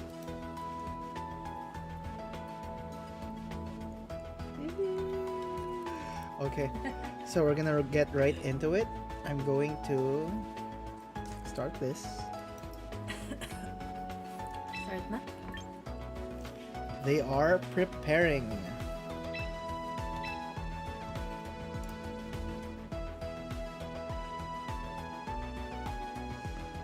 Okay, both players are set. Chocopow is bringing the Steelix, the Wolf Glick Steelix Tyranitar combo, and Snivs has his own thing. If I recall properly, Snivs did lose to Chocopow in Swiss rounds, but I also remember Snivs informing me before this tournament that he's been kind of anticipating for the Steelix and Tyranitar matchup, but was never sure if the pilot from behind the screen was actually any good. Well, I guess we're gonna get some major confirmation now because Chocopow is an amazing pilot, and yeah, that's probably enough data. Sniffs probably needs to figure this matchup out because he did lose to it again in Swiss, but now we're here, Top Cut, and it's only a matter of time until we find out whether Snivs has made enough adjustment decisions or if Chocopow will retain his undefeated streak. I am excited to see how this match goes. Good luck to both players. So, Chocopow will be leading here with the Sneasler and the Sinistra, while Snivs will be leading with his own Sneasler and the Basque Legion. A little bit of an advantage on Chocopao's side, but I don't think that really lets Snivs, he's ever been on the back foot too hard. The Basque Legion here does threaten major damage into the Sneasler, but we have to remember that the Sneasler on Chocopao's side is in fact carrying a Focus Sash, so it's extremely difficult to just go for the one-hit KO here unless you double up directly into the Sneasler itself. But yeah, we won't be seeing any doubles here. Snivs will be pulling out his own Basque Legion in lieu of that. He's putting in his Incineroar, but by putting Incineroar in to reduce the attack of that Sneasler, he is allowing it to use its White Herb and to get its stats back ever so slightly. Sinistra will be going for the Trick Room here, so whether that was intentional or not, Chocopao Sneasler is now slower than Sniv Sneasler just because of that Unburden boost. Oh, legit. So, actually, Chocopao's Sneasler was supposedly faster, right? It's faster because of the Unburden boost, but then, well, it has the Unburden boost, but in the Trick Room, it just becomes the slowest thing possible. Macho Gacha from Chocopao does burn the Sneasler on Sniv's side, but not before knocking out that Sneasler. Not knocking out Chocopao Sneasler with a Flare Blitz from the Incineroar. Burger is usually quite defensive, but yeah, that was... This was turn 2 now, right? Yeah, this is turn 2. So we saw that the Sinistra went first, then the Incineroar. The speeds were swapped. Yeah, but I think that might be intentional that the Sneasler goes down there. I think it's done its job, considering that it scouted out Sniv's team enough. But Rizzler here, Sniv's Sneasler is burnt. It does not have the capacity to KO this Steelix, the more so if it decides to Mega Evolve. It doesn't even have to Mega Evolve on this turn because it still has Sturdy. On the other hand, Sinistra can also just go for Rage Powder to attract any hits that are going for that Steelix. So, in this case, would Steelix be going first? Yeah, Steelix would be the fastest thing here, but we do see that Sinistra is being taken out, and in its place is Tyranitar, Chocopao switching it out. And on the other hand, Snivs is taking Burger out of the match, and in goes his own Talonflame. And as the turn finally begins, this Steelix will be the one Mega Evolving for Chocopao's side. It goes for the high horsepower, but falls a little on immunities here, as the Talonflame comes in and doesn't exactly do anything. But Snivs, actually I must have misread it. Poison Touch is on the Sneasler on Sniv's side. It poisons the Tyranitar. Just because Dire Claw has been severely nerfed with its secondary effects doesn't mean that you can't influence it a little further. I suppose Sniv sees that it's not as fast as other Sneasers. He's not trying to compete with the speed boosts. Instead, he just wants to get that effect in. Putting that Tyranitar on a timer might be exactly what they both needed here. But yeah, Snivs will be protecting his own Talonflame, protecting his Talonflame and his Sneasler. Both of these Pokemon going for protects, while Steelix on Chocopao's side goes for the high horsepower and the Rock Slide into Sniv's side, but it falls on nothing because the protect is right there to stifle that damage. Sandstorm will be doing a little bit of chip, but so will that poison on the Tyranitar. Sneasler though, burnt in the sand, not able to do as much damage in the Trick Room. So, as you said, Vince, earlier, basically, Snivs would just want to use this Sneasler for that effect of Poison Touch, right? I mean, for now, with what it can do at the moment. Yeah, I'm gonna guess it wants to spread poison as much as it can. That way it doesn't exactly lose the war of attrition. But we will be seeing that Snivs is gonna pull out his Talonflame, and in goes the Incineroar for that Intimidate. Nothing on Chocopao's side able to really stifle that, but the fish. So Snips goes for a hard swap. He hard On swaps both both Pokemon. Let's see how this goes. As the Trick Room ends though, the Tyranitar on Chocopaw's side decides to go for that Dragon Dance, and now it's gonna be fast. The dimensions have returned to normal and the speeds are normal, but we have to remember that Burger the Incineroar is still on the field. It does severely threaten the KO. It does have Fake Out pressure. Both Steelix and Tyranitar have Protect, but we're not gonna see any Protect just yet. Steelix will be swapping out for Sinistra, allowing that Tyranitar to heal up just a little bit with the Matcha coming in from Hospitality. Basculegion going for a Aqua Jet onto the Tyranitar, but Parting Shot will be coming from the Incineroar, cussing out that Sinistra. Not like it did all that much damage, but every little bit of damage reduced helps so much. Sneasler will be coming back out though. Okay, Snizzler has returned. Here's the thing. Tyranitar's gonna wanna click Rock Slide or Knock Off. Rock Slide is probably the better of the two, but there is a chance to miss. The Sinistra, however, allows this Tyranitar to move freely just because it can Rage Powder the damage out. But we're probably not going to see that happen because the Tyranitar gets swapped out for the Steelix. On the other hand, Snips will be swapping out his Basculegion for Burger, the Incineroar, just pivoting in and out. Again, it's been quite a while since we've seen Incineroar play out in these games, and Sneasler is still doing Sneasler things. As always. Dire Claw finally gets something done.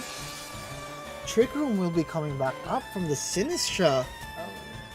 The level of pivoting in and out and allowing the field conditions to change constantly for these players, a single mistake could mean the game for any of them. It's tricky. I can't imagine because, of course, I've battled Snivs at some point. You've where also we were- battled Chocopow. Oh yeah, and Chocopow. Both players are really good at piloting their teams. Yeah, but Fake Out pressure from Incineroar. Fake Out will fake out, but again, the Parting Shot has already reduced the damage from the Sinistra, and it will be healing just a little bit, but not as much as you'd normally expect it to. Close combat will be hitting into the Sinistra, interestingly. Probably expecting a hard switch into the Tyranitar, but that simply didn't happen. That probably gave Chocopow some information that Snips is trying to sniff out a switch. The Tyranitar in the back is a little worse for wear, but not completely out of it just yet. The Steelix, on the other hand, is very healthy. While it does have Sand Force, it definitely doesn't want to get hit too badly. Burger will be switching out here once more, and in goes Talonflame. Both trainers just constantly pivoting their Pokemon in and out, trying to stall each other out, waiting for any opportunity to just get a hit in. This is the type of games where you just have to like sit and keep going, even though it's kind of frustrating. Like the swap in, the swap out. Yeah. 2 turns of Trick Room left, however. There's not much you can do here. Snips is gonna have to burn through these Trick Room turns, but it's gonna be extremely difficult because as soon as the Trick Rooms end, this Tyranitar probably will be using Dragon Dance on the next turn, speeding itself up. But Talonflame's gonna have to do something here. But if the Tyranitar decides to go for a Rock Slide, it's going to take out both of these Pokemon. What an interesting 2,000 players for swapping out Pokemon. It's starting to look a lot like a singles match. I'm curious how this will end. And we will be seeing the Rock Slide go into Sniv's side, and it just does such a sizable amount of damage. into the Incineroar, but brings it down to its Citrus Berry, eats it up, even after an Intimidate though. So it really goes to show how powerful Tyranitar can be, given the chance. But again, this Sinistra is already poisoned. I mean, paralyzed, while the Tyranitar itself is poisoned. So this could be problematic in the future if the Sinistra gets a paralysis turn at any point. The Tyranitar is still on a bit of a timer, but can keep going. Talonflame, on the other hand, this is again the last turn of Trick Room. There's not much it can do here. Okay, Protect will be, Sinistra will be protecting itself, but Burger will be faking out the Tyranitar. At this point, I believe the Tyranitar might want to just go for a Rock Slide on the next turn to take out both of these Pokemon. Leave Snivs on the last of his Pokemon as well. But this is extremely difficult, I would say. The positioning is good for both players. The Sinistra, on the other hand, still has the Rage Powder, while this Tyranitar can take out both Pokemon on Sniv's side of the field with a single Rock Slide. But if it goes for a Dragon Dance on this turn, it should be able to do something extremely well. I mean, it should be able to take out either of these Pokemon at the end of the turn. But instead, Chocopow will be switching his Sinistra out for that Steelix. Instead of attacking, Sniffs goes for a defensive option and goes straight for the Tailwind. Oh. What an interesting turn. So this time, Snivs has speed control, right? Right, but Tyranitar manages to get the KO on the Talonflame, but fails to secure the KO on the Incineroar due to a miss. This means that Sneasler can come back in, but the bigger question is, who's switching in for who? It's extremely difficult in this scenario because while Snivs can close combat using Sneasler, but instead he brings out the Basculegion.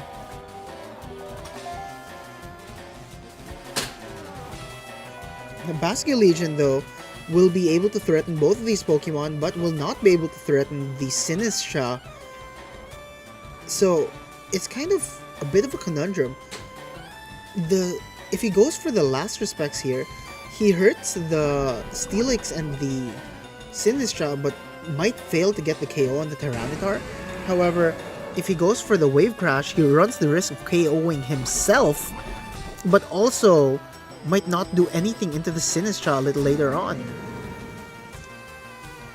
So it's a bit of a conundrum again, but Chocopaw will be switching in his Sinistra in place of the Tyranitar. This allows the Basculegion to just... Oh, it will protect. The Steelix has healed just a little because of Hospitality again, but Protect will be coming out from both the Steelix and the Basculegion. Burger the Incineroar goes for a Flare Blitz into the Steelix, and the Sandstorm has once again subsided. Tailwind still up on Sniv's side of the team, but this Sinistra, however, looks to be in a very, very good position to just set up Trick Room all over again. This game has been running on for very, very long. Their timer is almost about to run out. Both players making the best possible decisions they can, and understandably, but that Sneasler in the back is burnt. There's not much. There's Tyranitar in the back on Chocopaw's side as well. Poisoned and on the timer. None of these Pokemon are looking great, except maybe the Steelix, but... Okay, so we will be seeing a hard swap from the Sinistra back into the Tyranitar. But Wave Crash will be coming from Basculegion into the Steelix, enough to take it out completely. So the Steelix will be going down as while Basculegion manages to survive just a little more. Tyranitar, though, this might be it. The Poison Chip might be enough to take out Tyranitar here. Sand Chip not enough, but yes, the Poison is, in fact, just enough to take out that Tyranitar. 1/8. 12%, 12.5 to be exact. And this leaves the lone Sinistra to fight through this match. Of course, it's not impossible here. Sandstorm chip damage is still quite potent, and Sinistra is quite bulky. The Basculegion here, though, is just Mystic Water. It can go for the last respects if necessary. But yeah, it will be protecting itself.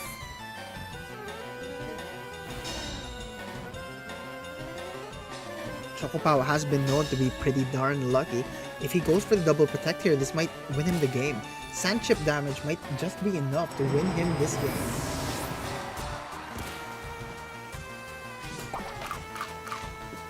Citrus Berry heals. The next turn is going to decide all of this. If the double protect works on Chocopao's side, RNG will be the determining factor for this match.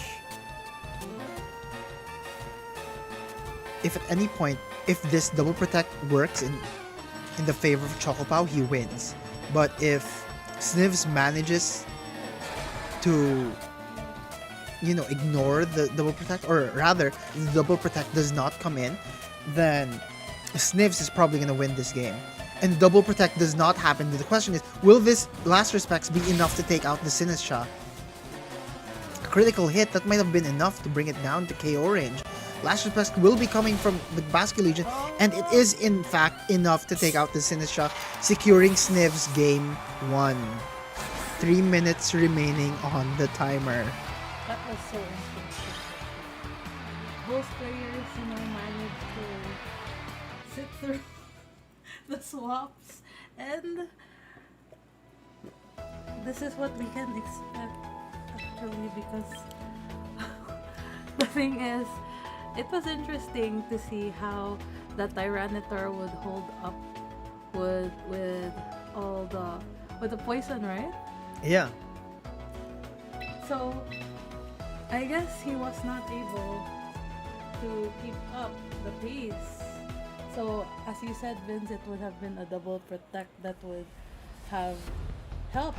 The win there was dictated by a 33% protect rate.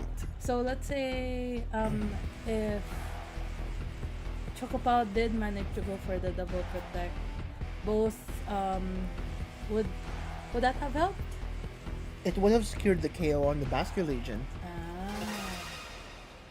That's very interesting. So Sand chip damage is all he needed. But we will be going into game 2, and both players are playing out of their minds.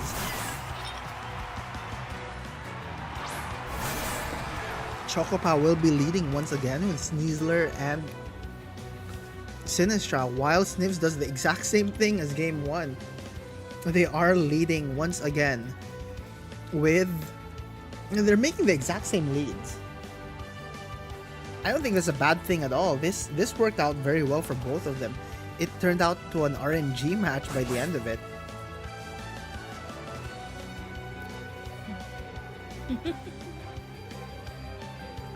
Yeah, both players just kind of gauging it out. They probably know their game plans already. It's just a matter of, making something work.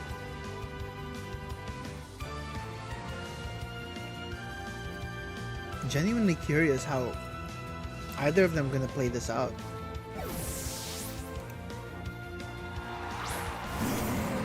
Just like game 1, Snivs will be swapping out his Basculegion for that Incineroar. He will be activating the White Herb on Chocopao's side, but just like game 1, the fake out will be coming in from the Sneasler on Sniv's side into the Sneasler on Chocopao's side. And just like game 1, once again, a major repeat of the first game, Trick Room will be going up for the first time in game 2. Chocopao Sneasler will once again be the slowest Pokemon on this side, on this field. Yeah, I remember in the game 1, it was Sinistra went first. So we're seeing a parking shot here from Snivs. Yeah, unlike game 1 though, Snivs will be forced to attack the Sinistra instead of Sneasler. In game 1, the Sinistra did not go for Rage Powder at all. And similar to game 1, we're right here all over again. The Dire Claw gets the proc on the Sinistra. So it is once again paralyzed. In Trick Room, I mean, it doesn't really mind that all too much. Sneasler, on the other hand, will probably be eating another Wave Crash directly. Chocopow did whiff into the Basculegion with close combat using his Sneasler in the previous turn. However, again, it's the slowest thing on the field. We'll be seeing Sinistra move, then... Yeah, okay, so Sniffs will be pulling out his Basculegion and sending Incineroar back in. Just in getting that Intimidate cycle through. Matcha Gotcha coming from the opposing Sinistra though on Chocopow side, but unlike the previous game, Rizzler the Sneasler will not be getting burnt. Enough to get another Dire Claw in and bring it down into Sash. I mean, bring it down into Citrus level.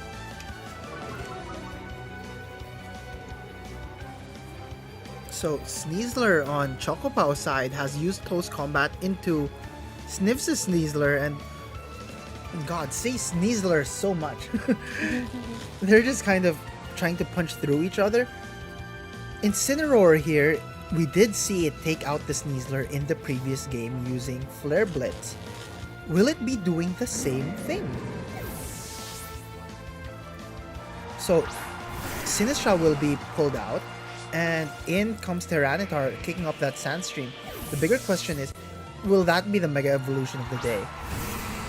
Well, Chocopow doing a hard swap on both. The Flare Blitz going into the Tyranitar fully resisted. And what's the Sneasler gonna do? Goes for the close combat into the Steelix. Sturdy working wonders there. But we have to remember, Trick Room is still up. Both of the Pokemon on Chocopow side of the field will be the ones moving right before both the Incineroar and the Sneasler. This is, however, the last turn of Trick Room. Sniffs' Sneasler does have Protect, and we're not exactly sure if this Incineroar is going to be able to do as much damage as it wants to. It's not a great position for Sniffs to switch his Talonflame in either to sub for the Incineroar, considering that the Tyranitar might be going for a Rock Slide. But judging from how things are, this Tyranitar might be the one Mega Evolving. So instead of the Talonflame, he will be switching in the Basculegion. And despite the drop in HP, the Steelix will be the one Mega Evolving. I suppose this means Tyranitar will be... Oh wow, that high horsepower into the Basculegion just did so much damage, and before I was cut off earlier, Tyranitar just goes for the Dragon Dance. As the Trick Room ends, this Tyranitar becomes the biggest threat in the field. So long as it manages to crack through a single Rock Slide and manage to hit both of these Pokemon, it might be enough to take them both out. Yeah, I'm curious to see how much damage this Tyranitar will do, considering it already did one Dragon Dance. Yeah, but in comes Incineroar to slightly neutralize the incoming Tyranitar. And yeah, just the sheer level of attrition both of these players are going for. Tyranitar will be healed by that Hospitality. Aqua Jet coming from the Basculegion just doing so much damage here. Rock Slide though will be taking out the Basculegion, and Burger the Incineroar looking a little worse for wear, but still in the game. You will be consuming that Citrus Berry. It goes to show just how powerful Tyranitar can be. This is a Jolly Nature Tyranitar, by the way. So, pretty common these days, like Milan said in the Swiss rounds. Tyranitar has been geared to be much, much faster. But so long as Gale Wings is available, this Talonflame's a lot faster than the Incineroar. I mean, the Yeah, of course, it's faster than the Incineroar. It's faster than the Incineroar by virtue of Gale Wings. But I don't think. Okay, so Fake Out will be coming from Incineroar, but will this be. Okay, it's a dual wing beat into the Sinistcha. That will be enough to KO the Sinistcha. However, they still have the immediate threat of that Tyranitar and its Rock Slide. Rock Slide will be way more than enough to take out the Talonflame. Interestingly, so Steelix will be coming out on Chocopow side of the field. And Steelix in front of Steel That will be a little bit challenging. Right, Vince? yeah, but if I'm calculating it properly, even if the Tyranitar is jolly, the Talonflame should still have enough speed to outspeed it actually. But the only moves on this Talonflame don't appear to help it very much. So I'm genuinely curious what Sniffs is planning to do here. Because if I'm looking at it, he is running an Adamant Talonflame, so it's technically slower. Now that I think about it, just by a tad few points. If it was a Jolly Talonflame, it would be a lot faster than the Tyranitar, even at +1. But that's certainly not the case here. Tyranitar will be protecting, and Snivs has chosen not to switch out his Talonflame. Instead, he also opts to protect it, which I'm going to guess the Steelix will also be protecting. Burger the Incineroar going for a Flare Blitz into the Steelix, and the Sandstorm is going to subside. This Talonflame, though, needs to get something done because it's going to eat a...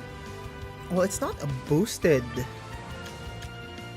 There's no attack boost on the Tyranitar because of Burger the Incineroar, but we still have to take note that the Incineroar probably needs to punch through this Steelix and this Tyranitar at the same time. And Sniffs' Talonflame just... We've discussed this several times before. Talonflame just doesn't do as much damage. I believe that's why the Talonflame on Chocopow side has Swords Dance, just to boost that much damage. It just doesn't do as much damage as you'd want it to. But Look at the team sheets. Just so that I can better understand. so the team sheets are on the screen. The Talonflame on Chocopow side are in fact Jolly Nature, Brave Bird, and Flare Blitz. If I recall properly, this is Wolfglix Indianapolis team.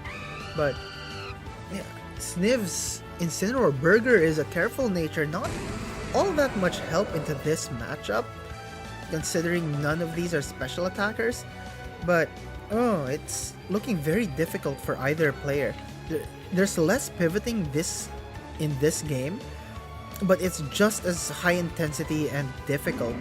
I agree. Like, both players are just... Oh, how do I say this, Vince?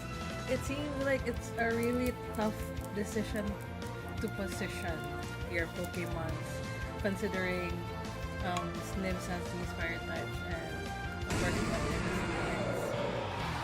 I'm just curious. Oh, timing! The time! Was it the time? It was the timer! Chocopow ran out of time! Na DC. Oh, he got disconnected! Ah. Oh, that was so unfortunate!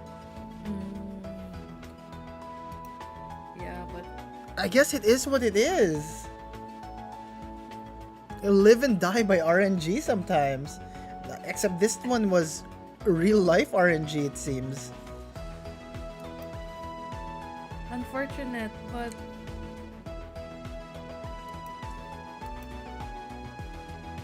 what would be the setup for DCs? According to Francis, shout out to Francis, the new ruling is if you get disconnected, it counts as a loss. But yeah, if we manage to just continue watching that game, Chocopao should have had that game in the bag based on the position of his Tyranitar being at +1, faster than the Talonflame.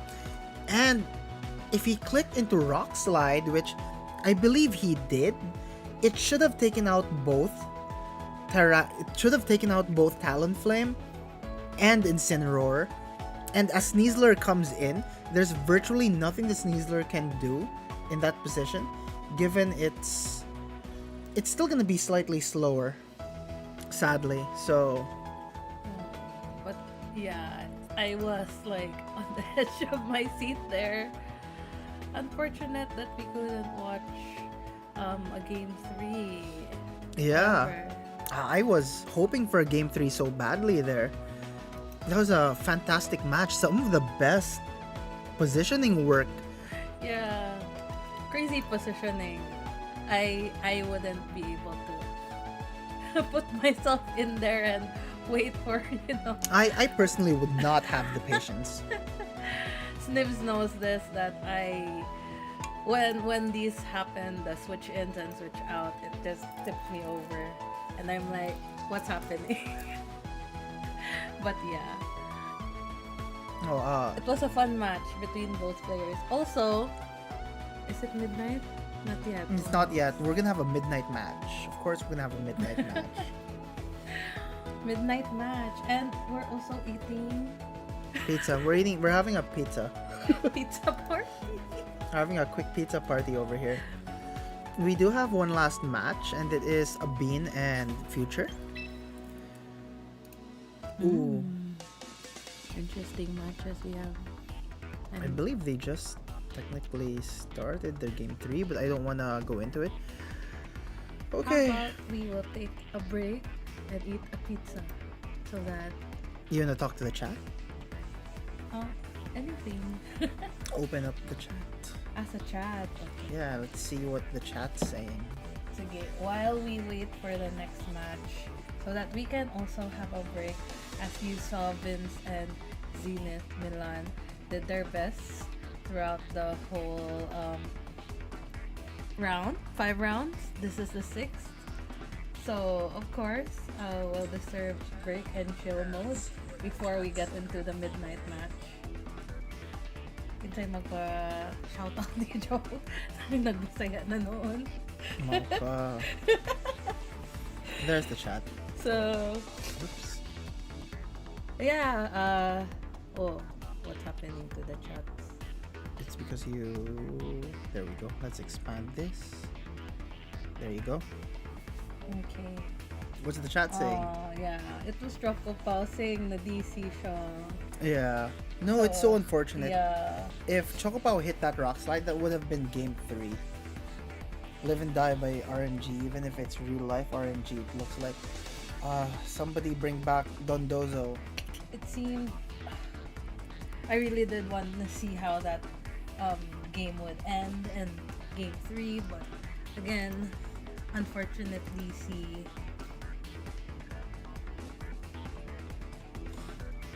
Yeah, so So, for now, as I mentioned, we'll wait for the next round to start. Alright. No, it's interesting because Milan told me something that if you're top seed, you're less likely to win. What does that mean? Why? If you went undefeated in Swiss, there's like a Ah. curse that you're probably not gonna win in Top Cut. Top seed curse or something like Yeah, that. something like a top seed curse, and But I'm- still, yeah, undefeated for the Swiss. So the Swiss King, of course. Of is course. Chocopaw, right? I mean, regardless, it's still an incredible feat to go Swiss King. And I don't want to believe in curses. I'm pretty sure someone's gonna break that eventually. Same, Or- same. I don't wanna. I don't want that to happen to any top seeder as well. Yeah. So, yeah, we are just waiting for Future and Abin to finish their match. It looks like they're deep into their third game. I don't want to pressure them. Hopefully they're not Are you- tuning into the stream. Oh yeah, sure. I'll take a slice. Thank you.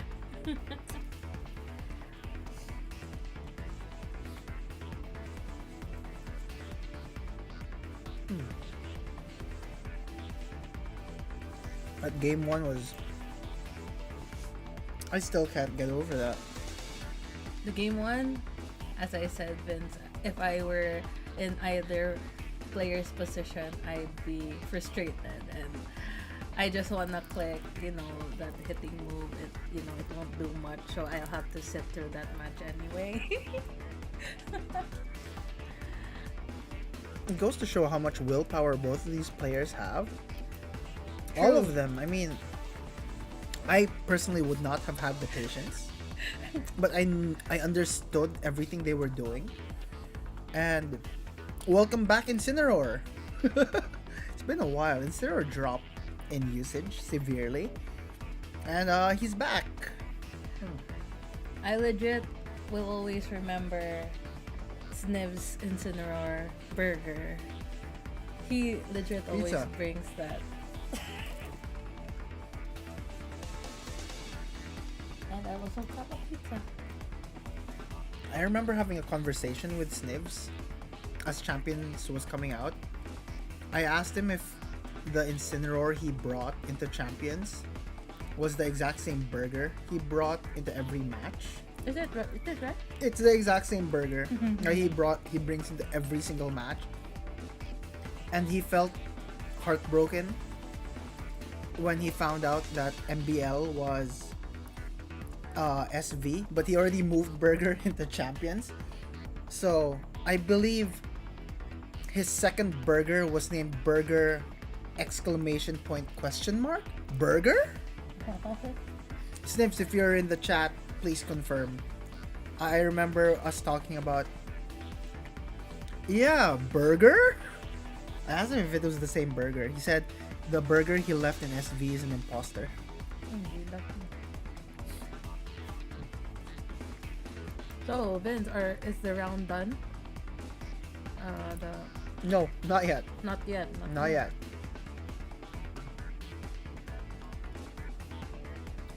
Okay. Round's done. Just gotta confirm it.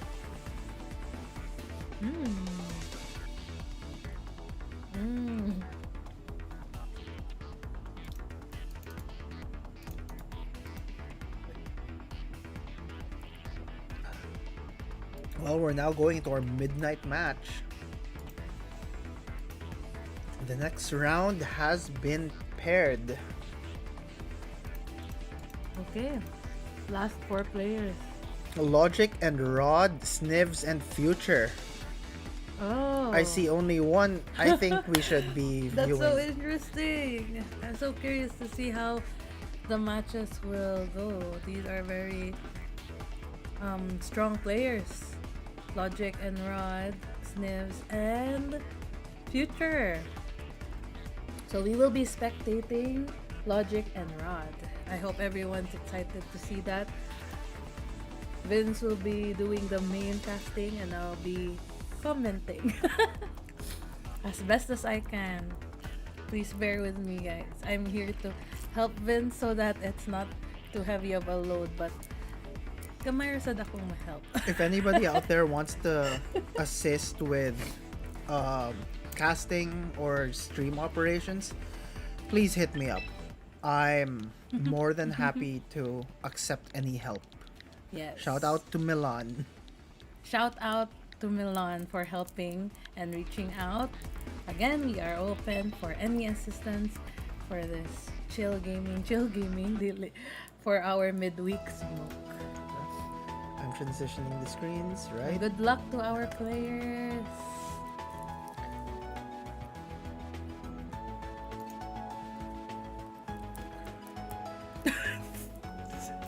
The video. No, you're still there. It's gone. It's essentially. gone na. Yeah. So now we will be streaming Logic and Rod. Exciting. Oh, very. Oh, that game one earlier though. I hope we get the exact same level of intensity. I was running out of spit. Pero hindi na siya diyo. We've not seen. The next one.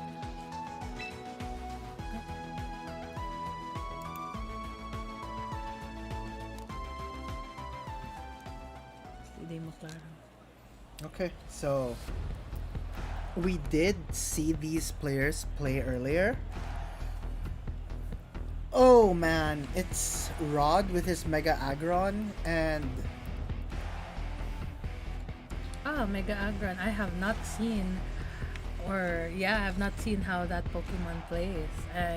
I'm excited to see Rod with a Mega Agron. Logic with the return of the Frostlass. Oh, the Frostlass.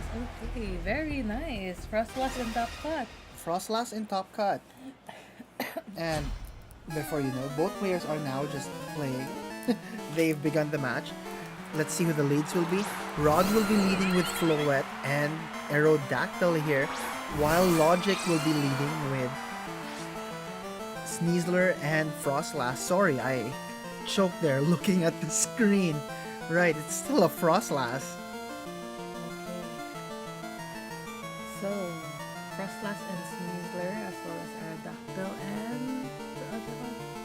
Aerodactyl and Floette. Floette. I imagine Floette's gonna wanna Mega Evolve on turn 1, just because it doesn't want to, get beat up by this Sneasler, or it's gonna wanna switch.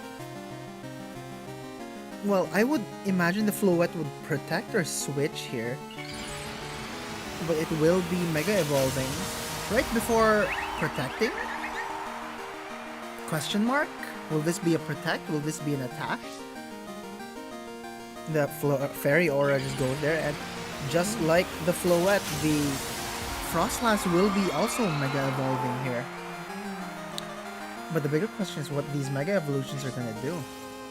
Snow Warning comes up. The Aerodactyl went for the Protect, no Tailwind, nothing else there.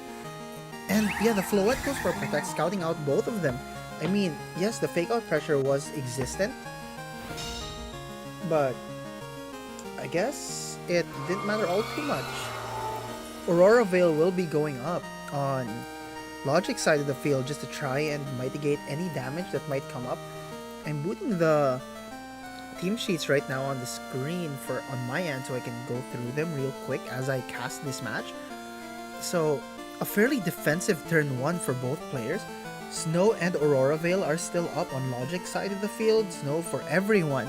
Aerodactyl and Floette there kind of just scouting, but we did see that the Sneasler wanted to get the Fake Out into the, well, I believe there's the Aerodactyl. I was busy loading up the screens here, but and now that Aerodactyl will go for the Tailwind, seeing that it's a fairly clear shot here. Dazzling Gleam will be coming from the Floette, doing a sizable amount of damage. But Dire Claw will be taking that Floette out in a single hit. Sneasler has been one of the biggest deterrents for Floette, and we can see with very clear reason why. Aerodactyl will be brought down to its sash with a single target Blizzard there. This will not be missing in the snow. So a snow boosted Blizzard will never miss. Well, we do know that the Rod's Garchomp also has Rock Slide. So this could be a double Rock Slide coming from Rod's side if he so wishes to keep both of these Pokemon in. The Frostlass on Logic's side might be... I'm not sure if it can survive 2 Rock Slides like this. It did do a sizable chunk earlier on, but it doesn't even have to worry about the damage coming from this Rock Slide. It manages to survive it by just the virtue of it missing. And Earthquake will be coming from the Garchomp just to try and secure any KOs, especially into the Sneasler, but the Frostlass survives, and I'm going to take a wild guess that it's going to go for a Blizzard again on this turn, and it really does. This will be KOing both Pokemon on Rod's side of the field. I was just a little taken aback there. So now I'm genuinely curious who is the last member of Rod's team, but we're probably never going to find out, at least not unless he tells us, because Rod will be forfeiting game 1. Frostlass takes it very handily there for Logic. Very good positioning, but I think losing the Floette early on might have sealed it for Rod there. unfortunately. How interesting. So that Frostlass was really the MVP for this round. Yes. So how do you think, Vince, from your end, what would be some good adjustments? As you mentioned, the flow wet would have been key here. I personally don't think that the Floette is the call here. Floette may be a good Pokemon to keep in the back, but I think Rod may be able to do a lot more with the Aggron mode. While it may be better for Rod to keep the Aggron in the back, just because of the speed interactions, Floette wasn't a bad call. It was just extremely difficult with the Sneasler around, and I don't think Logic is going to want to not lead with the Sneasler. Sneasler heavily threatens both Aggron and Floette. That's why they haven't seen much play, but Rod's gone 5. He's basically gone 4-1 in the whole Swiss rounds. And yeah, well, we will be seeing that this Sneasler is going to get intimidated. And White Herb, so So we see Incineroar in this, in the we see in Rod's Incineroar. side of the field. Rod has led with Incineroar. Now the And thing is, Aggron, yeah. the So different leads. the thing is, this Aggron can very much threaten the Frostlass, but at the same time, the Sneasler can also heavily threaten the Aggron, and there is fake out pressure from both sides, but the Incineroar can only fake out the Sneasler, and Sneasler is much faster than Incineroar, so this is how it might play out. The Frostlass might be going for the Aurora Veil as it Mega Evolves here, and if the Aggron so wishes to Mega Evolve as well, most likely Sneasler is going to go for a fake out into the Aggron, while the Incineroar goes for a Flare Blitz into the... or Darkest Lariat, I don't know. Yeah, so there we go. There will be a fake out into the Aggron. Aurora Veil will be coming up for the side on Logic. Logic side, Aurora Veil is up. And yeah, like I said, if you want to go straight into an attack, into the Frostlass, just didn't do as much damage as you kind of wanted to. But the more important thing is, Sturdy is gone technically, but I believe Mega Aggron has Filter, so it's not gonna take as much damage. And here's the thing. Yeah, okay, so the close combat on the Sneasler is still available, and Sneasler doing very much Sneasler things puts that Incineroar to sleep. RNG is just... it's there. Wow. We've seen a lot of Sneaslers doing a lot of status moves for this midweek smoke. But here's... if you look at... even if this Aggron has managed to... it's managed to get a single Iron Defense up, but that might not matter all too much. Even if the Sneasler were to just punch into the Archaludon, into the Aggron, it might still not be enough to keep it alive. If the Frostlass manages to just hit it with another Shadow Ball with that special defense drop, and yeah, Sneasler just popping off. Right? The second Dire Claw proc. Heavy Slam will be KOing the... no, it will not! I spoke way too soon. Aurora Veil and Snow managed to just keep this Frostlass alive long enough. Keep it Whoa. going on the field. So, This is pretty fancy. yeah, but here's the thing. Sinistra is in a very good position just to use Rage Powder, but that's clearly not what's happening. Incineroar will be coming in and intimidating the Sneasler once again, but this time nothing the Sneasler can essentially do since it doesn't have its White Herb anymore. Dire Claw will come from the Sneasler again. Incineroar asleep taking a munch. Yeah, Blizzard will be coming from the Frostlass just trying to bait out any hits. I'm going to show... pull a hard guess that this is a pretty good position for the Frostlass to just come in with another Shadow Ball into the Aggron, since there's really not much the Incineroar can do. I mean, yes, it can fake out into the Sneasler, but at the same time, if... Okay, Rod is not sticking around. He's withdrawing the Incineroar and sending Sinistcha back out to heal up Aggron even just a little bit. Any chance that it can survive another Shadow Ball, but instead, Close Combat will be hitting into the Aggron, putting it into... Will this be enough though? So a single... Will this Shadow Ball be enough to take out the Aggron? And it is in fact enough.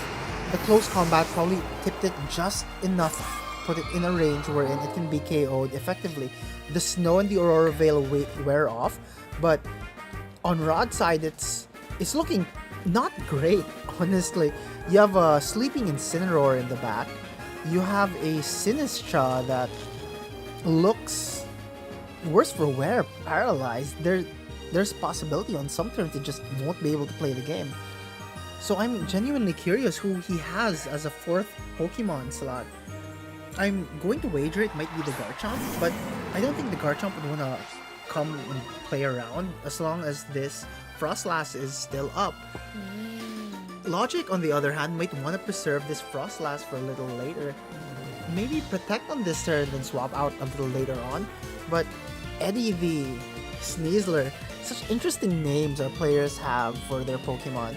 But yeah, the Sneasler here is... How much has it... That's -2 on the Sneasler, -3 on the Frostlass. Not that it matters all too much on the attack, but Sneasler's not gonna do any damage here. But maybe that doesn't matter all too much. And yeah, we do see that Logic will be pulling out the Frostlass just in case that Garchomp is the Pokemon in the back. The Dragonite comes in, and like I said earlier, maybe this Sinistcha just doesn't get to play the game because of its paralysis. Incineroar, though, still staying asleep, but I believe this will be its final turn of sleep. It should be waking up this turn, so it's not doing much, but it can. Yeah. Mean Bean, the Dragonite, though, can threaten the Flamethrower into the Sinistcha.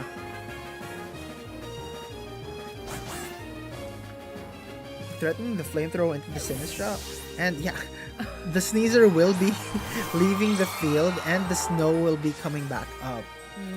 Okay, I guess that makes sense. You'd wanna have that weather up, right?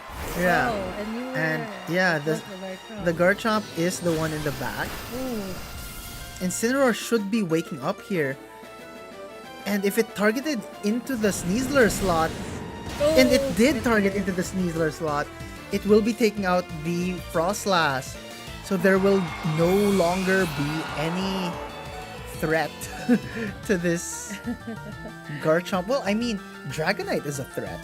So Incineroar there just saying good morning and with the Flare Blitz. Yeah, good morning. Did you order a Flare Blitz? And seeing that it might be way too difficult at this point, Rod will be forfeiting game 2.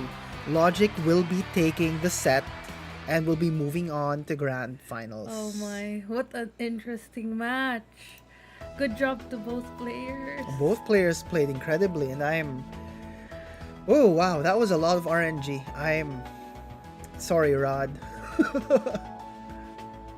Still though, I would imagine that would be frustrating to deal with that Sneasler just throwing out paralysis, poison, and sleep all around. But still, good job again to both players. Yeah, and we do see that Rod mentioned in the chat here, malas ang daming RNG. So I agree. I'm not entirely for all of the RNG that's in this regulation, but in lower power regulations, there's a lot more of this. I don't exactly like it, but it is what it is. Bring back Dondozo. I do agree. I've been hearing Vince talk about RNGs and have been seeing it. Unfortunate, but that is as as what Vince says. It is what it is. It But is what good it job is. to both players showing their skills as always. Very good games all around. Jamie's Corsola has entered the stream. Are they on this? Oh yeah, your Corsola's on the stream. Yes. Nakita ba siya? Sitting on our mic, yes. So Corsola is here and Chikorita. Okay. We have enough time to look at Sniff's next game. Alright. I want to save my spit though. So a little bit more chill casting here from me and Vince as we spectate Snivs and Future. Right. So Sniffs did win game 1. And yeah, let's see how this plays out. I'm going to transition the screen though and not talk as much. Jamie, please take over. Huh? Nashook. Nashook na noon ko. Just comment every now and then. I'm gonna go grab a swig of water. Okay. Where my water?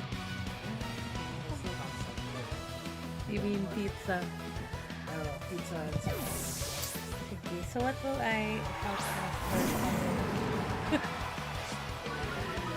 This is what happens if Vince leaves me on the stream.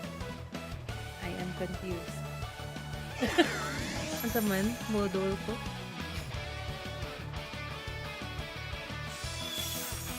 So for now, let's see the stream with Snivs and Future.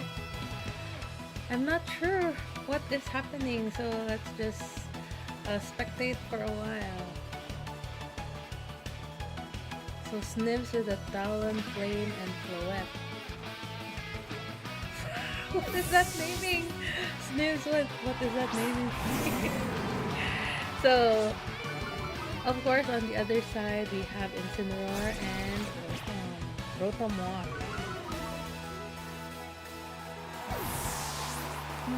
Also, it seems like we have here Future with a Agron as well, or with Agron.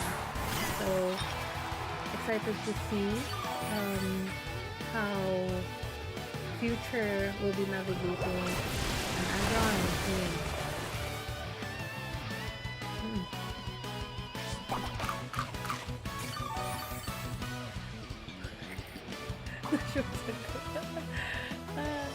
So the Floette going with the common and that answers that. Hindi pa ba yun na siya? So we have one turn of Trick Room, which I believe this should have been put up by Sinistra, right? Yeah. Final turn of Trick Room, I think. Yeah, it is. So, Incineroar here intimidating Sniv's side of the field. So Fake the out. Incineroar match. Oh, there's faking each other out.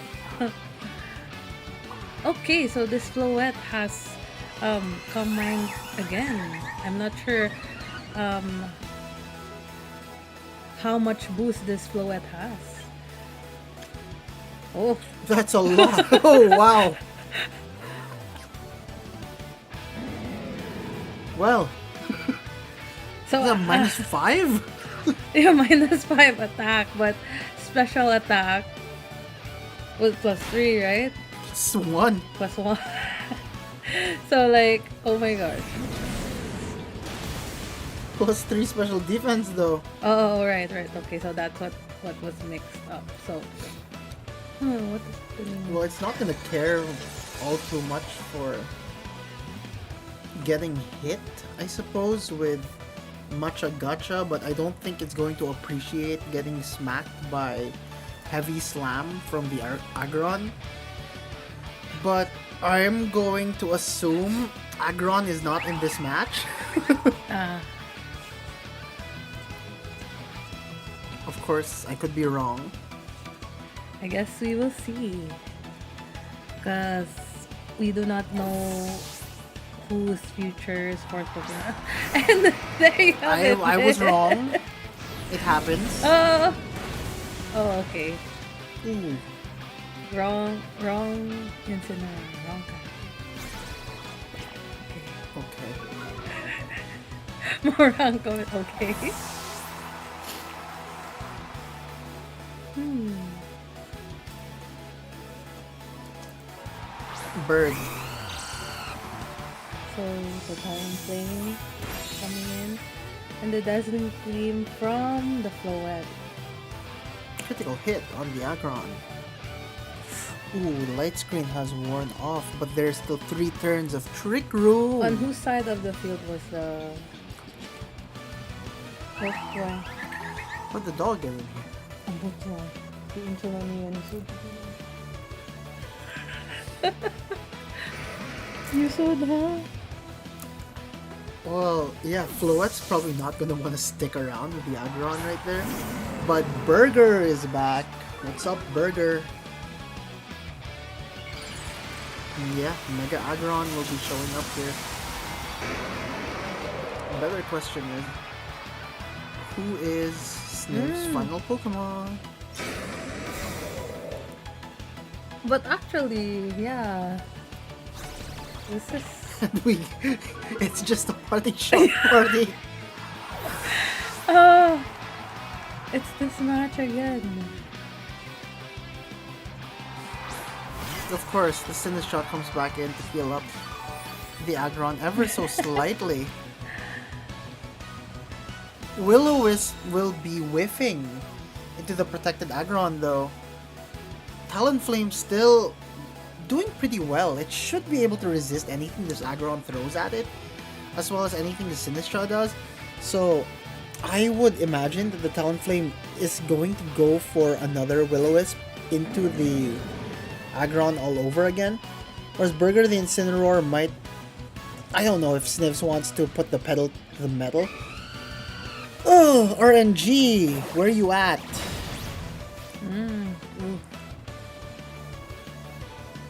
Oh, and a very, extremely unfortunate turn for Snivs.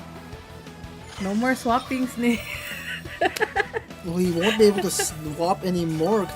This Aggron has just healed itself completely. Sinistcha is such a problem, man. Each time I see that thing on the field, all I want to do is take it out. But the fish has arrived. Of course. Snivs Bangus, we've seen this on screen a lot of times. And I'm going to wager that this fish is gonna protect, and so is this Talonflame. This is the last turn of Trick Room by logic. Logic. He's gonna want to defend both of his Pokemon. Talonflame is still in a very clean position to go for anything with Gale Wings. Or he can just go straight for the attack on the Sinistcha. He's not threatened by the Aggron. Dual Wing Beat should take out the Sinistcha, but... okay. The Incineroar will be coming back in. It's just Okay. another Intimidate. Of course it is. Oh, Let me guess, the Incineroar? No, the there's no Incineroar is more gone. Cinder- The Ah. Floem, the Floette comes back in, radiating that fairy aura. Matcha And Gotcha. They both eat a Matcha Gotcha. Nice heals. This is And- already sleeping. Oh, that was just not great. This What happened Talonflame there? is at half power.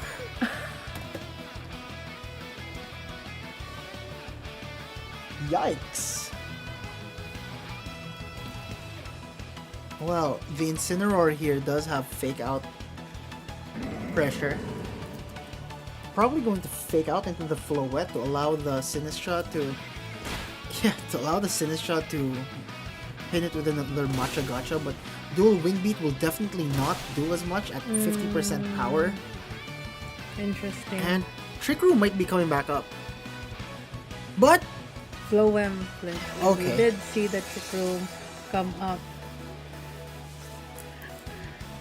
it's gonna be a long match. I mean, these two players are also really good with long matches, I believe. Yes, they are.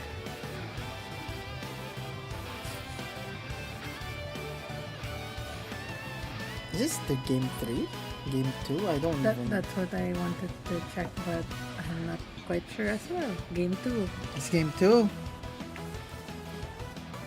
So the Floet goes for the protect. Protecting itself, Machagacha comes back out.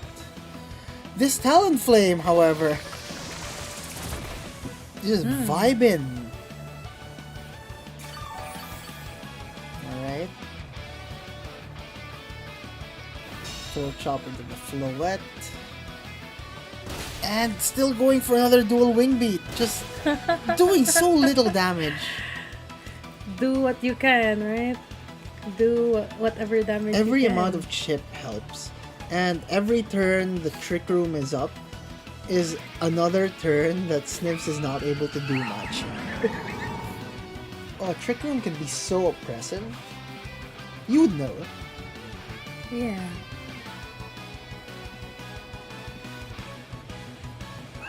A lot of pivoting needed to navigate a trick room. I myself would be challenged whenever I'm navigating a trick room team. Floet does finally go down though. I'm going to guess the Talonflame is going to dual wing beat into the Sinistra. Oh, Oh, not doing enough. as much. And this would possibly... Okay, so looks like there will be no stopping anymore for future. For that Sinistra. Yeah, but the thing is, Snivs is in a very difficult situation because of the Rotom. Right. So we still have four more... Three. Three, sorry. In future side and 3 more also in Snip side, right? Oh no, 2, sorry. 2. These are his final 2 Pokemon, so this fish has to find a way to deal with everything. The Incineroar has Throat Chop, which threatens the fish. And Trick Room is in fact still up. So, we might be... game 1 was won by Snip. Snivs. So, we This might will probably seeing be a going into game game 3, but we can't count it out yet because Trick Room is no longer available on Oh, right. future side of the field. Oh, you are right. Aqua Jet there. will be KOing into the Incin, but the real question is, will this Thunderbolt go into the fish? Ooh, And it does in fact go into the fish. does take a lot of damage. Dual Wing Beat so pitifully doing Let's very go, little. Talonflame. You're doing your best. You're doing your best. He's really doing everything he can.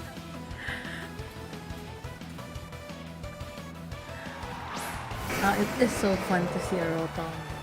It is so fun. But here's the bigger kicker. Did you notice it? What? What? The Basculegion went before the Rotom in the Trick Room. Oh, that was because of Aqua Jet. Never mind. So, we still don't know who's faster. Is the Rotom slow? Is the fish slow? How are these Pokemon trained? We know that Basculegion has 130 base speed, but Sniffs will be... Stalling out that trick room, right? Yeah. So what will Future be doing? Heavy Slam, Ice Cream? Thunder, Nope. and a Thunderbolt. That's probably gonna Right. seal the deal though. That Aggron is way too healthy.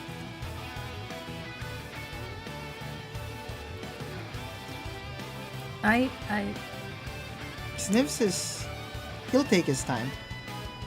And I'm sure Future is thinking about this as well. still an interesting. That was a good gameplay from both players. Can you remind me of the speed tiers here, Vince, without the trick room? Talonflame will be going first. Of course. Then I don't know if it'll be the Rotom or the Basculation. That's the thing. But And the the Talonflame, though, Okay. Oh, Sniff's going for a Will-O-Wisp. finally the Will-O-Wisp hits. Burning the Aggron. And Now the Rotom will be slightly faster than the Basculation. That is very good information to have. Very nice. And Heavy Slam will be coming from the Aggron Oh, into this bird. this bird really like holding on. Doing its Smogon best. bird. There's only 2 minutes left on the clock.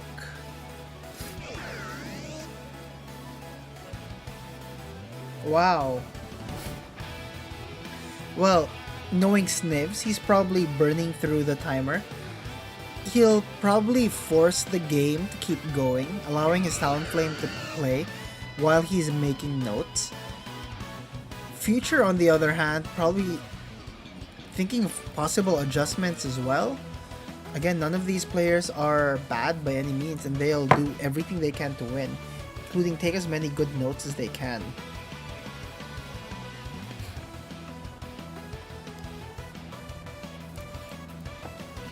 Yeah, both players are still thinking about their turns.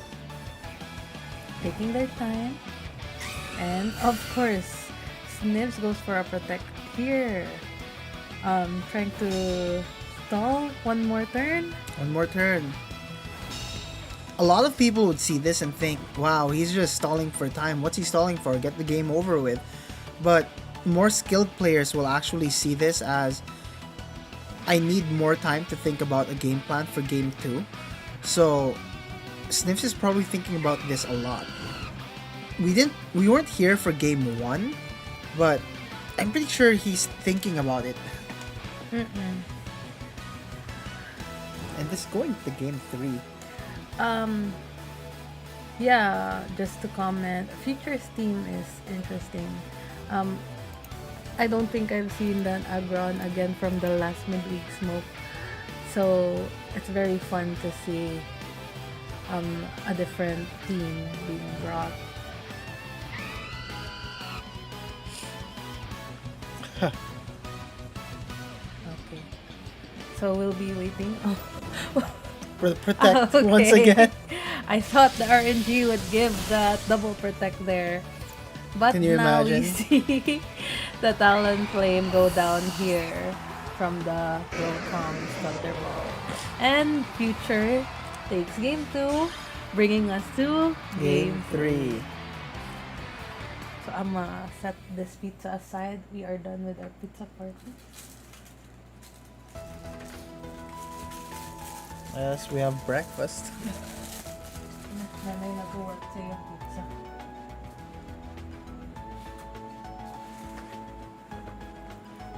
Yay!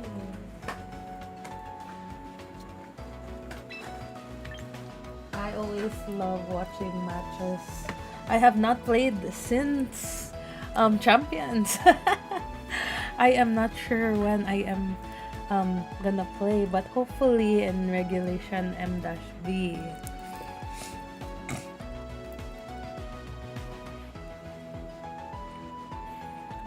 So we will be waiting in for game 3 of Snivs and Future. Oops.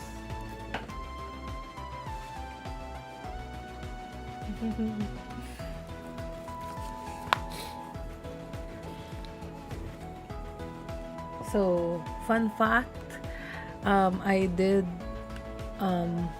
ask Vince to coach me for a match I wanted to join back then. I think it was for a tournament in Bacolod.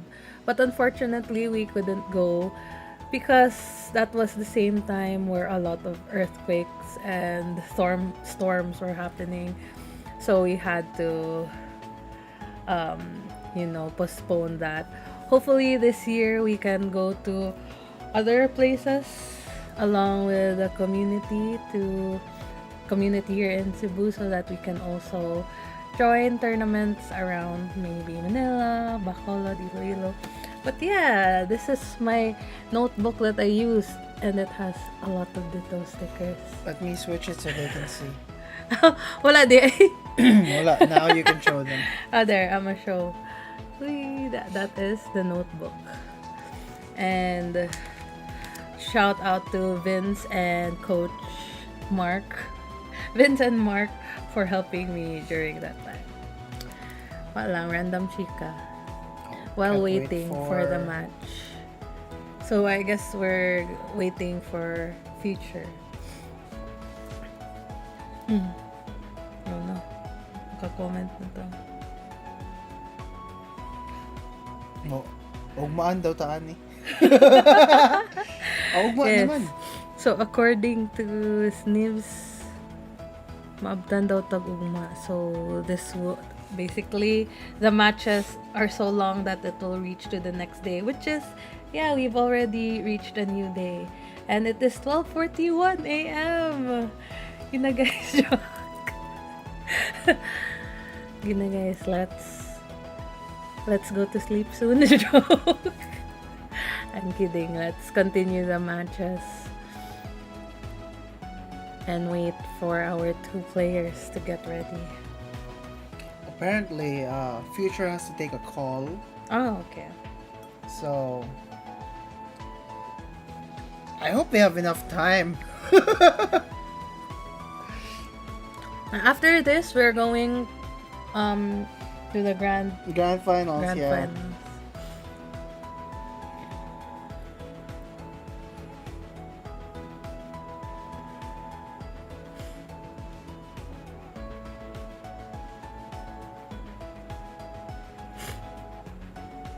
I'm just going through some of these confirmations. Mega Raichu X has Electric Surge. And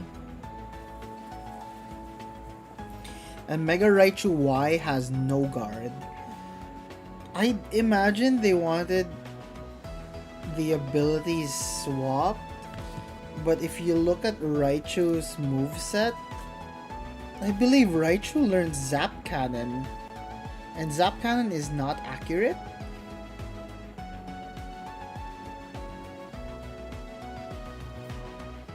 Do we have a list of the regulation Vince? It'll be M-B. I mean the Pokemons that are allowed. No, not yet.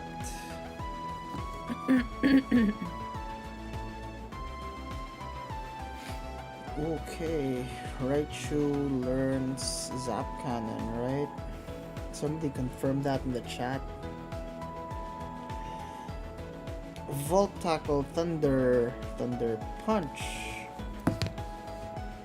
Draining Kiss, Eerie Impulse by TM in Legend ZA. No Zap Cannon. Huh.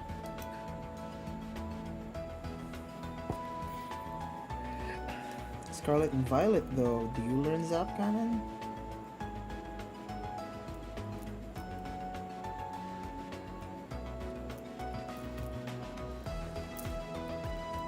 Well, that's a waste of an ability. It does not learn Zap Cannon. Okay. Okay. 100% accurate thunders though are nice. Jeez.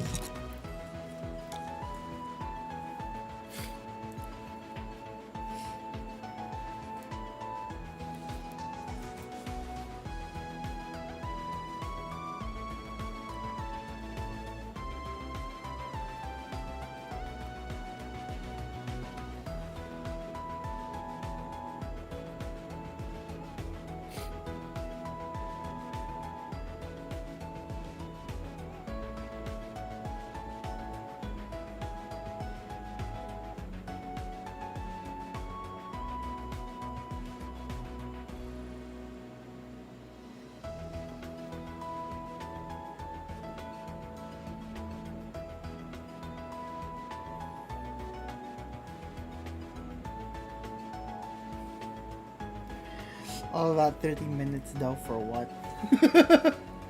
It is what it is. This is the longest one because everyone decided to bring defensive teams. Wow.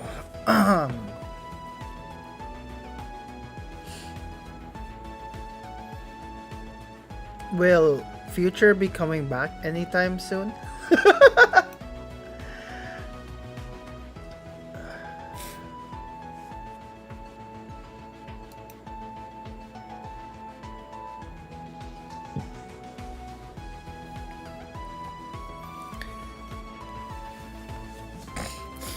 Well, So I guess okay.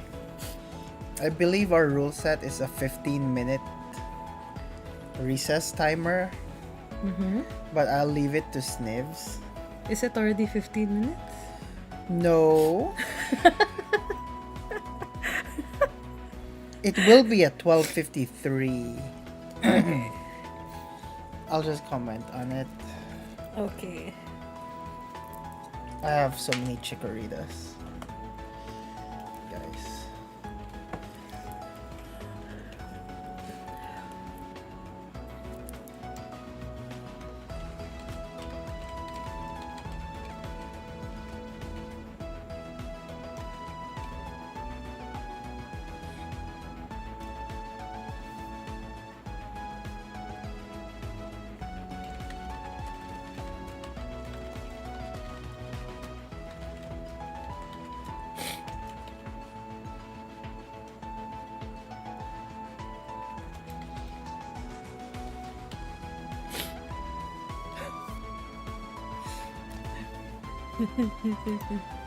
Can you coin this up, Ken?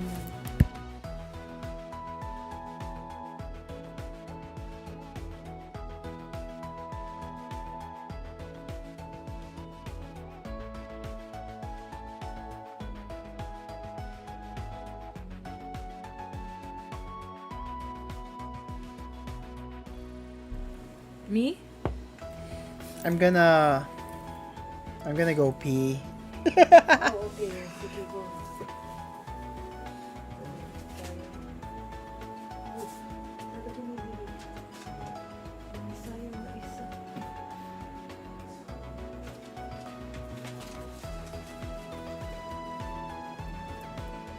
Sige. We still have we got some chats here. Sorry, we're still awake. Laban dyan ni midweek smoke.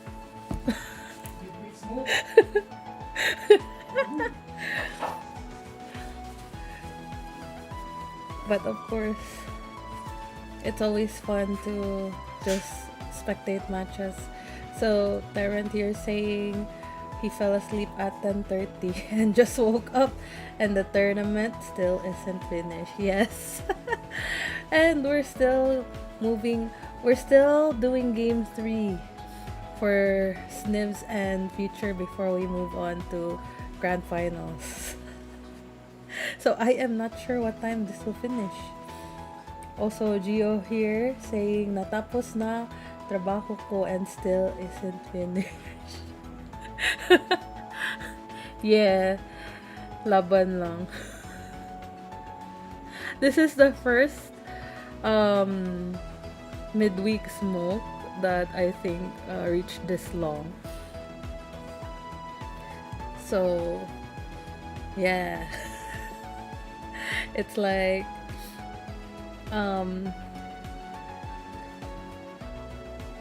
you're gonna have to sacrifice some sleep if you're gonna be in Top Cut, but yes, I guess at the end of the day it will be worth it.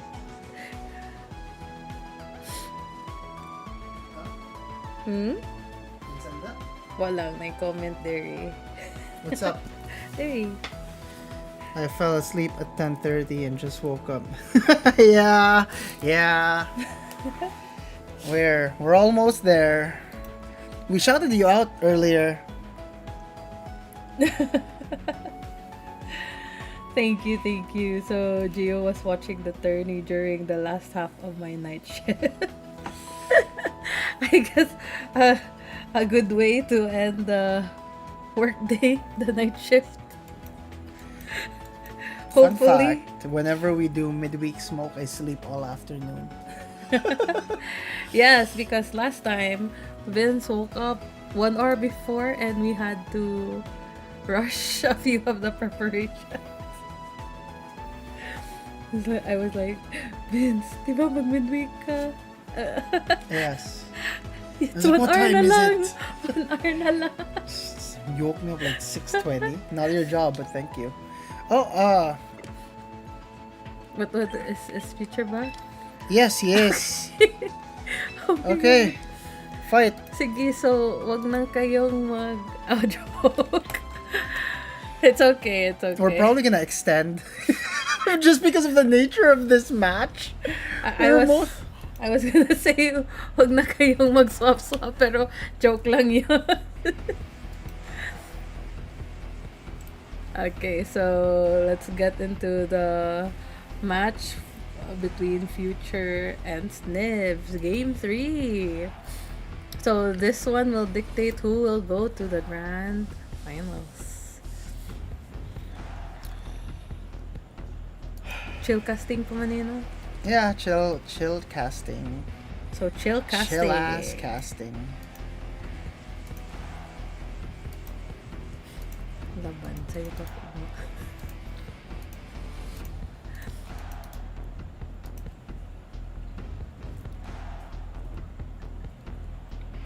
I have their team sheets on the screen, by the way. Okay, I will just read it. Okay, technically there's only 12 minutes left on the round timer, but Ooh, okay. I think this is gonna be really funny. Does Limitless automatically end that match or what? I'm not sure. I've never encountered it. 12 minutes, let's go! 12 minutes!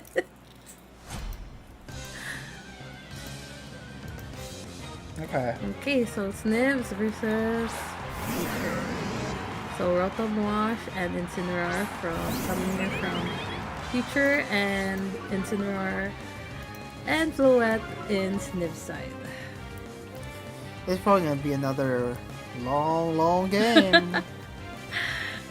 Of course. Cries in the side. Okay, so that Rotom heavily threatens the Incineroar here, but we know that Future tends to use Light Screen on turn 1.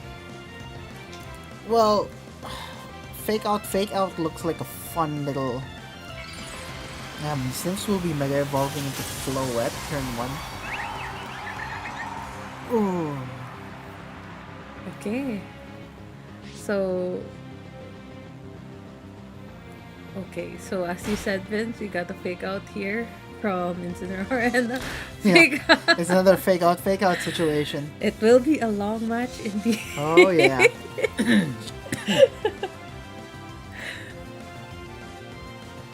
12 minutes, guys, joke. No, just let them play. I'm just joking. Chika lang, keep going, guys. You got this, you got this. So again, we have here Vince, what are you gonna expect that these two players to be doing? Okay, so Future withdrew Incineroar and sent out Aggron. Okay. And of course, you see this Floette going for a Calm Mind. Yep.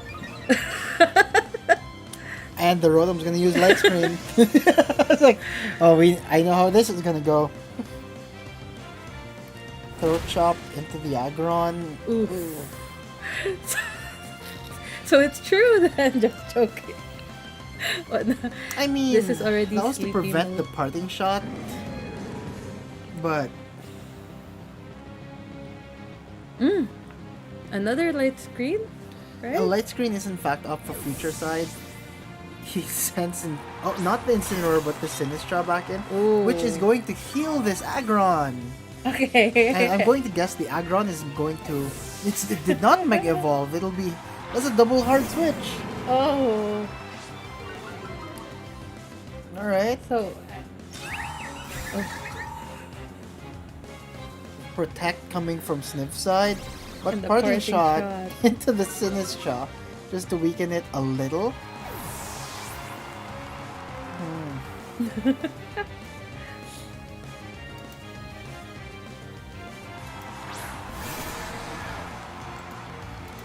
I am genuinely curious though on how the timer system works in Limitless.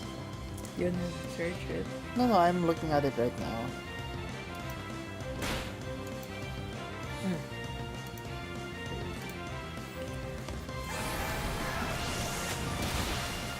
Ooh. So the bangus did a wave crash onto the Incineroar and it didn't. Wow. So Sniff's fish finally takes out the Incineroar, so there will be no switching around. Okay. But We got here the Trick Room. Trick Room will be going up. Actually, let's see here. The Aggron, however, only has Body Press and Heavy Slam. I don't think Heavy Slam does all too much against the fish. But it will be doing a very, very nasty number into the Floette. So Burger will be coming back out. Stiff just swapping in and out of these three Pokemon, but yeah, Aggron will be Mega Evolving here. And Aggron's going... Heavy Slam with the Floette.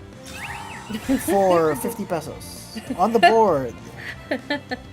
And you're correct. The world owes me 50. The Sinistra goes for that Matcha Gotcha. The Sinistra hasn't swapped out yet, right? It's still -1.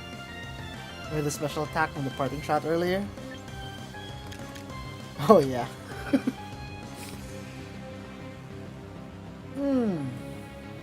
This Floette probably doesn't want to stay in here. But turns out neither does the Aggron. And the Burger for the fake out at the Rotom. Matcha Gotcha coming back out. Oh my gosh. It missed the Floette though. It did. Now the Floette has, the opportunity to do that Calm Mind. Light Screen has worn off. But Like Trick Room is sleepy- still up. Sleepy casting money. I'm awake for the next one. I just want to save my energy. Yeah. I'll That's save it true, for that's Grand true. Finals. As much as I wanted to record every one of these games, I'm like, this will take forever. And I don't want to edit all of this. I mean, this is chill casting anyway. 2 turns of Trick Room still up. Will this be a Flare Blitz into that slot though? Nope, it's a parting shot. This is why I don't play Balance Dog. I don't think the fish is gonna wanna come into that though. Okay, the fish will be coming into that. Light Screen. The comment. Dazzling Gleam. Ooh. Just not enough. It Light Screen still saves chipped it. a lot from the Rotom. So Yeah, oh, but yeah, of course yeah. we have the Citrus Berry, so this Rotom is gonna heal up. Last turn the Trick Room. And the last turn of Trick Room. So what is gonna happen? We might see a swap in here from the I'm Sinistra. going to gamble that the Rotom will be switching for the Sinistra, and the Aggron will be going for a Heavy Slam into the And the Floette. Floette, yeah. And the Bangus will just be doing Both Floette and they will be using Ah, Protect. okay. Floette and Basculegion will be using Protect here. No Protect from... Okay, no switch either. Oh. Wave Crash going straight into the Rotom, taking it out. Oh. Okay. It seems like we predicted this. Third An round. aggressive- Very interesting. An aggressive play on Sniff side. Whoa, okay. So, different... A bad call by Future. That might be a sleepy call though. Well, I mean, it is like 1 a.m. No, they will be fine. This is the longest time we've ever done this, and I love it. Okay, so we have here the Floette, and again the Bango still up on Smooth side, the Sinistra, along with Agron in Future side. But there is no trick room up, technically. So yes, there is no trick room. So would it be best for Sinistra to set it up, right? Well, yes, but this Agron I think will be able to one-hit KO the Floette. Maybe? Maybe. Oh No, bulky-ish Floette, right. But Trick Room will be coming up. Okay, so again the speeds have swapped, giving Agron the advantage of going first. Yep. Here's the funny part though. So is Nibs gonna swap out the Floem or protect? He's going to parting shot into the Agron. Yes. Yes. No, That he would make fakes sense. he fake outs into the Agron. Okay. And okay. And we have a matcha gotcha. Burger. Burger avoids the hit. Good job, Burger, I guess. Seems like. But will Floette Oh, will this secure the kill? Oh, it is not Ooh. enough. Sinistra just surviving with 3 HP though. Okay, Oh, I guess that's that. and it looks like Future has Forfeited. Maybe 2 minutes left on the round timer too. Oh, okay. Very interesting.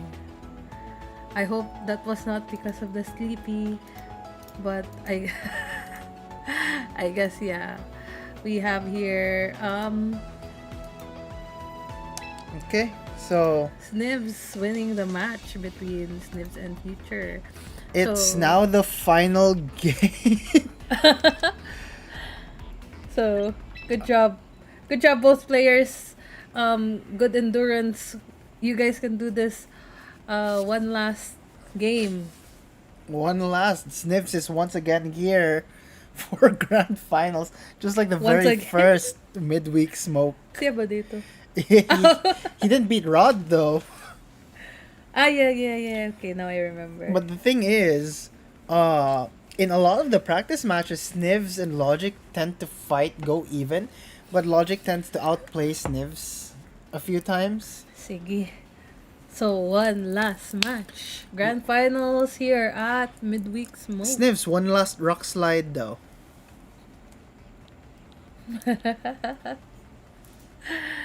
So, again, good job to all players so far, though. Thank you for joining Midweek Smoke. And We're not. we Oh, hope- it's not over yet. It's not over yet. We're still doing, grand finals, but we just want to thank everyone who's joined us so far. I'll be uploading the VODs in the next few days. And we hope you still join us for the next one. So while we wait for Snivs and Logic to set up their room. Yeah, they're setting up their room and still inviting everyone to go to Outbreak this year. So if you're from other regions, we'd love your participation. It's gonna be a lot of fun. We do try to mimic the tournament setting as much as we can, and as much as we can, really, we want it to feel as authentic as possible without it being actually official. Our tech team worked really hard on the graphics and the production, so we hope it won't disappoint any of you. It's gonna be great, I hope. Yes, we invite you all to Outbreak Cebu. Yeah. So we have here a message from Juice TV. Let's go, Snivs. Tapusin mo agad, please, para makatulog na. Maaga pasok mamaya. Okay, Yes, guys. Snivs, work. Speed run, guys. Joke. Just Oh my play God, as you they're- can. They're not even talking in the chat. They didn't Why give are you they the- like this? Oh no. So looks like they are starting the match. These jerks didn't give me the code. Okay. Okay. I hope they're just in team preview. Yes, they are. Okay. So this is the grand finals match of the fourth midweek smoke and quite possibly the last regulation M-A midweek smoke. So I don't know. Anything can happen here. It's Frostlass all over again on Logic side, but Floette, this whoever wins, this is the first time that Mega will be winning midweek smoke. Congrats to whoever wins. Congrats in advance, I suppose. So yes, here we have the leads. Snivs with Floette and Talonflame, and Logic with Logic has Wait, look, King Gambit. Can you see it? It's King Gambit and Mega Frostlass. Yeah. Sorry, it's 1 a.m. guys. the Okay, but screen just swapped. yeah. That's what I was about. But yes. so Snips will be switching out his Floette for that King Gambit here, and we will be seeing a Mega Evolution on Logic side of the field. He will be Mega Evolving that Frostlass, and yeah, the snow will be coming in. But Will-O-Wisp coming from the Talonflame burns the King Gambit, neutralizing it to a fairly good degree. But Frostlass will do what Frostlass does best, and that is Blizzard in the snow. Yes. Doesn't do too much damage into the King Gambit, but will do a very significant amount of damage into the Talonflame. And to seal the deal, despite the burn, manages to get the KO on to the Talonflame. So, a pretty good position here on Logic side of the field, but it's not over till it's over. The King Gambit is still burnt, but we saw exactly what happened. Even the weakened Talonflame was not able to withstand the Kowtow cleave from the King Gambit on Logic's King Gambit. But we will be seeing this Floette Mega Evolving, and of course it would. It's not the strongest Pokemon without the Mega Evolution. Frostlass demonstrating just how fast it is after Mega Evolution, goes for a Blizzard, hits both of them, doesn't do all that much damage into the Floette, but will do so much damage into the King Gambit. Ironhead, not enough though to take out the Floette. But still a pretty good amount of damage despite the burn. Yeah. Oh. And Kowtow again, King Gambit just showing King Gambit things. That essentially sealed the deal. The King Gambit on Sniff side of the field just ripped out the Mega Frostlass there. Oh, I was not expecting that. That King Gambit was able to knock out Frostlass. Yeah, but Sneasler, Eddie, the Sneasler on Logic side here, it's going to be able to fake out pressure. It has fake out pressure on Sniff side, so I mean, it can also just go straight for the close combat into the King Gambit, but Snivs, yeah, he's not having any of it. Swaps out his own King Gambit for the Basculegion while his Floette protects. Okay. Dire Claw will be coming out from the Sneasler, hitting the protected Floette. Kowtow will also be coming into the protected Floette. Whoever was switching into that or staying in was going to eat both a Dire Claw and a Kowtow Cleave. Now we have to take note that there is no Aurora Veil on Logic side, so there will be no mitigation of damage. Bangus, the Basculegion, he definitely has the advantage with that Aqua Jet. But yeah, we'll be seeing Sniffs pull out his Floette, not wanting to take any more of that smoke, and we'll be sending his King Gambit back out. But Logic just wants to scout this out. Goes for he protects himself. But Kowtow will be coming into the Basculegion, burnt, not able to take it out or even bring it down to its Focus Sash. The Basculegion here, it's in a very, very, very nice position to just kind of do damage. But at the same time, if both of these Pokemon just manage to protect themselves, the Basculegion and the Kingambit on Sniv's side, it will burn away the Kingambit on Logic's side while protecting itself from anything the Sneasler would want to do. The Kingambit on Logic's Kingambit goes for a Sucker Punch, and a Dire Claw will be missing, whiffing completely. And the burn on that Kingambit whittles it away into nothing, allows it to faint. Logic is on his last two Pokemon here. Well, the Basculegion on Logic's side of the field is also with a Focus Sash, but the Basculegion on Sniv's side is... well, it has Mystic Water, and Kingambit is a extremely powerful force into taking out Basculegions. So, Basculegion and Sneasler are a fantastic duo to have on the field at the same time, but so is Kingambit and Basculegion. Basculegion is everywhere. Been seeing this fish left and right. So you see the Aqua Jet coming from Future's Basculegion. And the Aqua Jet from Sniv's. That's one way to get rid of a Sneasler without having to worry about the speed. Both Aqua Jet and Sucker Punch doubled up directly into the Sneasler. The threat of that close combat is no longer there for the Kingambit. Snivs will be taking game 1. Future forced to forfeit with his lone fish on the field. A little worse for wear, but he may take it back in game 2. It was a fantastic game 1.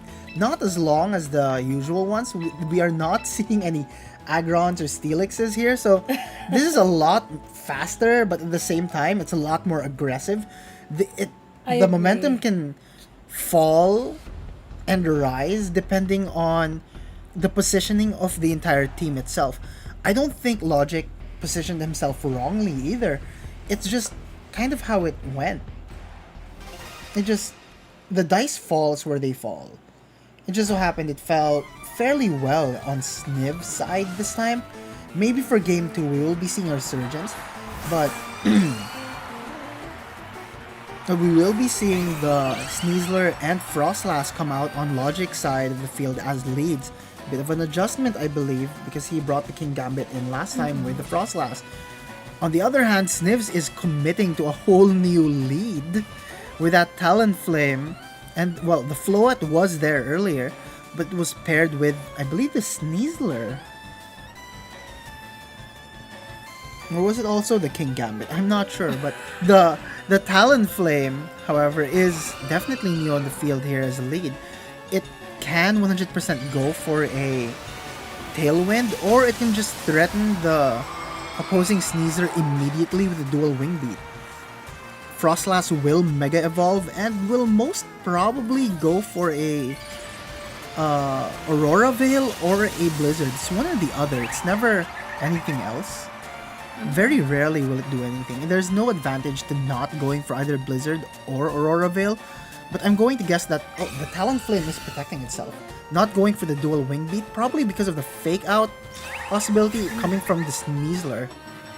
Both Pokemon on Sniv's side protect themselves. Fake Out will be coming from the Sneasler, and yeah, like I said earlier, not Future, it's Logic. Logic is going for a more defensive option this time around. Rather than go straight for the offensive, he's going for the defensive.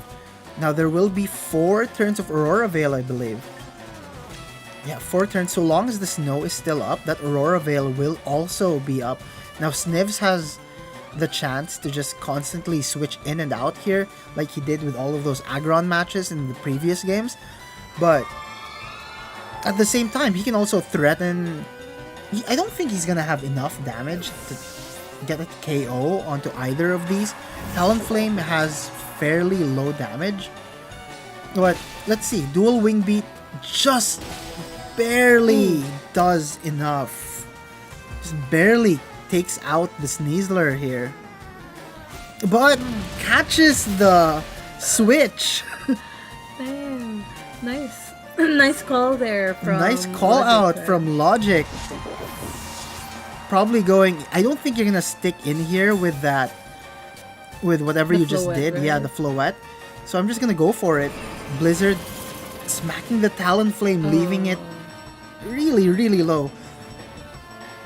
That's such an unfortunate switch for Snivs there. The Sneasler being called being called out on the switch. Well, but the thing is, whoever Snivs has in the back that isn't the Floette will have the capability to take out this Sneasler, whether it be through the fake out of the Incineroar, fake out of the Sneasler, or the Aqua Jet coming from the Basque Legion. And there's really not much that the Frostlass can do other than possibly Shadow Ball into the Basque Legion. Yeah, Dire Claw will be smacking this Talonflame, and down it goes. Yeah, Shadow Ball will be bouncing off of that Protect. Very good adjustments here coming from Logic. Logic. Fairy Aura is up, but the thing is, Eddie the Sneasler is.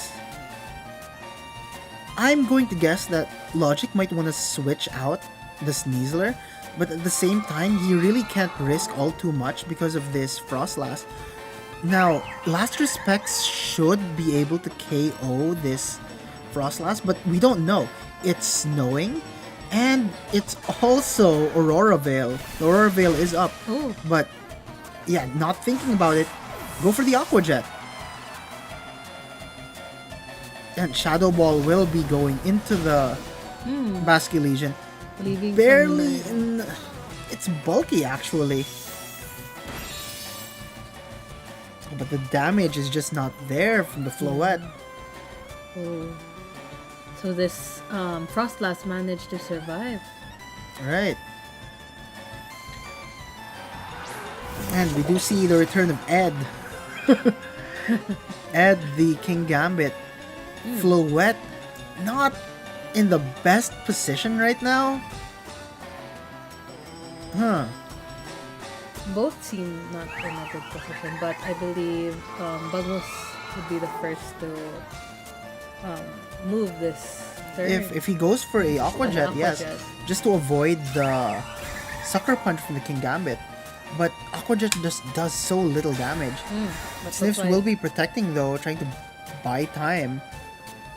Blizzard coming from Yennefer the Frostlass, poking into both. I'm going to guess that Kowtow or Ironhead, yeah. Ironhead will be the- smacking into the Floette, but bouncing off the Protect. There will no longer be any Aurora Veil though. So at this point, I imagine Logic is going to want to change the positioning of his Frostlass. Probably bring out whoever is in the last slot.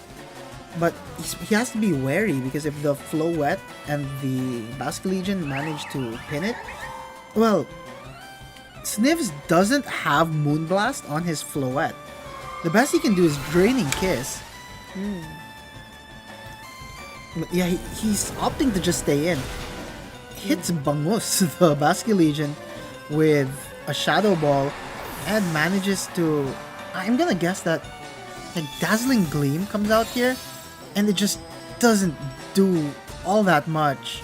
Ironhead will be hitting into the Floette, leaving it with very, very little. But this might be it for Snivs on this game. So game 2 might be going to Logic here, unless some kind of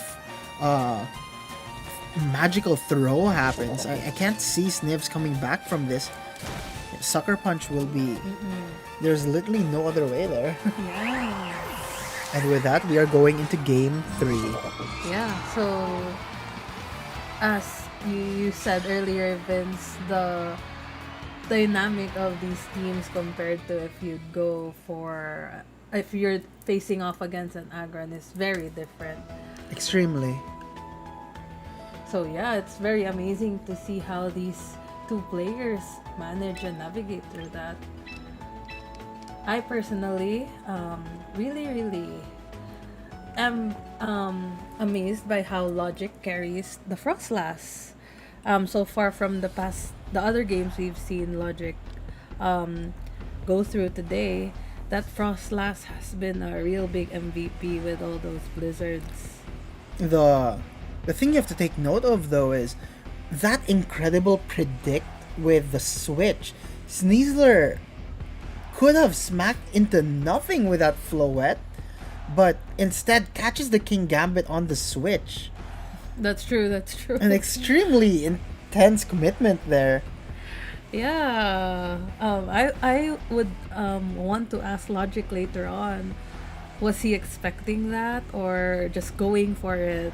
Feeling the vibes. Sometimes you just get this feeling.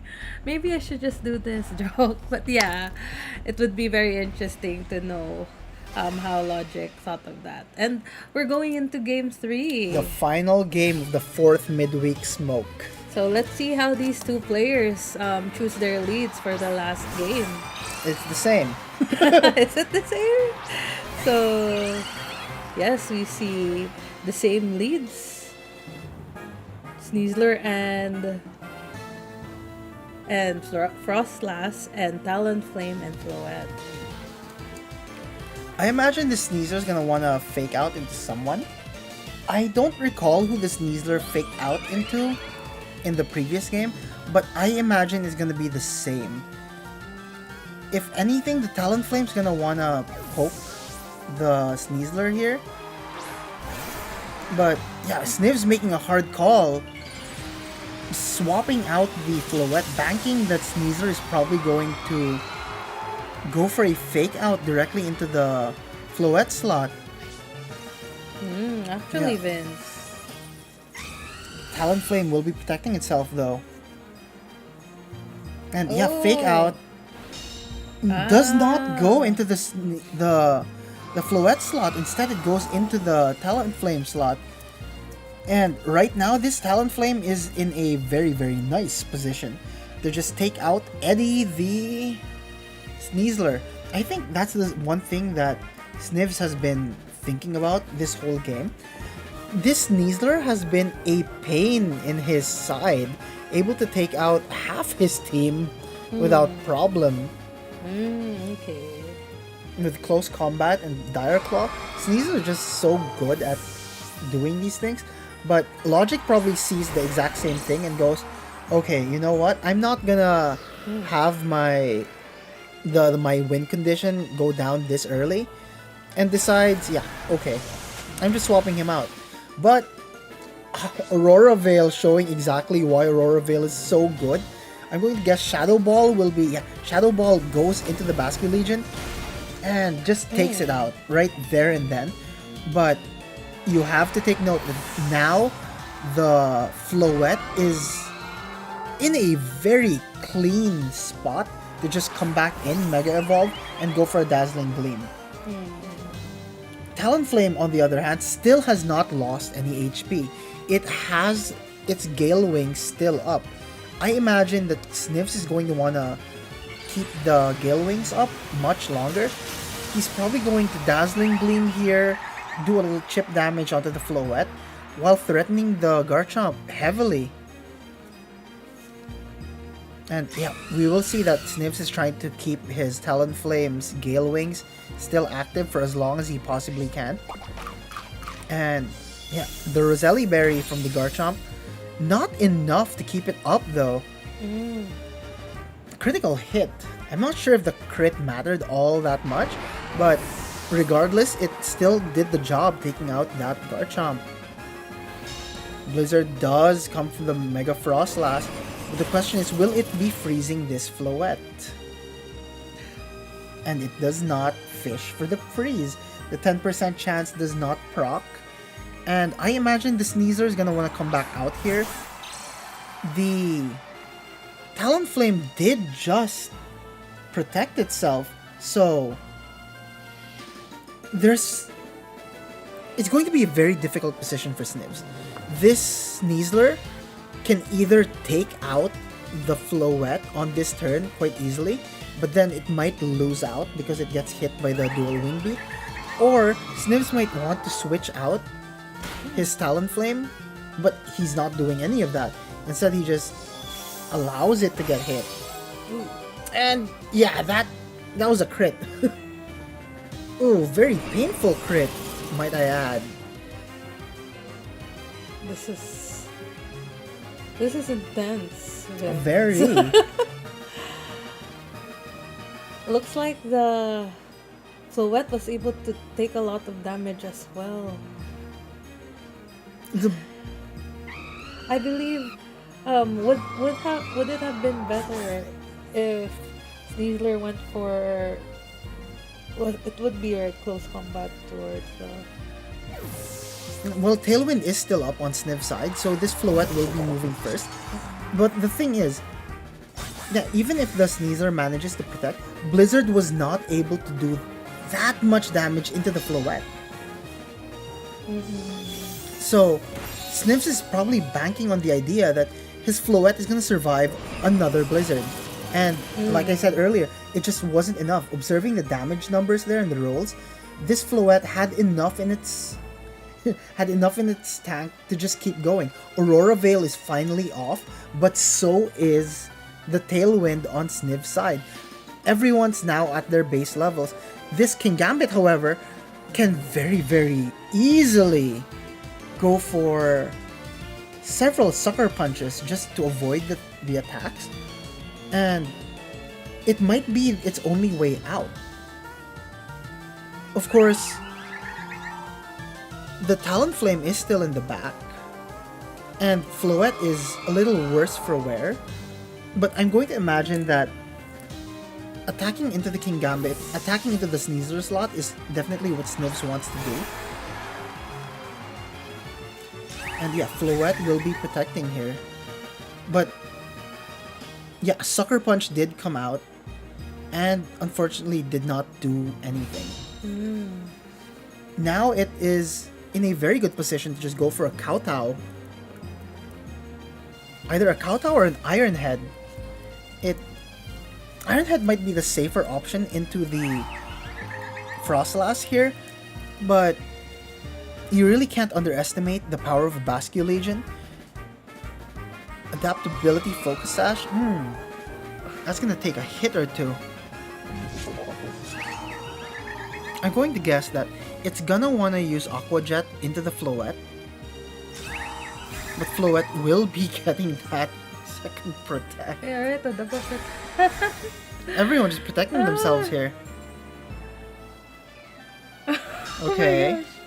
So another But what Shadow is the King Ball. Gambit doing? And, Let's go. and just like that, we are back where we started.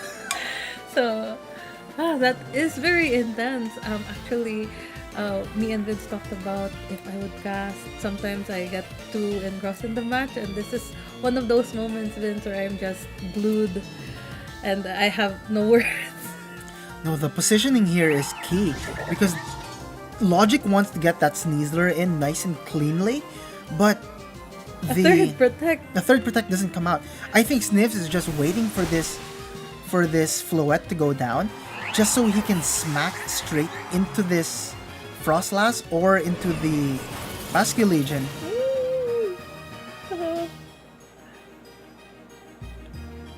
So he will be going for the Kowtow straight into the Basculegion here, but yeah, now he pins it in a position wherein he's able to use his Talonflame to fish out whatever the Basculegion is gonna do, while constantly pinning the Frostlass into whatever move it's gonna be stuck on.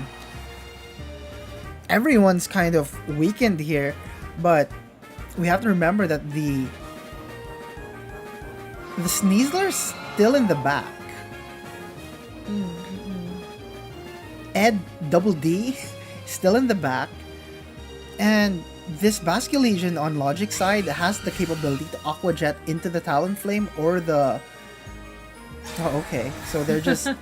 everyone's just protecting themselves constantly. The protects here.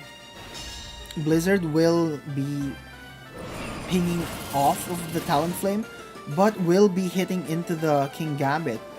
Will RNG do anything here? Nope. Kowtow still going into the Basculegion. This might be the time to pull out a Sucker Punch if anything has been, again, it's such big calls. This can swing either way. It's one misplay, A double another protect. double protect. Ah, Ooh, okay. legit. This. Sucker Ooh. punch finally going into the.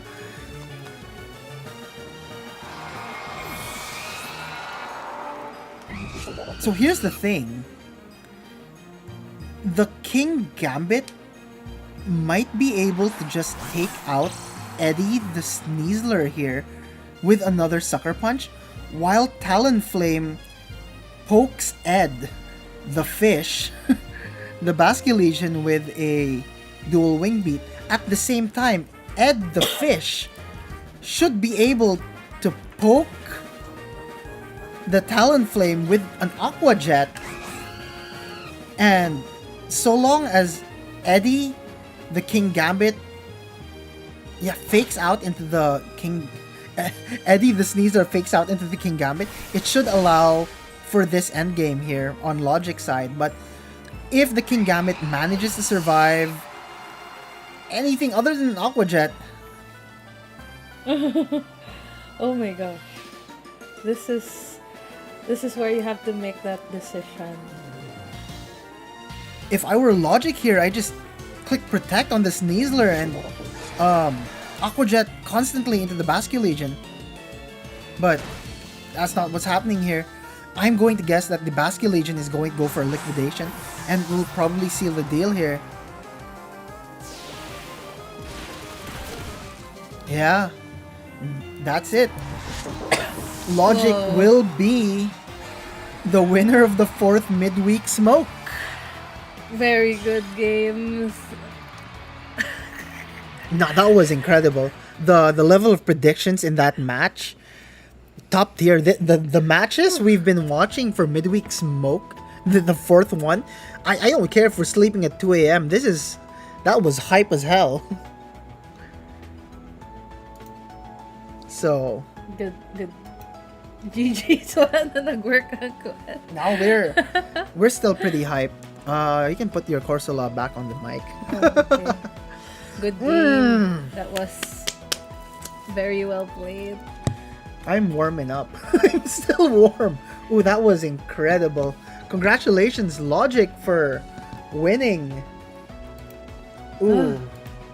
In this game, you can really just decide on going for that double protect because of the RNG, right? I'm amazed. The amount of double protects.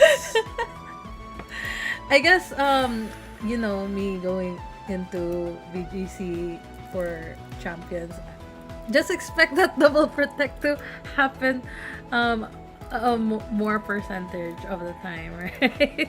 But Yeah. that was good games between both players. And of course we have our champion, Logic. Congratulations, Logic. Wow. Amazing I'm- games. I am tired. Logic in first place, then Snivs. And Rod still there. Very nice. Third, then fourth is Future. Wow, that was. Ooh. That's it for midweek smoke number 4. Jamie, do you have any announcements you want to make to anyone still watching the stream? Do you have a note? Thank you everyone for joining in. Again, don't forget to join in Outbreak, which we will be posting registrations very soon. So of course, midweek smoke will still be continuing for those who still want to join us. According to Vince, it might not be on June 17, so just keep an eye out on our pages so that you can keep posted when the next midweek smoke will be. As always, we're very happy to have you guys joining in. Win or lose, the important thing is that we get to learn how to navigate this new game champions as well as the regulation format. It's very nice to see how everyone manages to adjust every time we have another midweek smoke. So we're excited again for the next one, and we hope everyone will join in. Shout out again to PGP, Pilipinas Got Pokemon, for partnering with us for Midweek Smoke, and of course to Play and Connect for hosting this tournament along with spearheaded by Vince here. So thank you again, everyone. If you have any final comments in the chat, feel free to do so. Shout outs to everyone who is still with us. Gio, most likely. Juice TV, Ron. Whoever's still there. Snivs. I mean, I'll be uploading the VODs later on. But yeah, for whoever is in the area, July 25 and 26, Outbreak is still gonna be a thing, and it'll be a pretty big tournament. I hope you're gonna be there. We hope you'll be there. We did a lot of work for the production, so yeah, we hope it'll be up to everyone's standards. Yes. Yeah, GG's all and fantastic and good games. night, everybody. It is now time to sleep. I guess it'll be time to sleep. People still have jobs in the morning, and it is Okay. almost 2 a.m. Congrats again to Logic for winning our midweek smoke number 4. So yeah, Logic, Snivs, and Future. Please DM me for your choice of Elemental Monkey. I don't know why I chose those as prizes, but they're funny. Don't forget to claim your prizes, please. Okay. We'll see you Okay. guys at the next one. Bye-bye.